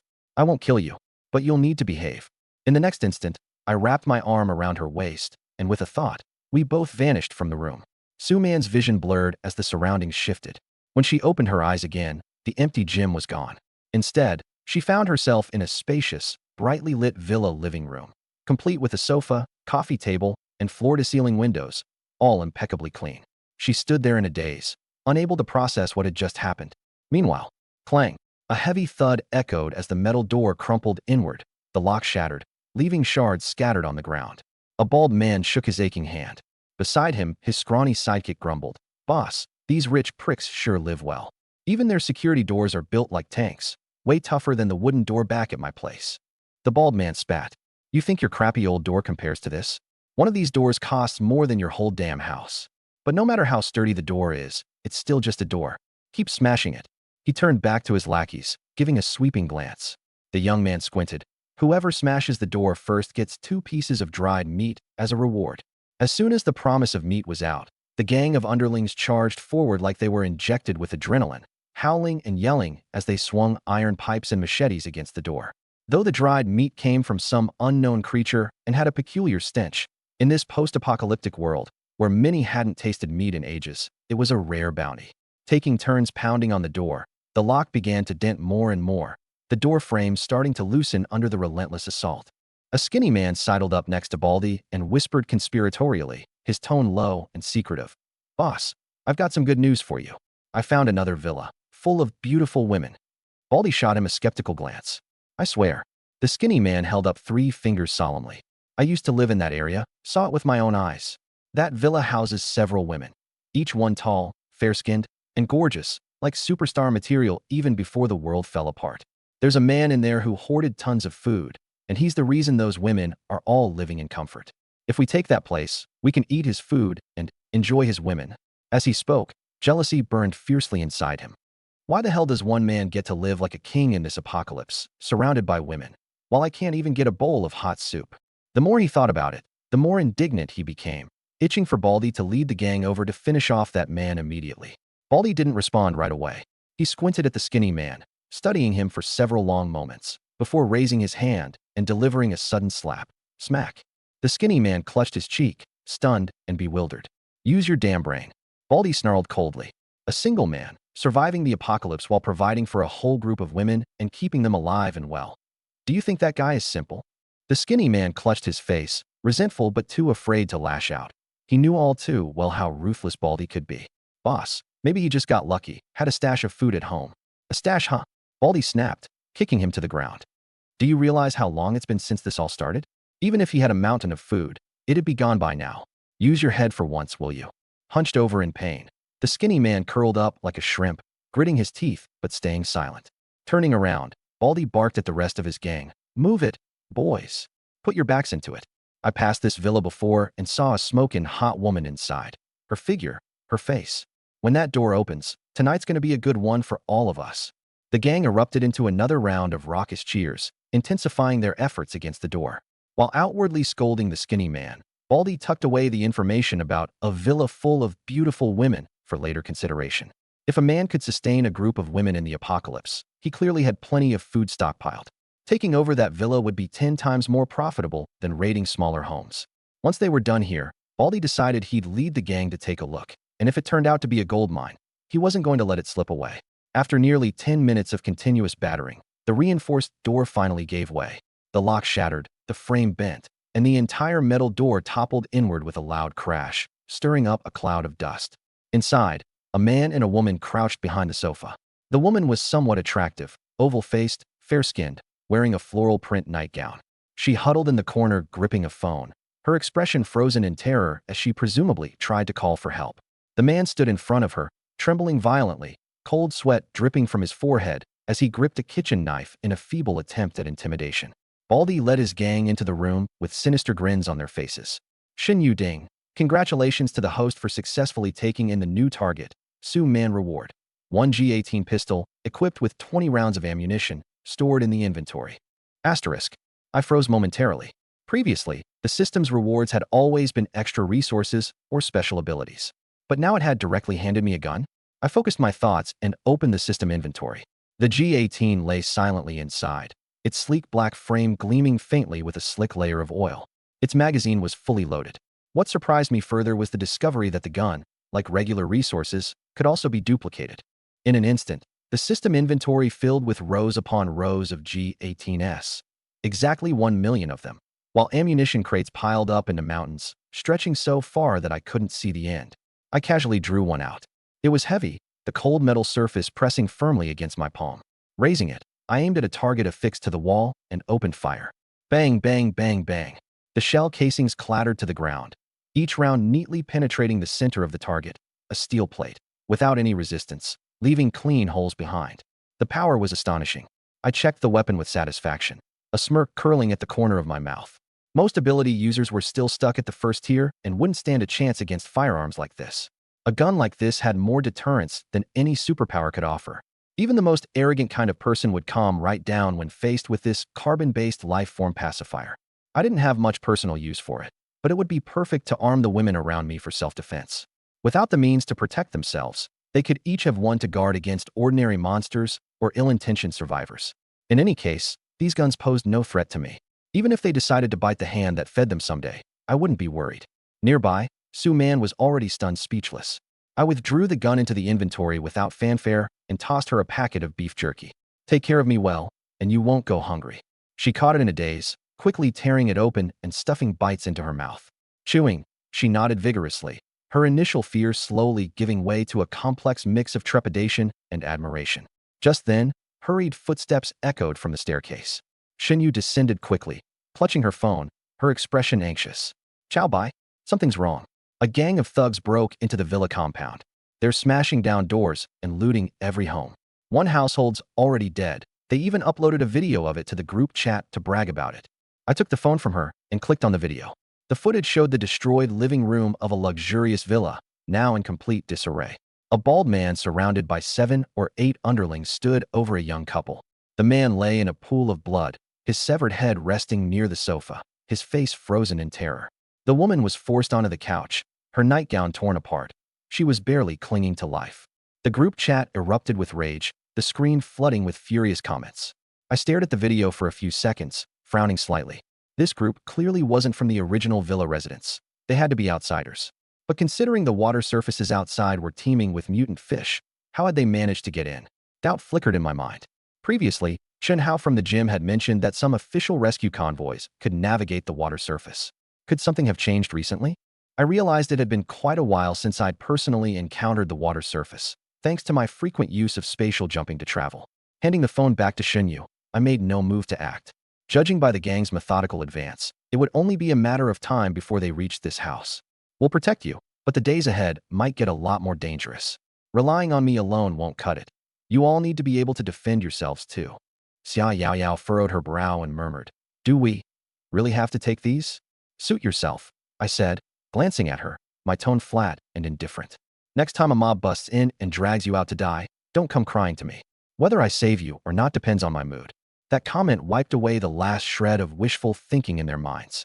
The apocalypse wasn't a place for games, and they understood that perfectly well. Jiang Ting gritted her teeth and was the first to pick up a gun, her voice firm. Okay, I'll learn. Seeing her take one, the others steeled themselves and picked up weapons one by one, giving me complicated looks. They were still a little scared, but even more than that, they were grateful. I nodded and stood up. There's plenty of ammo. Just learn how to use it. But don't forget, these are for self-defense only, not to turn you into cannon fodder throwing your lives away. Got it. They all nodded hard. At that, I turned and walked over to the window, pulling back the heavy curtains to gaze out at the night, thick with tension and dread. The mobs, the residents downstairs itching to make a move, and the eerie apocalyptic surroundings all made the air feel suffocating, pressing down on everyone. At the end of the day, there was only one rule in the apocalypse: survival of the fittest. Better to rely on yourself than to depend on others. I whispered under my breath, survive. Every one of you had better fight to stay alive. I said, if someone really dares to smash the door when I'm not around, don't hesitate, just shoot them. Lin Miao Miao carefully picked up the item, weighed it slightly in her hand, and exclaimed in surprise, Husband, you're amazing. Where did you get this? I have my ways. I didn't bother to explain further. Doesn't matter where it came from, just keep it with you. The group of women looked at the guns in their hands and then looked at me with deep gratitude. Such an important thing, and I handed it over just like that. Thank you, husband. After the lesson from last time, Xia Yaoyao had become much more obedient. With lingering fear in her voice, she shuddered. Those thugs are absolutely terrifying. So cruel. Her voice trembled slightly, but the admiration in her eyes as she looked at me was undeniable. Thank goodness we have you to protect us, husband. The rest nodded in agreement, then crowded around, offering to massage me and ease my tension. They all understood very well. It was only by pleasing me and earning my protection that they'd be able to survive. Watching these women vying for attention in front of me brought a deep sense of satisfaction to my heart. I couldn't be bothered to join in their fuss. Instead, I reclined back on the sofa and picked up my phone, scrolling through the messages in the group chat. Someone had already posted the meetup location, and another had uploaded photos of the weapons they'd brought: kitchen knives, iron pipes, and even a family that dug out a rusty crossbow, claiming they'd let those bastards taste a tetanus arrow. Dozens of people were converging toward the area occupied by the thugs, creating quite the lively scene. The night passed, and when I opened my eyes, there was a curvy, soft body nestled in my embrace. Su Man was curled up against my chest, her breathing even, her curves pressed tightly against me.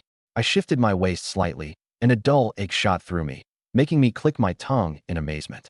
The first half of the night, Xinyu and Jiang Ting had long given up and gone back to their rooms. But Su Man, with the flexibility and stamina honed from her yoga training, had stubbornly hung in there until the very end. Even with my physical resilience that far surpassed ordinary people, she had completely worn me out. Looking at this seemingly delicate woman, it surprised me that she could be so intense in certain aspects. Feeling a pang of hunger, I climbed out of bed. Behind me, Su Man also awakened. She rubbed her eyes, her cheeks tinged with a rosy blush as she whispered shyly, "Husband, you're awake?" "Yeah, I'm hungry. Let's go out and eat something." In the living room by the dining table sat Shenyu, Jiang Ting, Lin Miao Miao, and Xia Yao Yao, all of them already waiting. After all the food was in my hands. They couldn't eat without me. Shenyu immediately greeted me with a smile. "Husband, you're awake. Are we eating now?" Jiang Ting noticed Su Man's flushed cheeks and covered her mouth, joking, "Way to go, Su Man. We couldn't handle it halfway through the night, but you lasted till the end. Not bad for a yoga teacher." Su Man's face instantly turned beet red, and she was too embarrassed to reply. I was no fool. I knew these women had gone back to their rooms, only to eavesdrop on what went on between me and Su Man afterward. But I didn't care in the slightest. I reached out, touched Jiang Ting's cheek, and said smugly, "Of course. Su Man is a yoga instructor who's won awards. She's got skills all over. If you're jealous, maybe work on your flexibility, and who knows, you might be able to last a bit longer too." "I don't want to," Jiang Ting retorted, feigning indignation as she dodged my touch. "You're as strong as a bull. I couldn't take you on alone. Now that the rest of the sisters are here to share the burden, I couldn't be happier." She remembered all too well how, back when it was just her, I completely wore her out to the point she cried and begged for mercy to no avail. Her whole body felt like it was falling apart by the time I was done. She had no intention of putting herself through that alone again, now that there were others to help share the load. I chuckled, but didn't tease her further. With a thought, several high-quality pre-packaged gourmet ingredients and a bottle of aged red wine materialized on the dining table out of nowhere. The dark crimson wine glistened seductively, stark against the bleakness of the apocalypse. "Who here knows how to make foie gras?" Shenyu and Jiang Ting shook their heads. They only knew how to cook simple homemade dishes. Lin Miao Miao, being the CEO of a corporation, and Xia Yao Yao, a top influencer, rarely lifted a finger in the kitchen. Even Zhua Yingying, who came from a dance background, shook her head helplessly. Just then, Su Man raised her hand timidly and said softly, I can make it. A little, at least. I'm not sure if it'll taste how you like it." "Oh, a yoga teacher who also knows how to cook this?" I was genuinely surprised. I used to live alone, so I'd experiment with recipes at home and learned a bit from videos. Yu's eyes lit up instantly. "That's amazing, Sister Su Man. It's been so long since we've had freshly cooked, hot food. No matter how it turns out, we'll love it." "Yeah, Su Man, need some help? I can be your assistant." Lin Miao Miao chimed in. Even the perpetually pampered Xia Yao Yao scooted closer. "I can help wash the vegetables." Life in the apocalypse was monotonous. Apart from keeping an eye on the thugs' movements, there wasn't much to do. The thought of working together to cook and eat a warm meal instantly lifted their spirits. "All right then, I'll make the foie gras, and the rest of you can handle the side dishes," Su Man agreed with a nod. Before long, the women rolled up their sleeves and got to work in the kitchen. Those washing vegetables focused on their task, while others prepared plating arrangements. Despite their normally pampered lifestyles, they moved about in an organized manner. Standing at the stove, Su Man deftly prepared the foie gras with practiced ease, heating the pan, adding the ingredients, controlling the heat. Soon, a rich and savory aroma filled the air, mingling with faint notes of fruit and butter, wafting through the living room. "Smells amazing," I said, leaning casually against the doorway, unable to resist offering praise.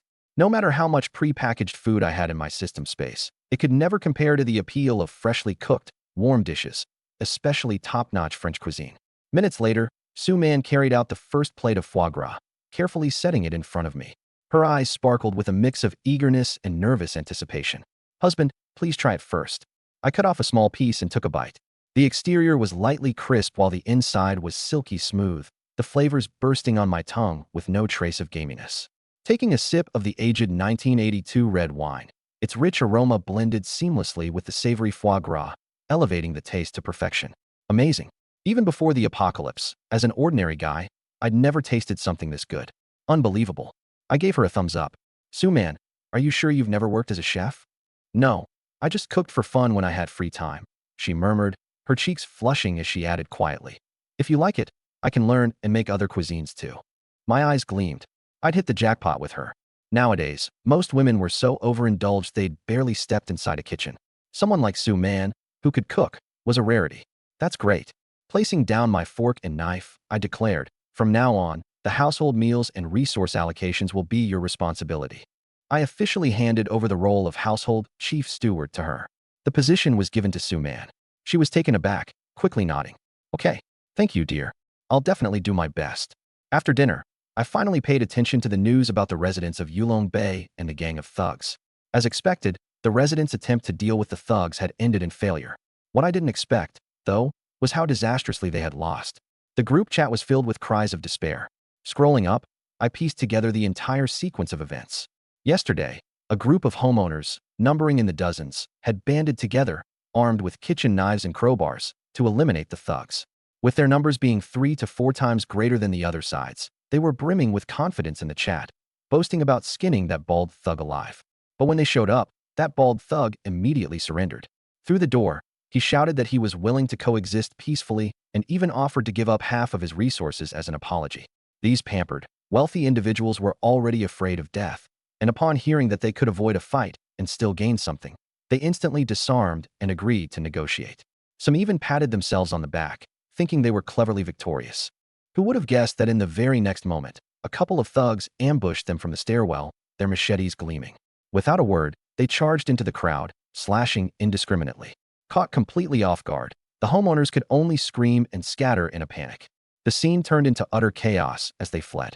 Their retreat only emboldened the thugs, who chased after them, hacking away. In the end, a group of dozens ended up losing 6 of their own and injuring over 10, while the thugs left with only minor scratches. The surviving homeowners no longer dared to speak of dealing with the thugs. Their courage and resolve completely crushed, they resorted to wailing and despairing in the chat group. "Help! My hand's been chopped off and won't stop bleeding. Does anyone have any bandages or hemostatic medicine at home? Please, I'm begging you. My husband is dead. Now it's just me left in the house. What if those thugs break in? I'm so scared. My husband died for all of you. Those bastards' knives were rusty. What if I get tetanus? It's all over. We've completely pissed off those thugs. Now they're demanding all our food. We're doomed." The chat filled with cries for help, pleas for mercy, and sheer hopelessness. No one spoke of revenge or solidarity anymore. All that remained was fear. Just then, a different kind of message popped up. "Dear neighbors, while we were risking our lives against the thugs, there's someone who sat back and enjoyed life in comfort. Every day, he feasts on delicacies and has countless beautiful women serving him. That man is Chow Bai from Unit 108 in Building 5. Here are photos I secretly took to prove it. They're absolutely authentic. And yesterday, when we were fighting the thugs, he didn't even show his face." The sender of the message was Wang Lei. He had not only posted it in the homeowners group, but had also shared it in the thugs' infiltrated group chat. 9 photos followed. Pictures of plates filled with braised food and fruit, surrounded by beautiful women. The images were crystal clear. The group chat immediately exploded. "Holy crap, look at all that food. How much must he have hoarded? So many women. They look like celebrities. Who is this guy? Why does he get to live like this? I remember him. He's the one who looted the supermarket in our neighborhood before. No wonder he's got so much food. Wait, isn't that Director Shin's daughter, Shinyu? This guy's insane. He even dares to mess with Director Shin's family." Initially, some people didn't believe it. It seemed impossible for someone to be living so well in the midst of an apocalypse. But as more people came forward verifying the claims, combined with the fact that I indeed didn't show up yesterday, everyone's anger suddenly found a target. They didn't dare to hate the cold-blooded thugs who killed without hesitation, so they redirected all their rage at me. Cowardice and attacking the vulnerable. It's human nature. Having never made an appearance, I was seen as the perfect scapegoat. The insults poured in like a tidal wave, all directed squarely at me. "Hey, 5108. Why didn't you come help yesterday? Everyone was risking their lives while you were at home enjoying yourself. This guy's so selfish. He doesn't deserve to live here. He's not even supposed to be here. The original owner of 5108 is long gone. He just took over the place. This is outrageous. We need to band together and throw him out. Wait a minute. Before kicking him out, make him hand over the food. That's all stuff from our neighborhood supermarket. It shouldn't just go to him." Exactly. And Shinyu, along with those other beautiful women, are definitely being held by that scumbag. We have to save them. Soon, the rest of the group followed suit, condemning me with righteous indignation, demanding I surrender my food and the women. Some even blamed me for their defeat against the thugs. "You're a monster. Hoarding all these beautiful women. Let them go. I'll protect them. That defeat's entirely your fault. If you had helped, there's no way we'd have lost so badly. You're the reason all those people died." Chow Nima. One accusation after another. each one more self-righteous than the last, painting me as the culprit for all their suffering, as if I was even more despicable than the murderous thugs. As I watched this unfold, my eyes went cold. These people, none of them would be spared. But before I made my move, I had to deal with Wang Lei first. In the next room, Wang Lei was leaning against the door, eagerly scrolling through the chat, watching the messages condemning me pour in. His face bore a long-suppressed smirk of satisfaction. I knew what he was thinking. These past few days, Qin Shui had been coming to my place daily, only returning late at night with leftover food for Wang Lei. He wasn't stupid, he understood everything. But he could only stay silent and pretend to know nothing, because he relied on Qin Shui bringing scraps back for me just to survive. For a grown man, wearing a green hat and depending on his wife to beg for food from another man was the ultimate humiliation. Then, when the thugs appeared, he saw an opportunity. He secretly took photos of my household from a crack in his door and waited for the right moment to upload everything to the homeowner's chat. In his mind, I was just a slightly more capable metahuman. Armed with evidence of me skipping the fight and having exposed all my secrets, he was confident the thugs and starving neighbors would tear me apart limb by limb. Once I was dead, Wang Lei, as the whistleblower, could surely claim a share of the spoils. With food in hand, there was no way Qin Shui wouldn't come crawling back to him. He was so deeply engrossed in his fantasy that he didn't notice when someone approached him from behind. Not until he felt the cold barrel of a gun pressed against his temple. He turned his head and clearly saw my face. His pupils shrank suddenly, almost wetting himself in fear. Holy shit, Chow Bai, how did you get in here? I clearly locked the door. My face remained expressionless. Wang Lei, I know it pains you to watch your wife serve me every day, but that was her choice to survive. What does it have to do with me? But if you dare threaten the people around me, then you're asking for death. Bang! A shot to the head. Blood and brain matter splattered onto the wall. He fell to the ground stiffly, his face still frozen in that terrified expression. I took out my phone, snapped a picture of the body, and sent it to the residential group chat. The group was actively discussing how to deal with me at the time. Once the picture appeared, the chat exploded. Holy crap, is that Wang Lei? He's been shot dead. This wound, that's a gunshot? How is that even possible? Many didn't believe it. After all, in China, everyone knew firearms were nearly impossible to come by. Their first thought was that it must have been a toy gun. At this moment, a resident who claimed to have served in the military stepped forward. I heard that gunshot crystal clear. I served in the army for 10 years. That's definitely a real firearm. This person was Wang Xiaobing, a retired soldier who'd handled real weapons. When others spoke, no one believed them. But when he did, everyone immediately took him seriously. Thinking back, there indeed had been a faint gunshot noise earlier. Wang Lei lived so high up. What kind of toy gun could make a sound that carried so far and was so distinct? It had to be a real gun. The group was instantly thrown into panic. They had dared to insult me before because they thought I was easy to bully. But this guy just pulled out a gun in return. Those who had cursed at me were now filled with deep regret. If I could get into Wang Lei's home and kill him, I could just as easily get into theirs. If I wanted, I could show up and end them anytime I pleased. The tone in the group chat shifted in an instant. Pleas for mercy and attempts to curry favor filled the screen in chaos. Chow Bai, it was all a misunderstanding. Wang Lei was a bastard anyway.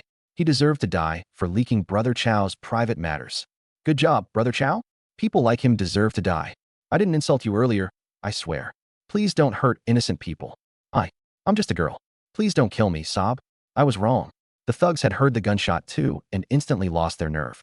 Before the apocalypse, they were just petty gangsters, only ever dealing with timid residents who couldn't fight back, which made them think they were invincible.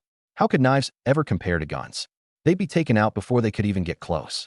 Suddenly, the bald leader grabbed one of his scrawny underlings and pulled him over. This guy, Chow Bai, is he the same soft target with food and women you talked about? The underling's face turned ashen. He quickly shook his head repeatedly. Boss, I didn't know he had a gun. Please, let me explain. To hell with your explanations. Are you trying to get me killed? Furious, the bald thug hacked him to death with several strikes and even kicked his lifeless body a few more times. If he had believed that idiot and gone looking for trouble at my place earlier, he'd already be riddled with bullets by now. Even the bald thug was scared, and the residents in the chat were begging for mercy nonstop. Looking at these people who changed their tunes faster than flipping pages, I let out a cold laugh and ignored them. Arrogant, weren't they? Why had they stopped being arrogant? The next second, I activated my powers and vanished on the spot. When I reappeared, I was standing in an unfamiliar room. Looking up, I was met with a grotesque sight. A lifeless woman was tied tightly to the bed, her body covered in wounds, barely clinging to life. Nearby, a group of thugs were lining up. One thug who was next in line glanced at me. His eyes widened, and he screamed, "Holy shit, boss. Someone's sneaking in and watching us." "What?" The bald thug hastily pulled up his pants, while the group grabbed their machetes and surrounded me, their eyes brimming with malice. Moments later, seeing that I was alone, the leader's tense expression eased. "Damn, you scared the hell out of me. I thought those useless residents had come back for revenge." He scanned me coldly. "Kid, you're all by yourself? Are you looking to die?" He didn't know what I looked like. The only person who had seen me, the scrawny underling, had just been hacked into pieces. So he assumed I was just some random guy, maybe even someone coming to surrender. "Dabinzi, chop off this guy's little brother to teach him a lesson." "Got it, boss." A burly thug in a floral shirt sneered as he approached, knife in hand. Bang! A black handgun had somehow appeared in my hand, smoke curling from its barrel. A large bullet wound gaped on the thug's head, and he fell to the ground, disbelief etched on his face. Everyone froze in shock. "Holy shit. How does he have a gun?" I didn't stop. I turned my automatic handgun on the group of thugs, opening fire. Originally, I had only come to ask how they crossed the endless stretches of water outside. But after seeing what these beasts were doing, I immediately changed my mind. One was enough to interrogate. When the bullets ran out, I activated my thermal vision. Scarlet beams of light cut through the air like a hot knife through butter, slicing through bodies. In a blink, the floor was littered with bisected corpses. To be honest, it had been a long time since I'd enjoyed killing this thoroughly. These guys running around made the perfect moving targets to practice my precision with thermal vision. Why bother with the gun? I tossed it aside, my eyes emitting deadly beams of light that swept across the room with reckless abandon. "He's shooting lasers from his eyes? Run for your lives." The lackeys screamed as they scattered. Their machetes melted into molten iron under the laser heat before slicing through their heads. The gap in power wasn't even in the same league. These self-proclaimed lords of the apocalypse were nothing more than dogs to be chased down. The bald thug, to his credit, reacted quickly. He used one of his subordinates as a human shield and dove into an adjacent bedroom. Damn it, the guy has a gun and is a powerful ability user. Good thing I ran fast. He was shaken. Abilities shouldn't be this strong. How was this guy doing it? And he had a gun too. He suddenly remembered the name that had been blowing up in the group chat. Chow Bai. That guy had a gun as well. Could this be him? There was no time for contemplation. Survival was the only priority. He looked at the underling trembling beside him. "Boss, what do we do? If he kills off everyone outside, he won't spare us either." Slap. The bald thug delivered a hard slap to the underling's face. "Idiot. Quit whining. We have knives. The moment he walks in, we'll slice him. This is our last chance." There was only one opportunity. Right in the instant I let my guard down and stepped through the door, they would attack. Even if I had lasers in my eyes or a gun in my hand. Unless I was made of iron, there was no way. Split in two. The two crouched nervously at the doorway for a long time, their hands gripping knives so tightly they had gone numb. The dreadful screams from outside grew quieter and quieter, until finally, silence took over. The bald man swallowed hard and turned his head, ready to give his subordinate a signal. The next second, his pupils widened in shock. What the hell? At some unknown moment, I had silently appeared behind his subordinate. Before the subordinate could sense that something was wrong, or even turn his head, a burst of heat vision melted his skull. As the headless body collapsed to the floor, the bald man shook like a leaf. Moments earlier, I had appeared disturbingly next to him, and now I had instantly teleported to his subordinate's back. What kind of fight could he even put up now? He immediately tossed away his machete, dropped to his knees, and banged his head against the floor, all his ferocity extinguished in an instant. "Spare me, hero. I've got elders to care for and children to raise. Take all the food we've stolen. It's yours. I can't die here." Snot and tears smeared across his face in pitiful streaks. At that moment, the bald man was all but devoid of any ferocity. I spoke indifferently. "How did you make it across the water full of monstrous fish to get to this residential area?" He froze, a faint gleam of hope flashing on his face. "You're saying you'll spare me?" The next second, a beam of heat vision pierced through his crotch, leaving a scorched, smoldering crater on the ground. He howled in agony, cursing, "Damn it, you bastard, that's too much." The red glow in my eyes didn't fade as I said calmly, "Don't waste words. That was just a punishment. Now, answer me honestly, and I'll consider sparing your life." "I really don't know." The monstrous fish outside seemed to have disappeared. "We used a metal boat to row our way across. We didn't come across any water monsters at all," he stuttered, sneaking cautious glances at me. He had no choice. I had been too ruthless. He genuinely feared I'd blow his head off in the next second. Especially since he had witnessed all of his subordinates die so tragically, his fear of me had reached its limit. So, it's just as I suspected. The monstrous fish in the water had disappeared or greatly dwindled in number. No wonder these people managed to cross over. The government was likely taking advantage of this brief window to conduct rescue operations as well. But as for the exact reason, these gangsters didn't know, and neither did I. Having confirmed what I needed, I shot a beam of heat vision and blasted apart his pleading, wailing head. I searched the room. A mutilated male corpse lay in the kitchen, likely the original male owner of this house.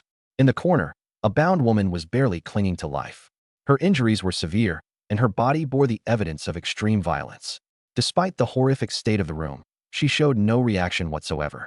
I approached her and released her from her suffering with a single heat ray. Then, I systematically shot the few surviving thugs who were still clinging to life. Just as I was about to deal with the insolent tenants, my phone rang. It was Jiang Ting, her voice brimming with barely contained excitement. "Honey, we found news about my sister, Jiang Xin." I was surprised. With no news for so long, I had assumed she was dead. Turns out, she's still alive, nearby, no less, which means I can unlock a system reward. Jiang Xin and Jiang Ting were infamous as a pair of breathtaking sisters, one more endowed than the other, with Jiang Xin as the elder sister being even more striking. At the thought of her cold, stunning face, I found my spirits rising. "Tell me where she is. I'm heading there now." "She's near Yulong Bay, not far from us. She just sent me a message saying she's trapped in an office building with a few other survivors, all female." The corners of my mouth curled into a grin. "Send me the location." The coordinates came through quickly, just on the other side of two flooded commercial streets. Not far at all. If what the bald man had said about there being no monsters in the water anymore was true, it would only take about 10 minutes by speedboat. I decided against teleporting directly. While it was convenient, the greater the distance, the more energy it consumed. Not knowing exactly what awaited on the other side, I needed to conserve my strength for unforeseen events. Pulling a speedboat from the system inventory, I lowered it into the villa's backyard waters and began heading toward the coordinates. The speedboat cut through the murky surface of the water. The surroundings were oppressively quiet, so unnervingly quiet that even the occasional muffled stirrings from below were absent. The entire surface appeared as lifeless as a dark mirror. Sure enough, the monstrous fish had disappeared without a trace. But why? My instincts told me this wasn't a good sign. I crouched down, staring into the water's depths. The murky, dark liquid revealed the faint outlines of something large and ominous lying below. Curious to take a closer look, I was suddenly hit by a foul, piercing stench, blood, heavy and nauseating, mixed with the odor of spilled entrails. Looking ahead, I saw scattered wooden planks and unclear shapes floating in the distance. Narrowing my eyes, I realized they were dismembered human body parts, distinctly bearing the signs of tooth marks from savage bites. My face darkened. Without hesitation, I focused my thoughts and vanished from the speedboat. In the next moment, I arrived directly inside the building marked by the coordinates. The energy cost minimal given the short distance, allowing me to avoid unnecessary dangers along the way. It was an 18-story building, most of which had been submerged, leaving only the rooftop accessible to people. I landed in the hallway of the top floor, where the thin layer of dust betrayed no recent activity. "Jiang Xin," I called out experimentally. There was a brief shuffling sound from behind a door at the end of the hallway, followed by a soft but wary female voice. "Chow Bai, is that you?" "It's me." The door cracked open, a single eye peeking through before three figures cautiously emerged. The woman in the lead was tall with a strikingly voluptuous figure. What drew the eye most, however, was her head of icy blue hair, strands of which emitted a faint mist of frost.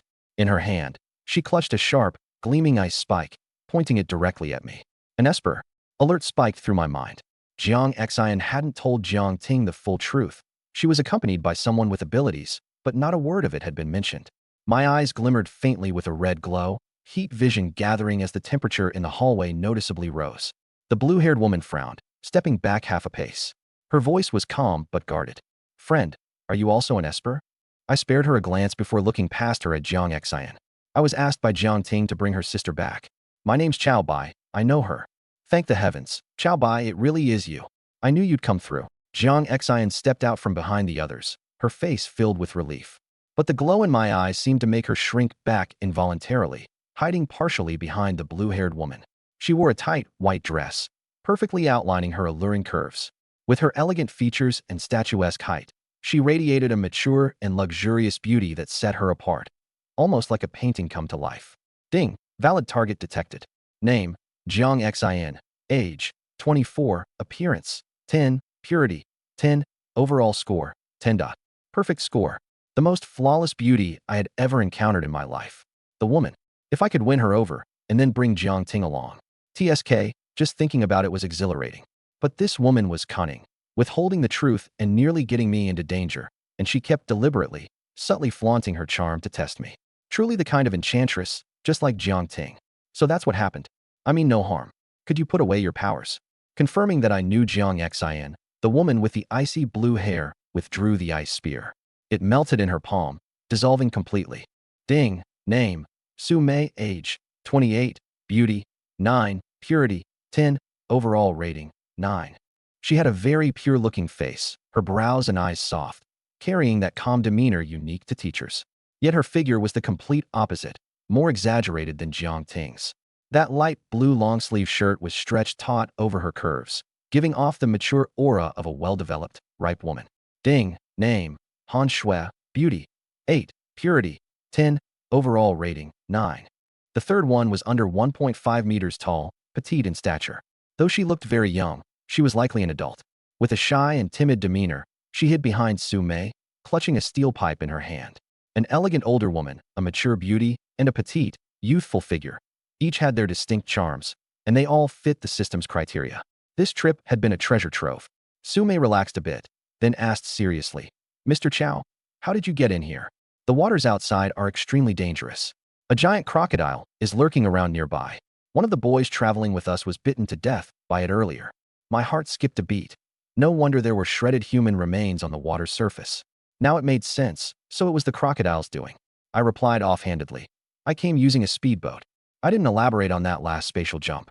These people weren't my comrades yet, so there was no need to lay out all my cards. Jiang Xin covered her mouth, exclaiming in shock, "The crocodile didn't attack you."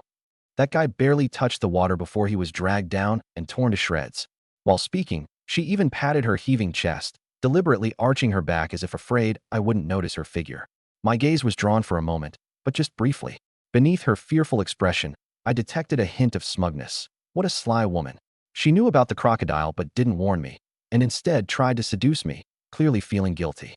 This showed that she was aware of the danger, yet didn't care about my safety at all. Luckily, I had spatial jumping abilities that saved me. If someone else had been in my shoes, they'd have been doomed because of her. My eyes narrowed, though I didn't lash out immediately. I decided to save it for later, once I brought her back. Keeping my expression neutral, I continued asking about the crocodile. "That's probably no ordinary crocodile," Han Shui chimed in timidly. "It can spit out things like water mines that explode on the surface with great force." Su Mei nodded in agreement. "Yes, its physical strength is actually average. My ice spear can puncture its scales, but it's extremely crafty, always staying beneath the water surface and never exposing itself, only firing water mines upward at us. That boy was caught off guard by one of its blasts, and that's when he was bitten to death." "A mutated crocodile? That can launch water mines?" I frowned. "Exactly, and it's highly intelligent." Su Mei's tone was grave. "It changes positions after every attack, never repeating the same spot. We've been hiding here for 3 days, but it just won't let us go." I calculated in my mind. This crocodile was definitely a tough opponent. No wonder it had been so eerily quiet when I swam across that stretch of water, not even a single fish in sight. Turns out, it had devoured everything in its domain. After mulling over the situation for a moment, Su Mei said, "Mr. Chow, since it didn't attack you, it might have temporarily left the area. This could be our chance. We have to get out of here quickly." Jiang Xin and Han Shui nodded in agreement, turning to gather their belongings. "It might still be lurking nearby," I reminded them. "I heard movements underwater when I came in. It didn't sound like it had left. I had spatially teleported in, so the crocodile likely hadn't noticed me. It was probably still hiding nearby, but I couldn't openly explain that, so I left it at that." Su Mei's steps slowed, her expression shifting slightly. She stayed silent for a few moments before taking a deep breath, her voice resolute. "That's going to complicate things. Here's what we'll do. I'll hold the crocodile off with my ice abilities. You all leave first. There's a speedboat we prepared at the water's edge. Mr. Chow, take Jiang Xin and Han Shui and get to safety." Jiang Xin hesitated for a moment, worry flashing across her face. "Su Mei, what about you?" Su Mei shook her head calmly. "I need to kill that crocodile. Several of my students were eaten by it. I must avenge them." With that, she turned and began walking toward the end of the corridor.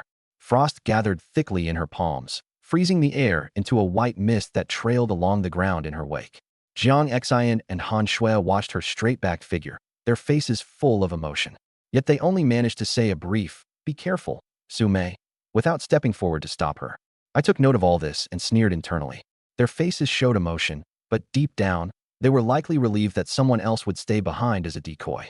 Sume might be a good person, but good people rarely lasted long in the apocalypse. Watching her retreating figure, I had a sudden thought. This woman fit the system's criteria, and she had a decent character, far better than someone like Jiang Xian, who was full of schemes. Letting her walk to her death would be a waste.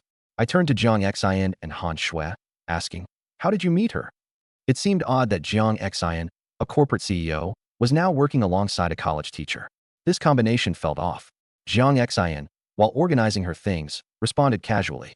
It was evident she had already written off Su Mei's survival as unlikely. "Packing up the food supplies," she said. "You mean Su Mei?" "That's all thanks to Han Shui. At that time, I had been in contact with Jiang Ting, planning to find refuge at your place. But then communication was cut off, and I couldn't reach you. To make matters worse, we stumbled into a military operation targeting monsters in the Liu Bei area." I raised an eyebrow. Liu Bei? Yes, the entire area was utterly destroyed. Military ships, helicopters, everything was there. The place was crawling with mutated fish and corpses. I thought I was a goner when Su Mei and a group of students she was leading appeared. She glanced at Han Shui. Who would have thought that Han Shui was one of Su Mei's former students? From then on, we joined forces with them, and later encountered that crocodile. Han Shui nodded timidly, adding, "That crocodile's extremely cunning. It kept trailing us from a distance, and whenever we let our guard down, it would eat a few of our companions. Thankfully, Su Mei managed to fend it off multiple times with her ice abilities, but it just wouldn't leave us alone." I understood now. Han Shui was a university student. No wonder she appeared so youthful and naive. Not lingering on this topic, I asked again. The more critical question was, what exactly is that creature? The monster Jiang Xian mentioned was likely the same one that Xunhao had talked about before. I immediately became alert. Anything that could pose a threat to me, I would treat with utmost caution. Han Shui and Jiang Xian exchanged a glance before Han Shui spoke first, her voice trembling. "It's a mutated giant octopus." "Exactly." Jiang Xian's face turned even paler. From a distance, I saw multiple tentacles rising out of the water, and each one was as thick as a building's column. It wrapped itself around the warships, tearing them into pieces and dragging them into the water. Helicopters were struck by its tentacles and exploded instantly. It was horrifying. As she spoke, she clung nervously to my arm and deliberately puffed out her chest. "Chao Bai, I know Jiang Ting is already yours. From now on, we're all family. You must protect me too." A faint fragrance filled the air, but for once, my lower instincts didn't take control. My attention was fully on that monster. What kind of terrifying creature was this? My physical enhancement had already reached level 7. After consuming an abundance of rainbow-colored crayfish, I managed to push from level 6 to 7. Even so, I couldn't claim to withstand the direct blast of modern weaponry. I could block bullets, sure, but what about artillery shells? Missiles? The main guns of a warship? One shell, and any level of physical enhancement would be useless. Yet that octopus had tanked the full firepower of the military and had even destroyed an entire fleet. Was its evolution speed too fast? How could such an impossible creature even exist? Or was it not from Earth at all? I looked toward Jiang Xian, my tone serious. "Do you know anything about that monster?" Jiang Xian seemed surprised that I resisted her charm, but then she replied, "I don't know the full details. However, I have a friend in the military who said a few things. That mutated octopus originally started as someone's pet in Deer Harbor Bay. Before the apocalypse, it was just an ordinary octopus, only palm-sized. But after the apocalypse, it underwent a terrifying mutation and grew at a ridiculous speed. On the very first day alone, it grew to the size of a house."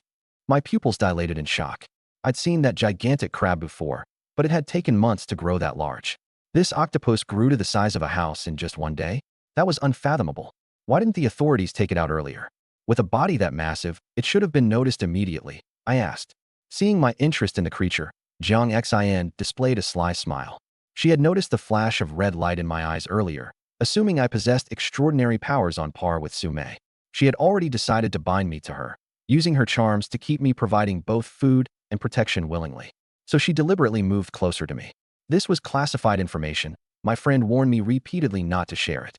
But if it's you, Brother Chao Bai, I won't keep it from you. When the octopus first mutated, it indeed caused a massive stir. Someone even recorded a video and posted it online, but the government quickly took it down to prevent mass panic. The authorities realized the gravity of the situation on the first day and dispatched 3 armed helicopters to eliminate it. But that octopus could camouflage itself, changing its colors to match the surrounding buildings perfectly. Combined with dark water cover, the helicopters couldn't locate it from above. It also blocked all the exits of the residential buildings in Deer Harbor Bay, trapping the residents inside. The military didn't dare use heavy weapons, fearing civilian casualties. As a result, they hesitated, and the creature grew even stronger the next day. Even if its tentacles were blown off, they would regenerate within minutes. Now the entire military team sent after it has been wiped out. It should still be in the waters near Deer Harbor Bay. It's so massive that moving would be a struggle. Plus, food is abundant there. All the residents trapped in those buildings are nothing more than readily available snacks for it. Her voice was filled with concern. You mustn't go there. A heavy feeling settled in my chest. Of course, I wasn't planning to throw my life away, but this octopus was definitely a huge problem. The ability to camouflage was a natural trait for octopuses. I'd seen it in educational videos before. But an ordinary octopus's camouflage was just instinct. This one was an entirely different level. Not only could it disguise itself, but it also understood tactics. It blocked the residential exits, using hostages to force the military to hold back their heavy weapons. This was tactical thinking. In other words, its intelligence might already rival or even exceed human levels. Coupled with its terrifying growth rate and camouflage abilities, it would only grow larger and more dangerous. A creature that could disguise itself, employ tactics, grow rapidly, and withstand modern firepower. If it continued to evolve, the entire city of Ikoin would become its hunting ground. At that point, even my villa would fall within its range of attack. If things ever reached that point, I'd have no choice but to take my women and flee to another city. Unless I could grow strong enough to stand against it before then. Frankly, I didn't want to leave Ikoin City. It was my hometown, and other cities might not necessarily be safer. Mutation was rampant everywhere, and worse creatures could be lurking elsewhere. The journey itself would be treacherous. Even if I could handle the danger, the women with me might not survive. So as long as leaving wasn't absolutely necessary, I would stay. That meant I needed to find more women, unlock more rewards, and become stronger. With this in mind, I made up my mind to rescue Sume. Otherwise, wouldn't I be missing out on a chance to grow stronger? Stay hidden here. I'll go save Sume. Don't wander off. Once I return, I'll take you both back to my shelter. But Sume has already lured the crocodile away for us. We should take this chance to escape instead. Jiang Xin said anxiously. You selfish woman. If it weren't for Sume, would you still be alive right now? I'm going to save her, and you're complaining about it? I replied coldly, not bothering to spare her another glance before turning to find Sume. Jiang Xin was undeniably a rare beauty, with an incredible figure. But if she dared to defy me, I wouldn't hesitate to put her in her place. At most, I'd take the resources unlocked by her, and then relegate her to the cold palace, only visiting her when the mood struck. Having just helped me with so much information and then being scolded like that, Jiang Xin immediately felt unhappy. She wanted to start cursing me out but thought of my terrifying abilities and held her tongue. Once she confirmed I had walked far enough away, she angrily muttered under her breath, "That damn loser. How dare he talk to me like that?" Complaints aside, she obediently hid in the room with Han Shui. In the face of the apocalypse, two ordinary people like them couldn't survive without the protection of someone like me. Used to have Su Mei, but now that Su Mei is gone, they can only rely on me. Naturally, they wouldn't dare to upset me. Jiang Xin, as a shrewd female CEO, figured this out easily. At this moment, Su Mei stood warily on the ice she had frozen herself. Her long legs stepped cautiously, occasionally turning around to carefully observe her surroundings. She had just briefly clashed with the mutated crocodile, temporarily forcing it to retreat. But she knew full well that the beast was absolutely lurking beneath the ice nearby. Waiting for the moment, she let her guard down to deliver a lethal strike. She didn't dare take a deep breath. Around her, countless ice crystals shimmered, poised for battle. In this situation, she had to remain fully focused, ready to strike the moment the crocodile appeared. Beneath the silent water, ripples suddenly spread. A massive, scaled figure swam by noiselessly, aided by some eerie force that masked any sound. Without special sensory abilities, it was impossible to detect. Its pair of cold, crimson eyes were fixed intently on the figure above the ice. It was waiting for its prey to show a flaw. As time passed, Su Mei's stamina steadily waned, and the ice crystals in her hands grew smaller and smaller. The enemy lurked in the shadows while she remained in the open. She had to maintain her ice abilities to guard against a sneak attack. But preserving the ice crystals drained her energy heavily, and coupled with her previous injuries, she was nearing her limits. She exhaled lightly, readjusting her state of mind. It was at that very moment that the crocodile seized its opportunity. A massive black shadow shot upward from beneath the water, bursting through the surface like a cannonball. It shattered the ice and launched itself straight at Su Mei. Shrouded by the strange force, Sume lagged for half a second before reacting. With a muffled grunt, she hurled the ice crystals in her hand directly at the crocodile's head. Just then, two beams of laser light pierced through the crocodile's belly in an instant. The massive creature let out a horrible screech as its enormous body slammed back onto the broken ice. Still reeling from the shock, Sume fired a few more ice spikes at the struggling crocodile, only stopping when she was sure it was completely dead. She finally let out a sigh of relief, her chest heaving rapidly. I looked down at the crocodile's lifeless body. It had stopped moving, a ridiculously gigantic corpse sprawled out on the icy surface. It stretched over 10 meters long, a truly terrifying monster. But what surprised me was that the beast hadn't noticed me at all from start to finish. Its lifeless eyes had been fixated on Sume the entire time. It must have been something to do with the structural design of crocodiles as a species. Their eyes are positioned on the top of their heads, not the sides. They have tunnel vision and can only lock their attention on their prey. Even after mutating, that hadn't changed. So when it lunged at Sume, exposing its bright underbelly to me, I acted. One shot of laser vision was all it took to blow its belly wide open. Thank you. Sume looked at me with gratitude. I could tell she was shocked by how quickly I had taken down the crocodile with that single blow. She later confessed to me that, aside from spitting water bombs, the crocodile had the ability to stealthily lurk under the water, a skill so strange that she couldn't detect it at all once it submerged. Without my intervention, she admitted, she would have been dead.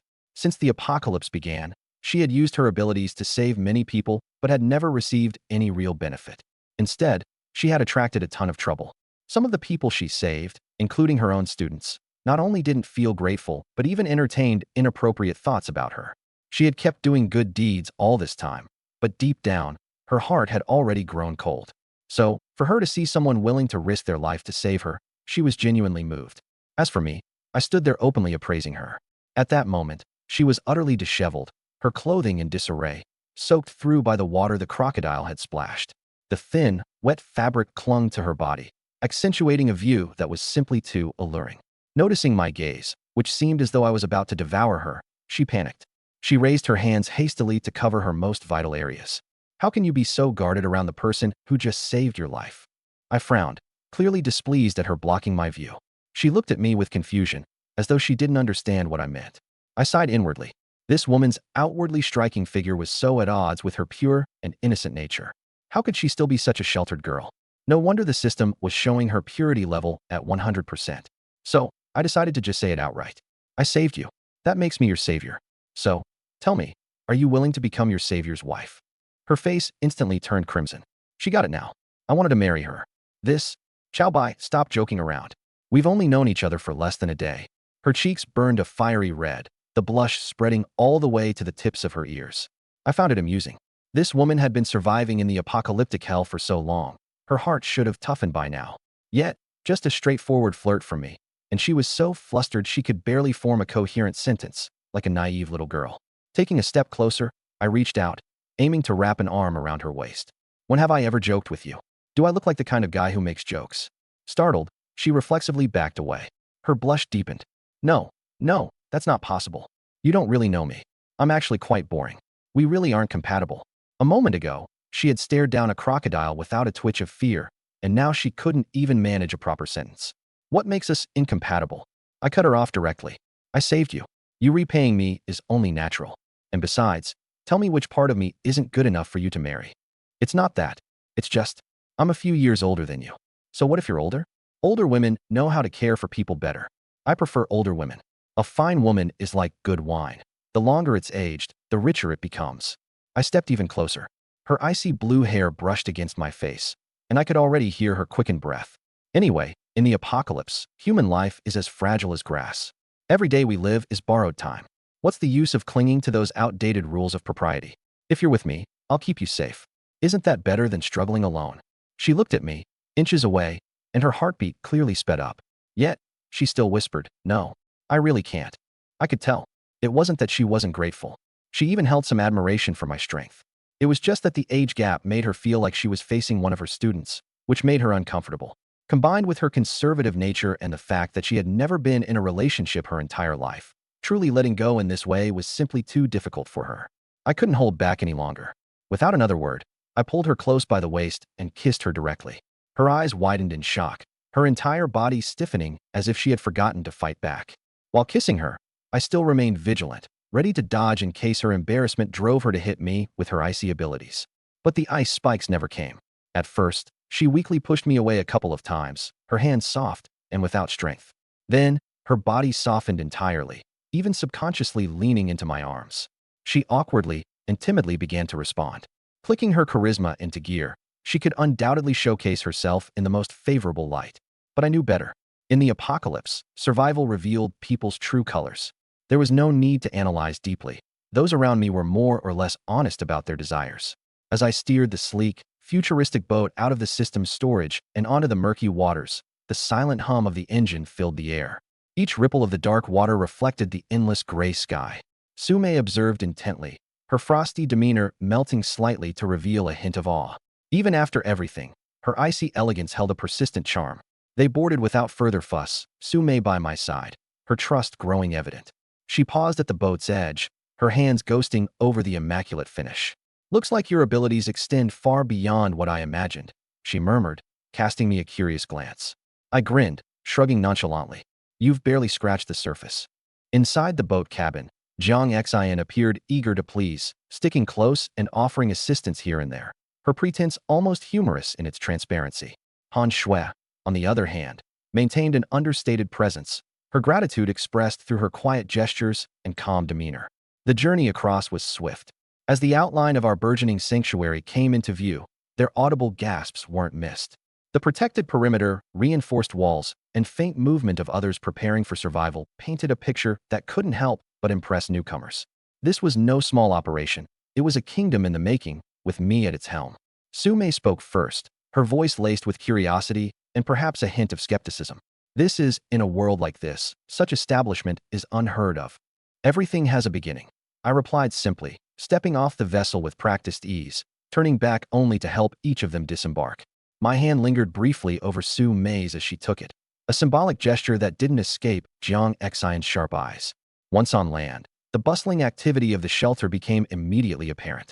People moved with purpose, exchanging ration packs or inspecting makeshift gear. There was a raw, practical efficiency born from the desperation of survival. They paused momentarily, giving me reverent looks or shy nods, the recognition of who held the power in this place. And it was undeniable. I thrived on it. This respect, this air of command. Men envied my strength, and women, well, their glances spoke volumes. "Come, there are things I must show you," I said, motioning for the three of them to follow through the gate. Sume hesitated for the faintest second, likely overwhelmed by the magnitude of the operation here, before stepping alongside me with calm resolve. Behind us, I heard Jiang Xian whisper to Han Shui, her tone conspiratorial. "Did you see that boat? And now this. Whatever happens, we better stay on his good side." Han Shui's reply was inaudible, but I didn't need to hear it. The truth was glaring. These alliances, if I could call them that, hinged on necessity first and emotion second. But that suited me just fine. Leading them deeper into the yard where resources were distributed and duties assigned, I paused to take in the sight. It wasn't perfect. There were cracks in the system, and I'd identified several weaknesses already. But it was mine. And it wasn't just a haven for survival. It was the beginning of rebuilding the world my way. Sume stepped closer, lowering her voice. "Your vision," she began, choosing her words carefully. "This isn't just about surviving, is it?" I smirked slightly, turning to meet her calculating gaze. "No," I admitted, the weight of my conviction pressing inward. "It's about thriving." And as their eyes lingered on me, I felt the weight of destiny aligning. In the chaos of the apocalypse, the world was ripe for the claiming. Whatever came next, I was ready. Her figure, combined with her sister Jiang Ting. I raised my hand again, summoning a black, tight combat suit out of thin air. It was made of tactical fabric, abrasion-resistant, with holsters on the sides of the pant legs, securely holding two G-18s, each fully loaded. I handed the suit to Sume. "The one you're wearing got torn. This one's scratch-resistant, and it's convenient for carrying guns for self-defense. Change into it." Sume took the clothes, her gaze softening. I could tell she was moved. Spatial abilities were the ultimate trump card in the apocalypse, yet I casually used it in front of her, even entrusting her with weapons without hesitation. In such treacherous times, this level of trust was not something many would offer. She had made a note of it. Holding the clothes, she hurried to the shadowy corner of the staircase to change. Her icy blue hair swept across her shoulders, exuding a faint shyness. Jiang Xian sidled up to me, her smile sickly sweet. "Brother Chao Bai is so thoughtful, isn't he? Even having a change of clothes prepared for Sister Sume. Oh, how enviable." Her words were laced with sarcasm, clearly probing me. I didn't bother entertaining her. Cut the nonsense. Keep an eye on the time. We must get back before dark. A flash of displeasure crossed her face, but she didn't dare act out. Instead, she smiled even more obediently. Understood, Brother Chow Bai. I'll check if Sister Sume needs any help. I chuckled inwardly. The scheming between these sisters was crystal clear to me. We left the area by speedboat, the entire journey filled with tension. The shadow of the mutated crocodile from earlier still loomed. No one dared to guarantee there weren't other lurking threats beneath the water. I focused my mind, attempting to channel my newly awakened mental ability. In apocalyptic novels, isn't this akin to a cultivator's divine sense? It should help me probe underwater, right? As the thought solidified, a faint buzz sounded in my head. In the next instant, the entire world became transparent. Not only underwater, but even the interiors of buildings along the coast were revealed with complete clarity. What shocked me even more was that this mental ability seamlessly merged with my pre-existing sense for good and evil. Previously, the good and evil perception had a range of just 10 meters and offered fuzzy outlines. Now, its range expanded to 30 meters, with clarity jumping from pixelated to 4K Ultra HD. Areas I couldn't perceive before, like underground or underwater, were now effortlessly detected. However, using this ability came with a price. While using both abilities simultaneously, I felt a wave of fatigue creep over me. I clicked my tongue in disbelief. My physical ability was already at level 7. Such fatigue should only come from long-distance spatial jumps or intense battles. Yet after just a few minutes of using this, I was drained. This made me think of other ability users. If even someone like me struggled with this, those who awakened flashy powers like lightning must have it much worse. No wonder so many ability users were so frail. It wasn't a lack of potential. Their bodies simply couldn't sustain the strength of their powers. Thankfully, my first awakening was physical enhancement. Otherwise, I might have powerful abilities, but no means of executing them. That said, this mental perception ability was far from useless. The more limitations it had, the more valuable its existence. When combined with the good and evil perception, its effects weren't a simple 1 + 1 = 2. In a world swallowed in black water, where visibility dropped to 0 beyond 5 meters, and stealthy monsters could launch unseen attacks, the consequences could be dire. With this ability, I had a portable, omnidirectional biological radar. If that crocodile returned, I'd detect it instantly and handle it with ease. I felt that the name good and evil perception no longer fit its capabilities. It deserved to be called super perception. As I mulled over this, Sume suddenly shouted, "Chow Bai, look over there." I turned to see numerous survivors appearing on the water in the distance. They were moving on makeshift rafts and simple boats, slowly heading in one common direction, a massive shopping mall. They're heading to the mall for supplies. Jiang Xian said, "Should we go too and take a look?" Sume wasn't aware of the countless supplies stockpiled in my spatial system and agreed with Jiang Xian's suggestion. With so many people heading there, delaying would mean losing out to others. In the apocalypse, resources were irrecoverable treasures. All right, I nodded. My spatial storage was stacked with mountains of food, but there were few women's clothes or jewelry. Back then, I was focused on survival and couldn't care less about such things. Now that we had secured a foothold and the women around me were increasing in number, it was about time to stock up on these. With super perception on my side, I wasn't afraid of any dangers. Who knows, maybe we'd encounter a few eligible, beautiful female survivors. Before, when I had to search aimlessly, it was risky and inefficient. But now, with survivors coming out on their own, a quick scan with super perception revealed everything. How convenient. I immediately steered the speedboat toward the massive shopping mall.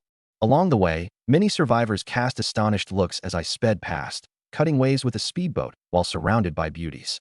Some, starved to the brink, didn't even have the strength to row anymore. Their weakened bodies swayed before falling into the water, splashing patches of black before vanishing without resurfacing. Others, on hastily assembled rafts, were sinking due to leaks. They thrashed briefly in the deep, dark waters before disappearing. Jiang Xian and Han Shui turned pale as they witnessed the grim scene. The shopping mall in the heart of Ikuan City was crowded beyond belief. Murky water dripped everywhere, the air reeked of rot, and the survivors were gaunt and disheveled, a far cry from their pre-apocalypse selves. High-level executives, esteemed professors, popular models, none of their former prestige remained. They were now as destitute as beggars. Starved, they had gone mad. Shit, why is everything soaked? Damn it.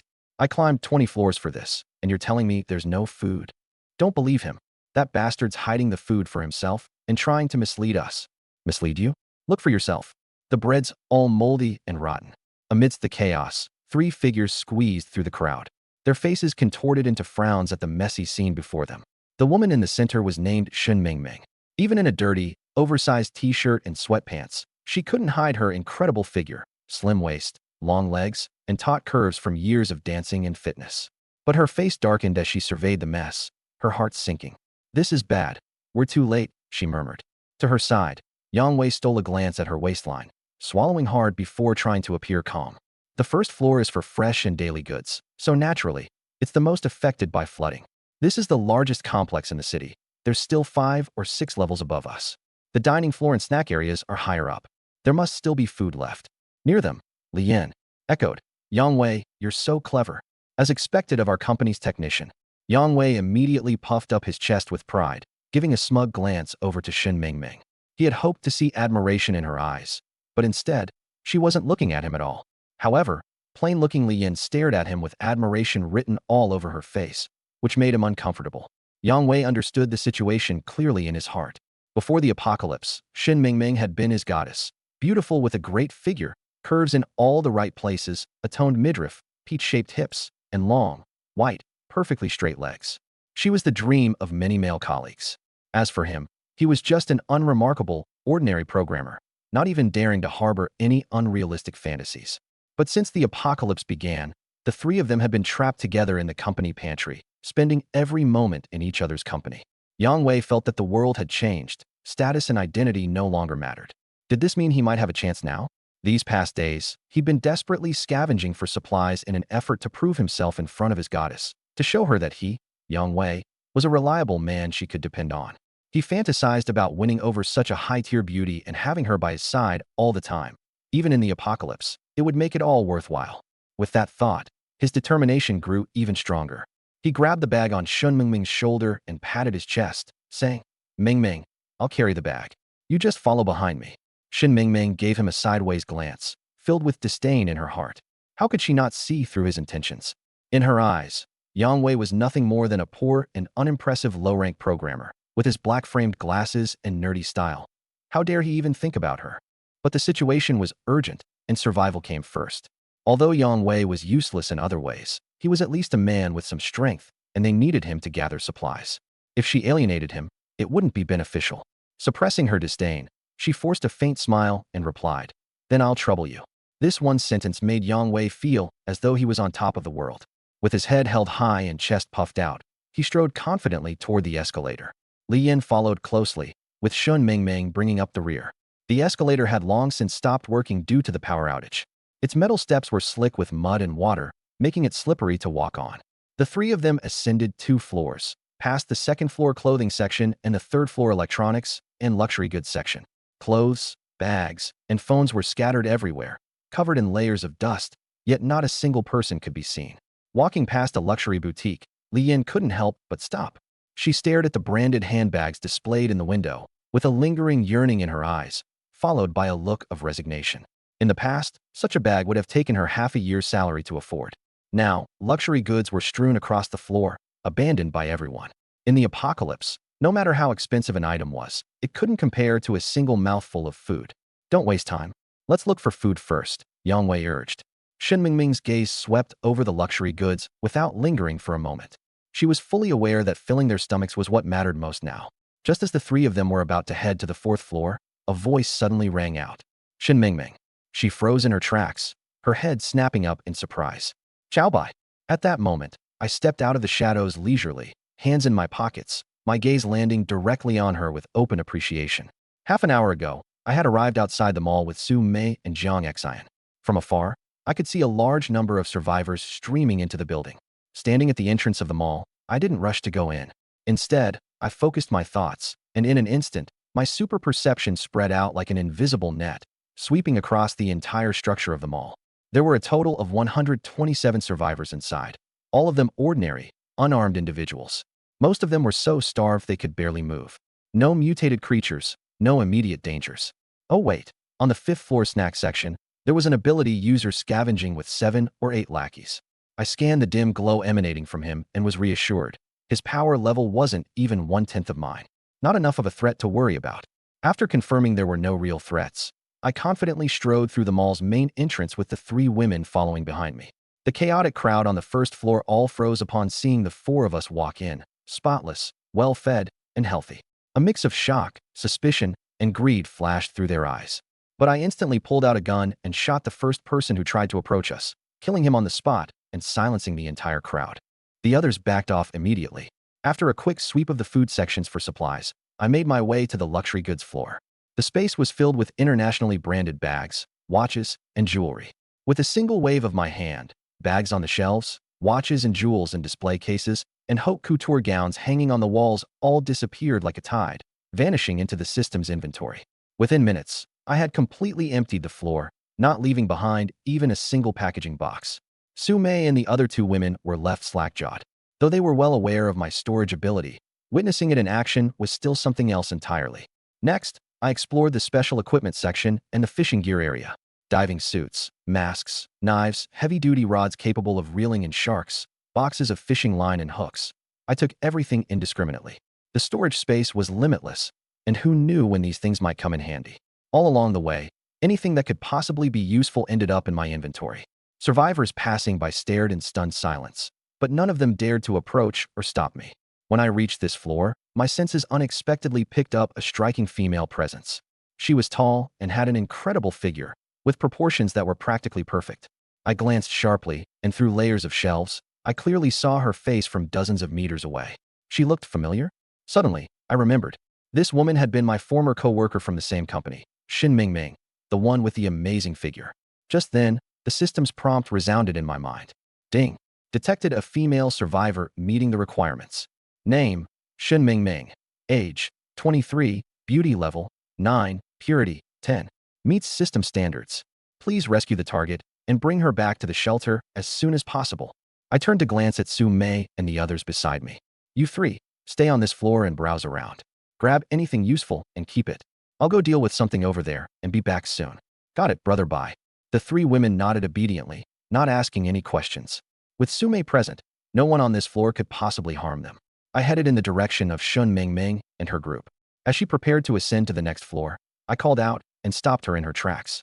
My face carried an easy smile, and I didn't even spare a glance at the man beside her.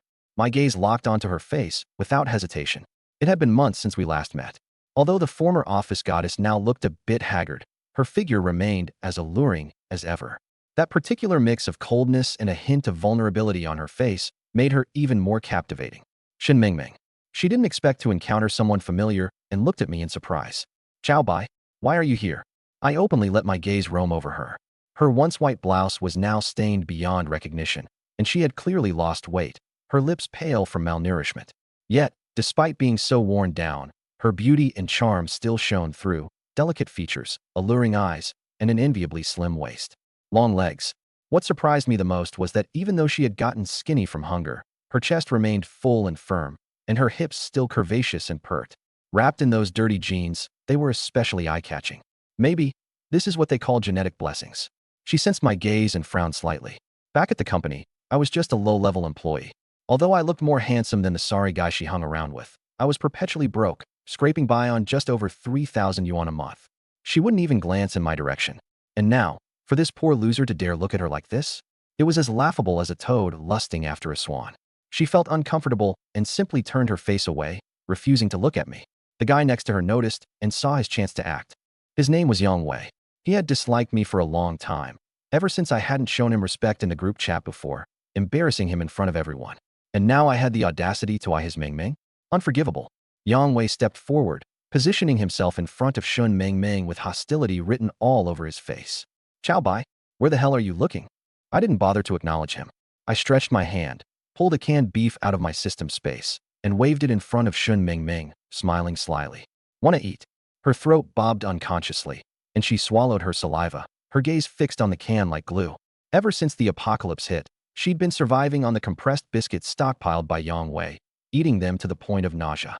Now, seeing the glistening canned beef, desire flooded her eyes, and her mouth practically watered. Right. She suddenly remembered. This Chow Bai had a lot of food. She couldn't believe she had forgotten. Back in the company group chat, Yang Wei had tried to get food from me, but ended up banned instead. She was so angry, she cursed Yang Wei for being useless for days. Even now, Yang Wei and another woman named Li Yan were eyeing the can hungrily. Right? I totally forgot you had a stash of food.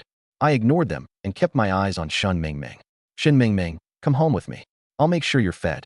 Her expression changed instantly. Chow Bai, what do you think you're doing? Yang Wei immediately jumped in front of her.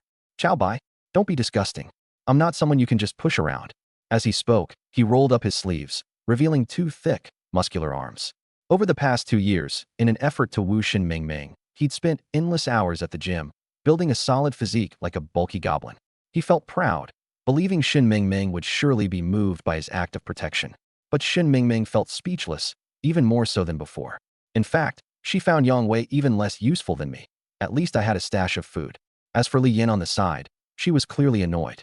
She wished Shen Mingming would just leave with me already. That lazy woman never did anything to find supplies, leaving everything to others to handle. And Yang Wei still pampered her every day. If she left, Li Yin would have more food to herself. I gave a cold laugh and abruptly tossed the canned beef out the window. With a crash, the can shattered the glass before plummeting into the dark waters below with a loud splash, sending droplets flying into the air. The food was completely ruined. Shen Mingming almost screamed, her heart breaking as if bleeding. How could he just waste such a precious, delicious can of food like that? I scowled coldly, directing my glare back at Yang Wei. Kneel down and apologize right now, or you won't even know how you'll die. Yang Wei froze for a moment and then burst out laughing. Chow Bai, have you lost your damn mind? You want me to kneel? Do you think you're qualified to demand that? Be smart and hand over your supplies, or I'll beat you to death. As he said that, he flexed his muscles again. But in the very next moment, the sound of hurried footsteps echoed from the stairwell. A man in a black leather jacket emerged, a scar slashing from his brow down to the corner of his mouth and covering half his face. He was burly and intimidating. Behind him followed 7 or 8 shirtless, heavily tattooed thugs, each holding machetes, iron rods, and other weapons, exuding a menacing aura as they came closer. The scar-faced man cursed loudly as he walked in. Damn it, what are people still doing here? Get out of here now. This floor belongs to us. Yang Wei flinched, instinctively taking half a step back, but catching Shen Mingming nervously hiding behind him. He stiffened up and retorted, Why should we leave? This isn't your house. The scar-faced man raised a brow and smirked. Oh yeah? You're pretty cocky, huh? One of his lackeys stepped forward, leering directly at Shen Mingming. Boss, take a look at this chick. Damn, she's fine. The scar-faced man followed his gaze, and his eyes lit up immediately. She's gorgeous. He shoved Yang Wei out of the way and swaggered up to Shen Mingming, sizing her up. Hey there, sweetheart. Come with me, and I'll make sure you live the high life. Faced with that terrifying face, Shen Mingming turned pale with fright, trembling as she looked toward Yang Wei for help. Yang Wei was scared too, but seeing her helpless expression, he clenched his fists and mustered the courage to say, Don't you dare touch her. She's my girlfriend. The scar-faced man snorted and reached out to grab her arm. You? Says who?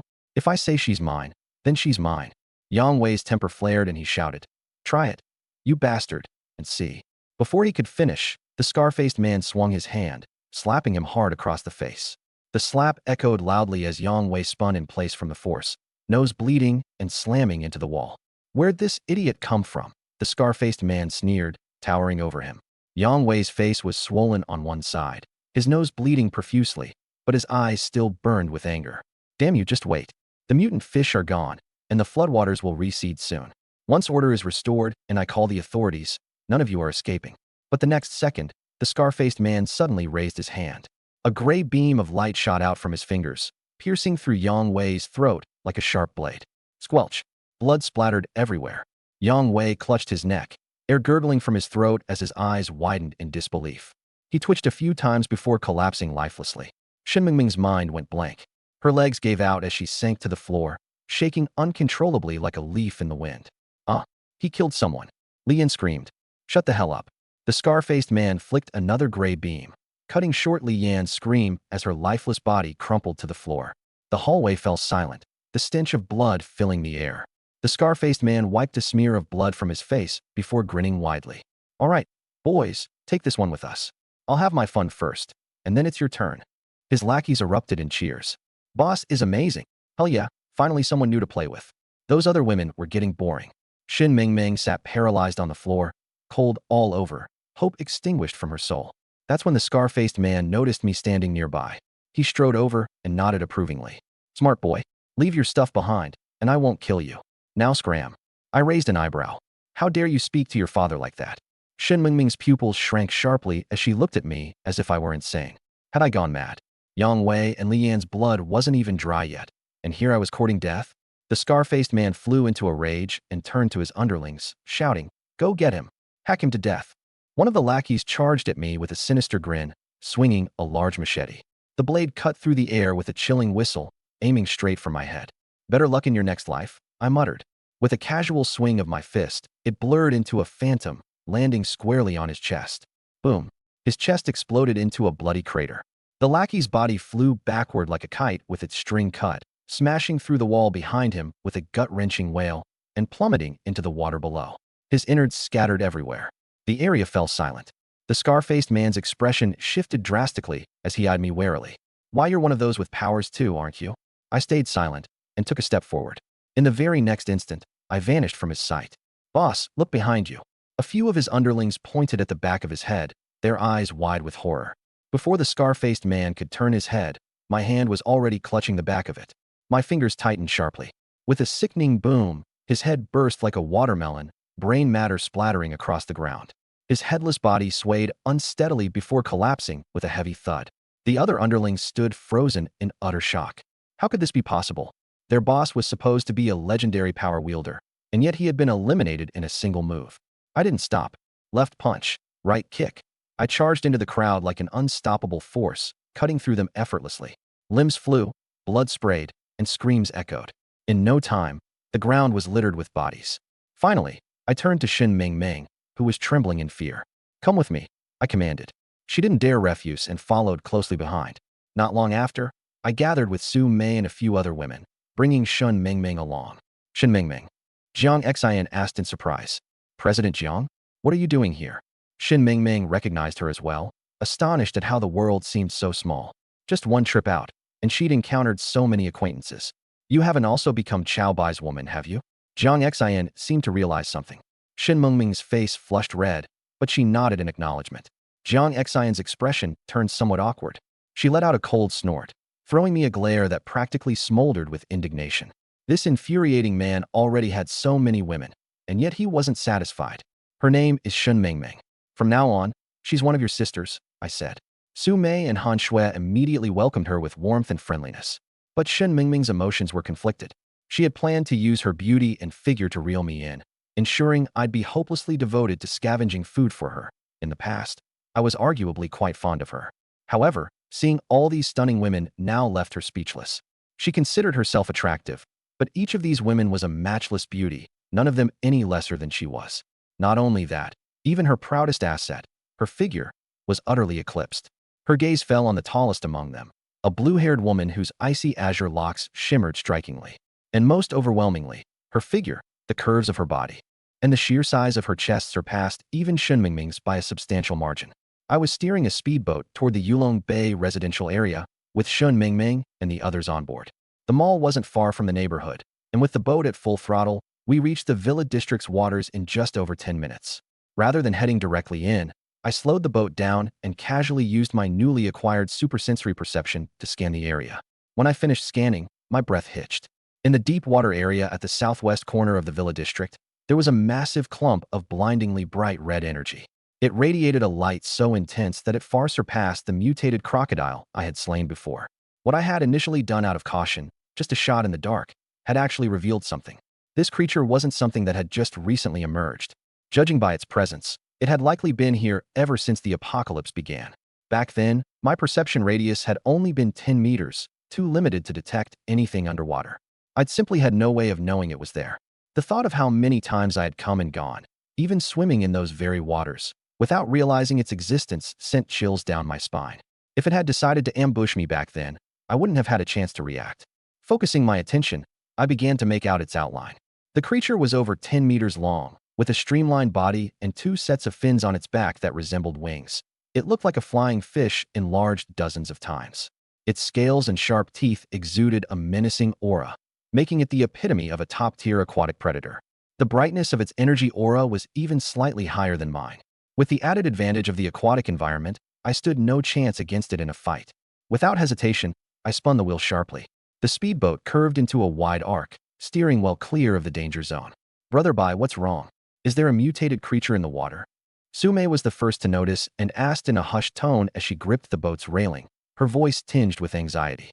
Beside her, both Jiang Xian and Han Shui went pale at the thought. They had witnessed the terrifying power of the mutated crocodile before. If whatever creature I had just discovered warranted caution, it must be even more horrifying. Shen Mingming stammered, her voice trembling. There's a monster? Isn't it dangerous for us to live here? Don't panic, I replied calmly. It's in the deep waters at the southernmost edge of the district, separated from our building by more than a dozen blocks. It can't get to us for now. I wasn't lying to her. Even if it suddenly went berserk and charged toward us, it would devour the other survivors in its path before reaching our area, giving me plenty of time to react and evacuate everyone. When the strange fish tide inexplicably retreated, I thought the danger had passed. It only dawned on me now, the danger hadn't disappeared. The smaller mutant fish from before had all been eaten by one of these apex predators. Sweeping my perception across the waters again, I detected mutated creatures exceeding 5 meters everywhere. Although their numbers didn't match the previous fish tide, their sizes were exponentially larger. As for relocating, I ruled it out instantly. The entire city was submerged. Every corner of it held similar threats lurking underwater. There was no escaping them. If I wanted a stable footing, there was only one solution: build a stronghold resilient enough to withstand attacks. Previously, my strength was too weak to achieve such a feat, but things were different now. With the power I wielded, it was entirely possible. Building a solid stronghold wouldn't just enhance safety, but also expedite the search for survivors. Most importantly, it would allow me to protect my family and the women I cared about. I thought of my sister, Chao Shui. Growing up in an orphanage, Chao Shui was a child I had picked up from the streets. Although we weren't related by blood, she was closer to me than a real sibling. Ever since she was young, she had been kind, sensible, and always calling me brother as she trailed behind me. She was the only family I had in this world. On the first day of the apocalypse, I managed to reach her by phone. But since she was studying in Shanghai and I was barely surviving in Ikuan City, I couldn't even leave the area, let alone save her. I could only tell her to take care of herself. By the second month after the black rains began, her phone line suddenly went dead. Worried out of my mind, fate was out of my control. The distance between the Magic City and Ikuan City was over 1,000 kilometers, with raging floods and countless mutated creatures in between. Searching for someone, there was like looking for a needle in a haystack. But I never gave up. A large part of the reason I risked my life saving others and growing stronger was that, one day, I could traverse through the treacherous flood zones and safely bring my little sister back from the Magic City. Xiao Xue, you have to be alive, I silently muttered to myself, determination shining in my eyes. I believed she was still alive, only that some other circumstances had prevented her from contacting me. After taking a long detour, I finally parked the speedboat on the water outside the villa. I wheeled it back into my system space before a few of us climbed onto the balcony railing and made our way inside the house. I raised my hand, knocking lightly on the door. Coming. I'm coming. The door clicked open, and Jiang Ting peeked out. She froze at the sight of so many people, all beautiful young women. She had assumed I had set out to rescue her sister. She hadn't imagined that I'd return with a group of stunning beauties, and it was hard for her not to feel a little bitter, though she didn't dare show it. Forcing a sweet smile, she greeted me. Hubby, you're finally back. Come in, come in. I nodded lightly and stepped inside. Sume followed closely behind me. The moment she locked eyes with Jiang Ting, she felt a bit uneasy. Sume knew I had many women by my side, but meeting one face-to-face still made her feel awkward. Shen Mingming and Han Shui were no less uneasy. However, Jiang Ting was surprisingly gracious. She stepped forward warmly and said, Hello, sisters. I'm Jiang Ting. Since you're all with Chao Bai, that makes us family. Make yourselves at home. Nice to meet you. I'm Sume, Sume replied with a polite smile. Han Shui and Shen Mingming quickly followed suit, each exchanging greetings, and the atmosphere lightened significantly. At that moment, a few more girls emerged from the bedroom and living room. Qin Shui, Lin Miao Miao, Xia Yao Yao, Xin Yu, Zhou Yingying, and Su Man all came out enthusiastically to greet their new sisters. The house was suddenly filled with the chatter of swallows and the radiance of blossoms, creating a spectacle pleasing to the eyes. Sume glanced at the room full of women, each unique in style, like a lineup ready for a girl group debut. Her lips twitched as she struggled to hide her discomfort.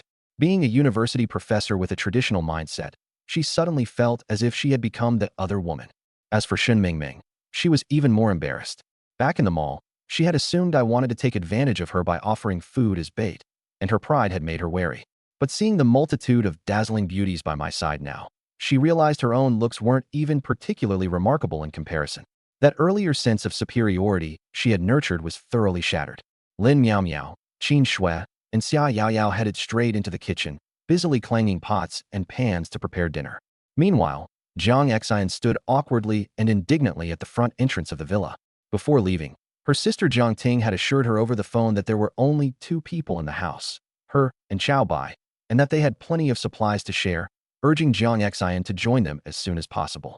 Back then, Jiang Xian had been touched, thinking her sister hadn't forgotten her even in the apocalypse. But now upon arrival, her sister wasn't thinking of her at all. Clearly, Jiang Ting had become someone else's woman and had even attempted to bring her own elder sister over to serve this man together. No wonder Jiang Ting was so natural calling him hubby. She wasn't the least bit awkward about all the other women in the room. The once proud and aloof younger sister. What had happened to turn her into this? The more Jiang Xian thought about it, the angrier she became. She was about to pull Jiang Ting aside for a confrontation when her sister seemingly ignored her, walking past and placing her delicate fingers on my shoulders. She started massaging them skillfully while speaking in a coquettish tone. Hubby, with all these new sisters arriving, we're going to run out of rooms soon. This villa was spacious with 7 bedrooms and a living room, but with the addition of Qin Shui, it was at full capacity. The neighboring house that Qin Shui used to live in was vacant, but Wang Lei's corpse had been left there for days, and the stench made it uninhabitable. I pondered for a couple of seconds.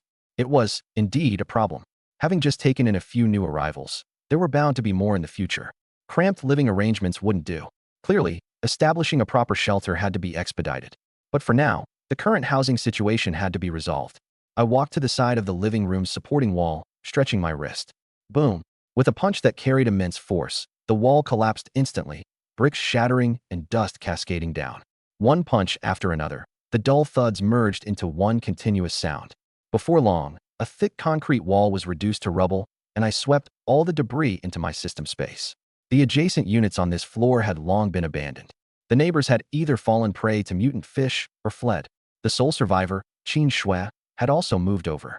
There was no need for concerns. I decided to break down the partitions entirely, merging the 2 units into one, instantly doubling the available space. As the dust settled, I clapped my hands and nodded with satisfaction. All the women stared at me in astonishment. Su Mei and Shen Mingming, who had seen me display my strength before, were merely shocked. Jiang Xian and Han Shui, however, were utterly dumbfounded, their eyes wide. Punching through reinforced concrete with bare hands? Was I even human? Jiang Ting chuckled smugly. No need to be so surprised. Brother Bai is amazing in many ways. You'll all understand soon enough. Jiang Xian's perception of me shifted. She had known I was capable, but not to this degree. As a seasoned businesswoman and former CEO of a major company, she had met her share of impressive men, but none could compare. In the apocalypse, strength was everything. She began to understand why her younger sister had made such drastic changes. If someone like her, accustomed to commanding boardrooms, felt overwhelmed, how could her pampered younger sister resist? Han Shui, on the other hand, was far more straightforward. Her eyes sparkled with awe as she stared at me, practically brimming with adulation. Follow me, I said. I bent down and stepped through the opening in the wall, entering the neighboring villa, and the others hurried after me. The house had been deserted for some time, leaving a thin layer of dust. Still, it was part of the luxurious Yulong Bay villa community, complete with leather sofas, crystal chandeliers, and polished furniture. It retained its elegance despite the neglect. With a thought, I willed brand new bedding, toiletries, tables, and chairs to neatly fill the rooms, as if performing a magic trick. This will be your living space from now on. Choose your rooms, and let me know if you need anything. The trip to the mall hadn't been in vain. I had stuffed the system space to its brim back then, and it was finally coming in handy. Once they were settled in, I returned to my own villa with a few of them. As soon as we stepped inside, the rich aroma of food greeted us. Su Man emerged from the kitchen, wiping sweat from her brow, a joyful smile on her face. The dining table was crammed with delicacies, foie gras, baked snails, Buddha jumps over the wall, king crab, and a selection of refreshing side dishes. The steaming hot vegetables on the table seemed particularly surreal in this apocalyptic world. Honey, come over and eat. I walked to the head of the table and sat down. Everyone sit. No need to be polite. But as soon as I finished speaking, no one moved their chopsticks. Jiang Ting and Qin Shui were already used to it, sitting quietly and waiting. Only when I took the first bite did they start picking up their bowls and chopsticks. Su Mei and Shen Mingming exchanged a glance and quickly followed suit, not daring to overstep. Su Mei looked at the lavish spread on the table and quietly swallowed her saliva. It was so extravagant that even before the apocalypse, ordinary families might not have food like this daily. Only by sticking to someone like me, someone with resources and strength, could they live this kind of life in this new era. If they hadn't met me, they would have long starved or been trapped to death in a supermarket. Jiang Xian's eyes lit up as she recognized the imported Wagyu beef, wild grouper, air-shipped blueberries, the kind of high-end luxuries that were priceless even pre-apocalypse, more precious than gold. She wondered to herself, asterisk, how does this guy, Chow Bai, manage to get hold of all these treasures? Suman offered a warm smile. Everyone's been working hard. In a couple of days, I'll make some desserts and soups to nourish everyone. Elder sister, this alone is so much already. Han Shui quickly shook her head. I'd nearly forgotten what meat tastes like. Gradually, the women began to relax and started chatting softly during the meal. I heard someone shouting from downstairs earlier. They were saying that the mutant fish outside seemed to have disappeared. A lot of survivors rushed out to look for food, Xia Yaya whispered. Shin Mingming glanced at me before speaking cautiously. The mutant fish may have disappeared, but it's much more dangerous now. On our way back earlier, Brother Bai found creatures in the water even scarier than the mutant crocodiles. I nodded slightly. Most likely, those mutant fish were consumed by higher-level mutant beasts lurking underwater. The surface might look calm now, but it's fraught with hidden dangers. The table grew silent instantly, and everyone's faces turned grave. Then those survivors who went out to search for food, are they doomed? They don't have Brother Bai's abilities, one of them asked anxiously. Some might survive, but not many. Besides monsters, you also have to deal with other people. There are plenty who will kill for a bite of food, I replied coldly. Recalling the gang of scar-faced men we dealt with in the mall earlier, Shun Mingming shuddered with lingering fear. Brother Bai killed off a group of thugs today. They were absolute scum, guilty of every imaginable crime. They deserve to die. Exactly. Trash like that, killing them is no loss, I said flatly. No one thought me cruel. They had all seen the videos those thugs posted online earlier. One poor girl had been tortured to the point of wishing for death. These women before me were all attractive. If they'd fallen into the hands of such people, their fate would have been far worse. For a moment, the gazes from around the table toward me grew even hotter with gratitude and admiration. I provided for them, sheltered them, and kept them safe. All they had to do was take care of me in return. In this brutal apocalypse, having a benefactor like me was akin to a miracle. After dinner, I walked over to the floor-to-ceiling windows and looked out toward the water. My brows furrowed slightly. The water level, was it rising? I turned toward the window of the 25th floor. The water had already risen halfway past the panes. The rate of increase was unnervingly fast. Something was definitely wrong. Since the apocalypse began, the water levels had been gradually rising, but never this quickly. Using my heightened perception, I observed as the water climbed upward at a speed visible to the naked eye, with no signs of slowing down. At this pace, it would reach the 26th floor by morning. I lived on the 35th floor, which meant, at best, I had about 9 days left before I'd have to find a new refuge. Other residents in the building had noticed the anomaly as well. Some shone their phone flashlights down onto the water, only to pale in fear upon realizing the situation. Holy crap, the water level is rising. Help, my place is leaking. Move your stuff quickly. My precious stash of food. If it gets soaked, it'll be ruined. Below the 26th floor was now uninhabitable. Residents from floors lower than 30, afraid of the monsters lurking in the water, began flooding upstairs. In no time, the stairways on the 31st and 32nd floors were crammed with people. With more people around, some of the panic subsided, and they began discussing possible solutions. The water's risen. We can't stay on the lower floors anymore. Let's ask the higher floor residents to let us stay. Do you think they'll agree to let us in? Come on, we're all neighbors in Yulong Bay. When your neighbor's in trouble, shouldn't you lend a hand? Or maybe we can check if there are any vacant units. Quite a few owners have died already. That won't work. Those vacant apartments either smell like death or have been locked tight, impossible to enter. Living in a place where someone had died wasn't an option. Beyond the psychological burden, getting exposed to bacteria or viruses from the decomposition could be a death sentence in a world without access to medicine. Several young men decided to knock on the doors of their neighbors upstairs. Knock, knock, knock. Hey, open up. The floors below are flooded. Let us stay for the night. Residents on the upper floors, however, weren't fools. Allowing such a large number of people inside was a recipe for chaos, and they likely knew better than to open the door. After knocking with no response, the group grew angry and started kicking the door instead. God damn it, open up. You're really not going to save us. You heartless bastards. After minutes of fruitless banging, they had no choice but to stomp back, cursing under their breath. I helped these jerks fend off looters before, and now they turn their backs on us. Assholes. When that didn't work, they resorted to pleading. Please, we've got nowhere else to go. My kid's only 2.5 years old. Have some mercy.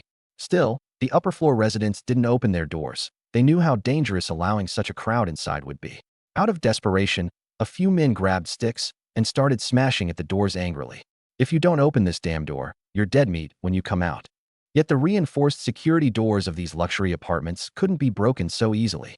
After exhausting themselves, they were left with nothing to show for their efforts but sore arms and bruised egos. The residents inside, seeing how feral they were, dared not make a sound in response. Eventually, everyone gave up and settled to sleep out in the hallways. Those who had thought ahead brought bedding with them, sparing themselves from the cold hardness of the concrete floor. Soon, makeshift bedding lined the corridors everywhere. Some residents vented their frustrations in the building's group chat, complaining that they couldn't even leave their apartments. I was also part of that group chat and read through the grumbling messages. Whenever the water level rises, the lower levels inevitably crowd the upper ones, leading to conflicts. It wasn't my concern, though, as long as they didn't try to come up to my floor. I activated my heightened perception again. Ever since I noticed the water level rising, I'd made a habit of closely monitoring it daily. I was a cautious man. Thankfully, the rate of increase hadn't sped up further for now. Relieved, I let out a small sigh. But in the very next moment, my breath caught as I noticed something strange.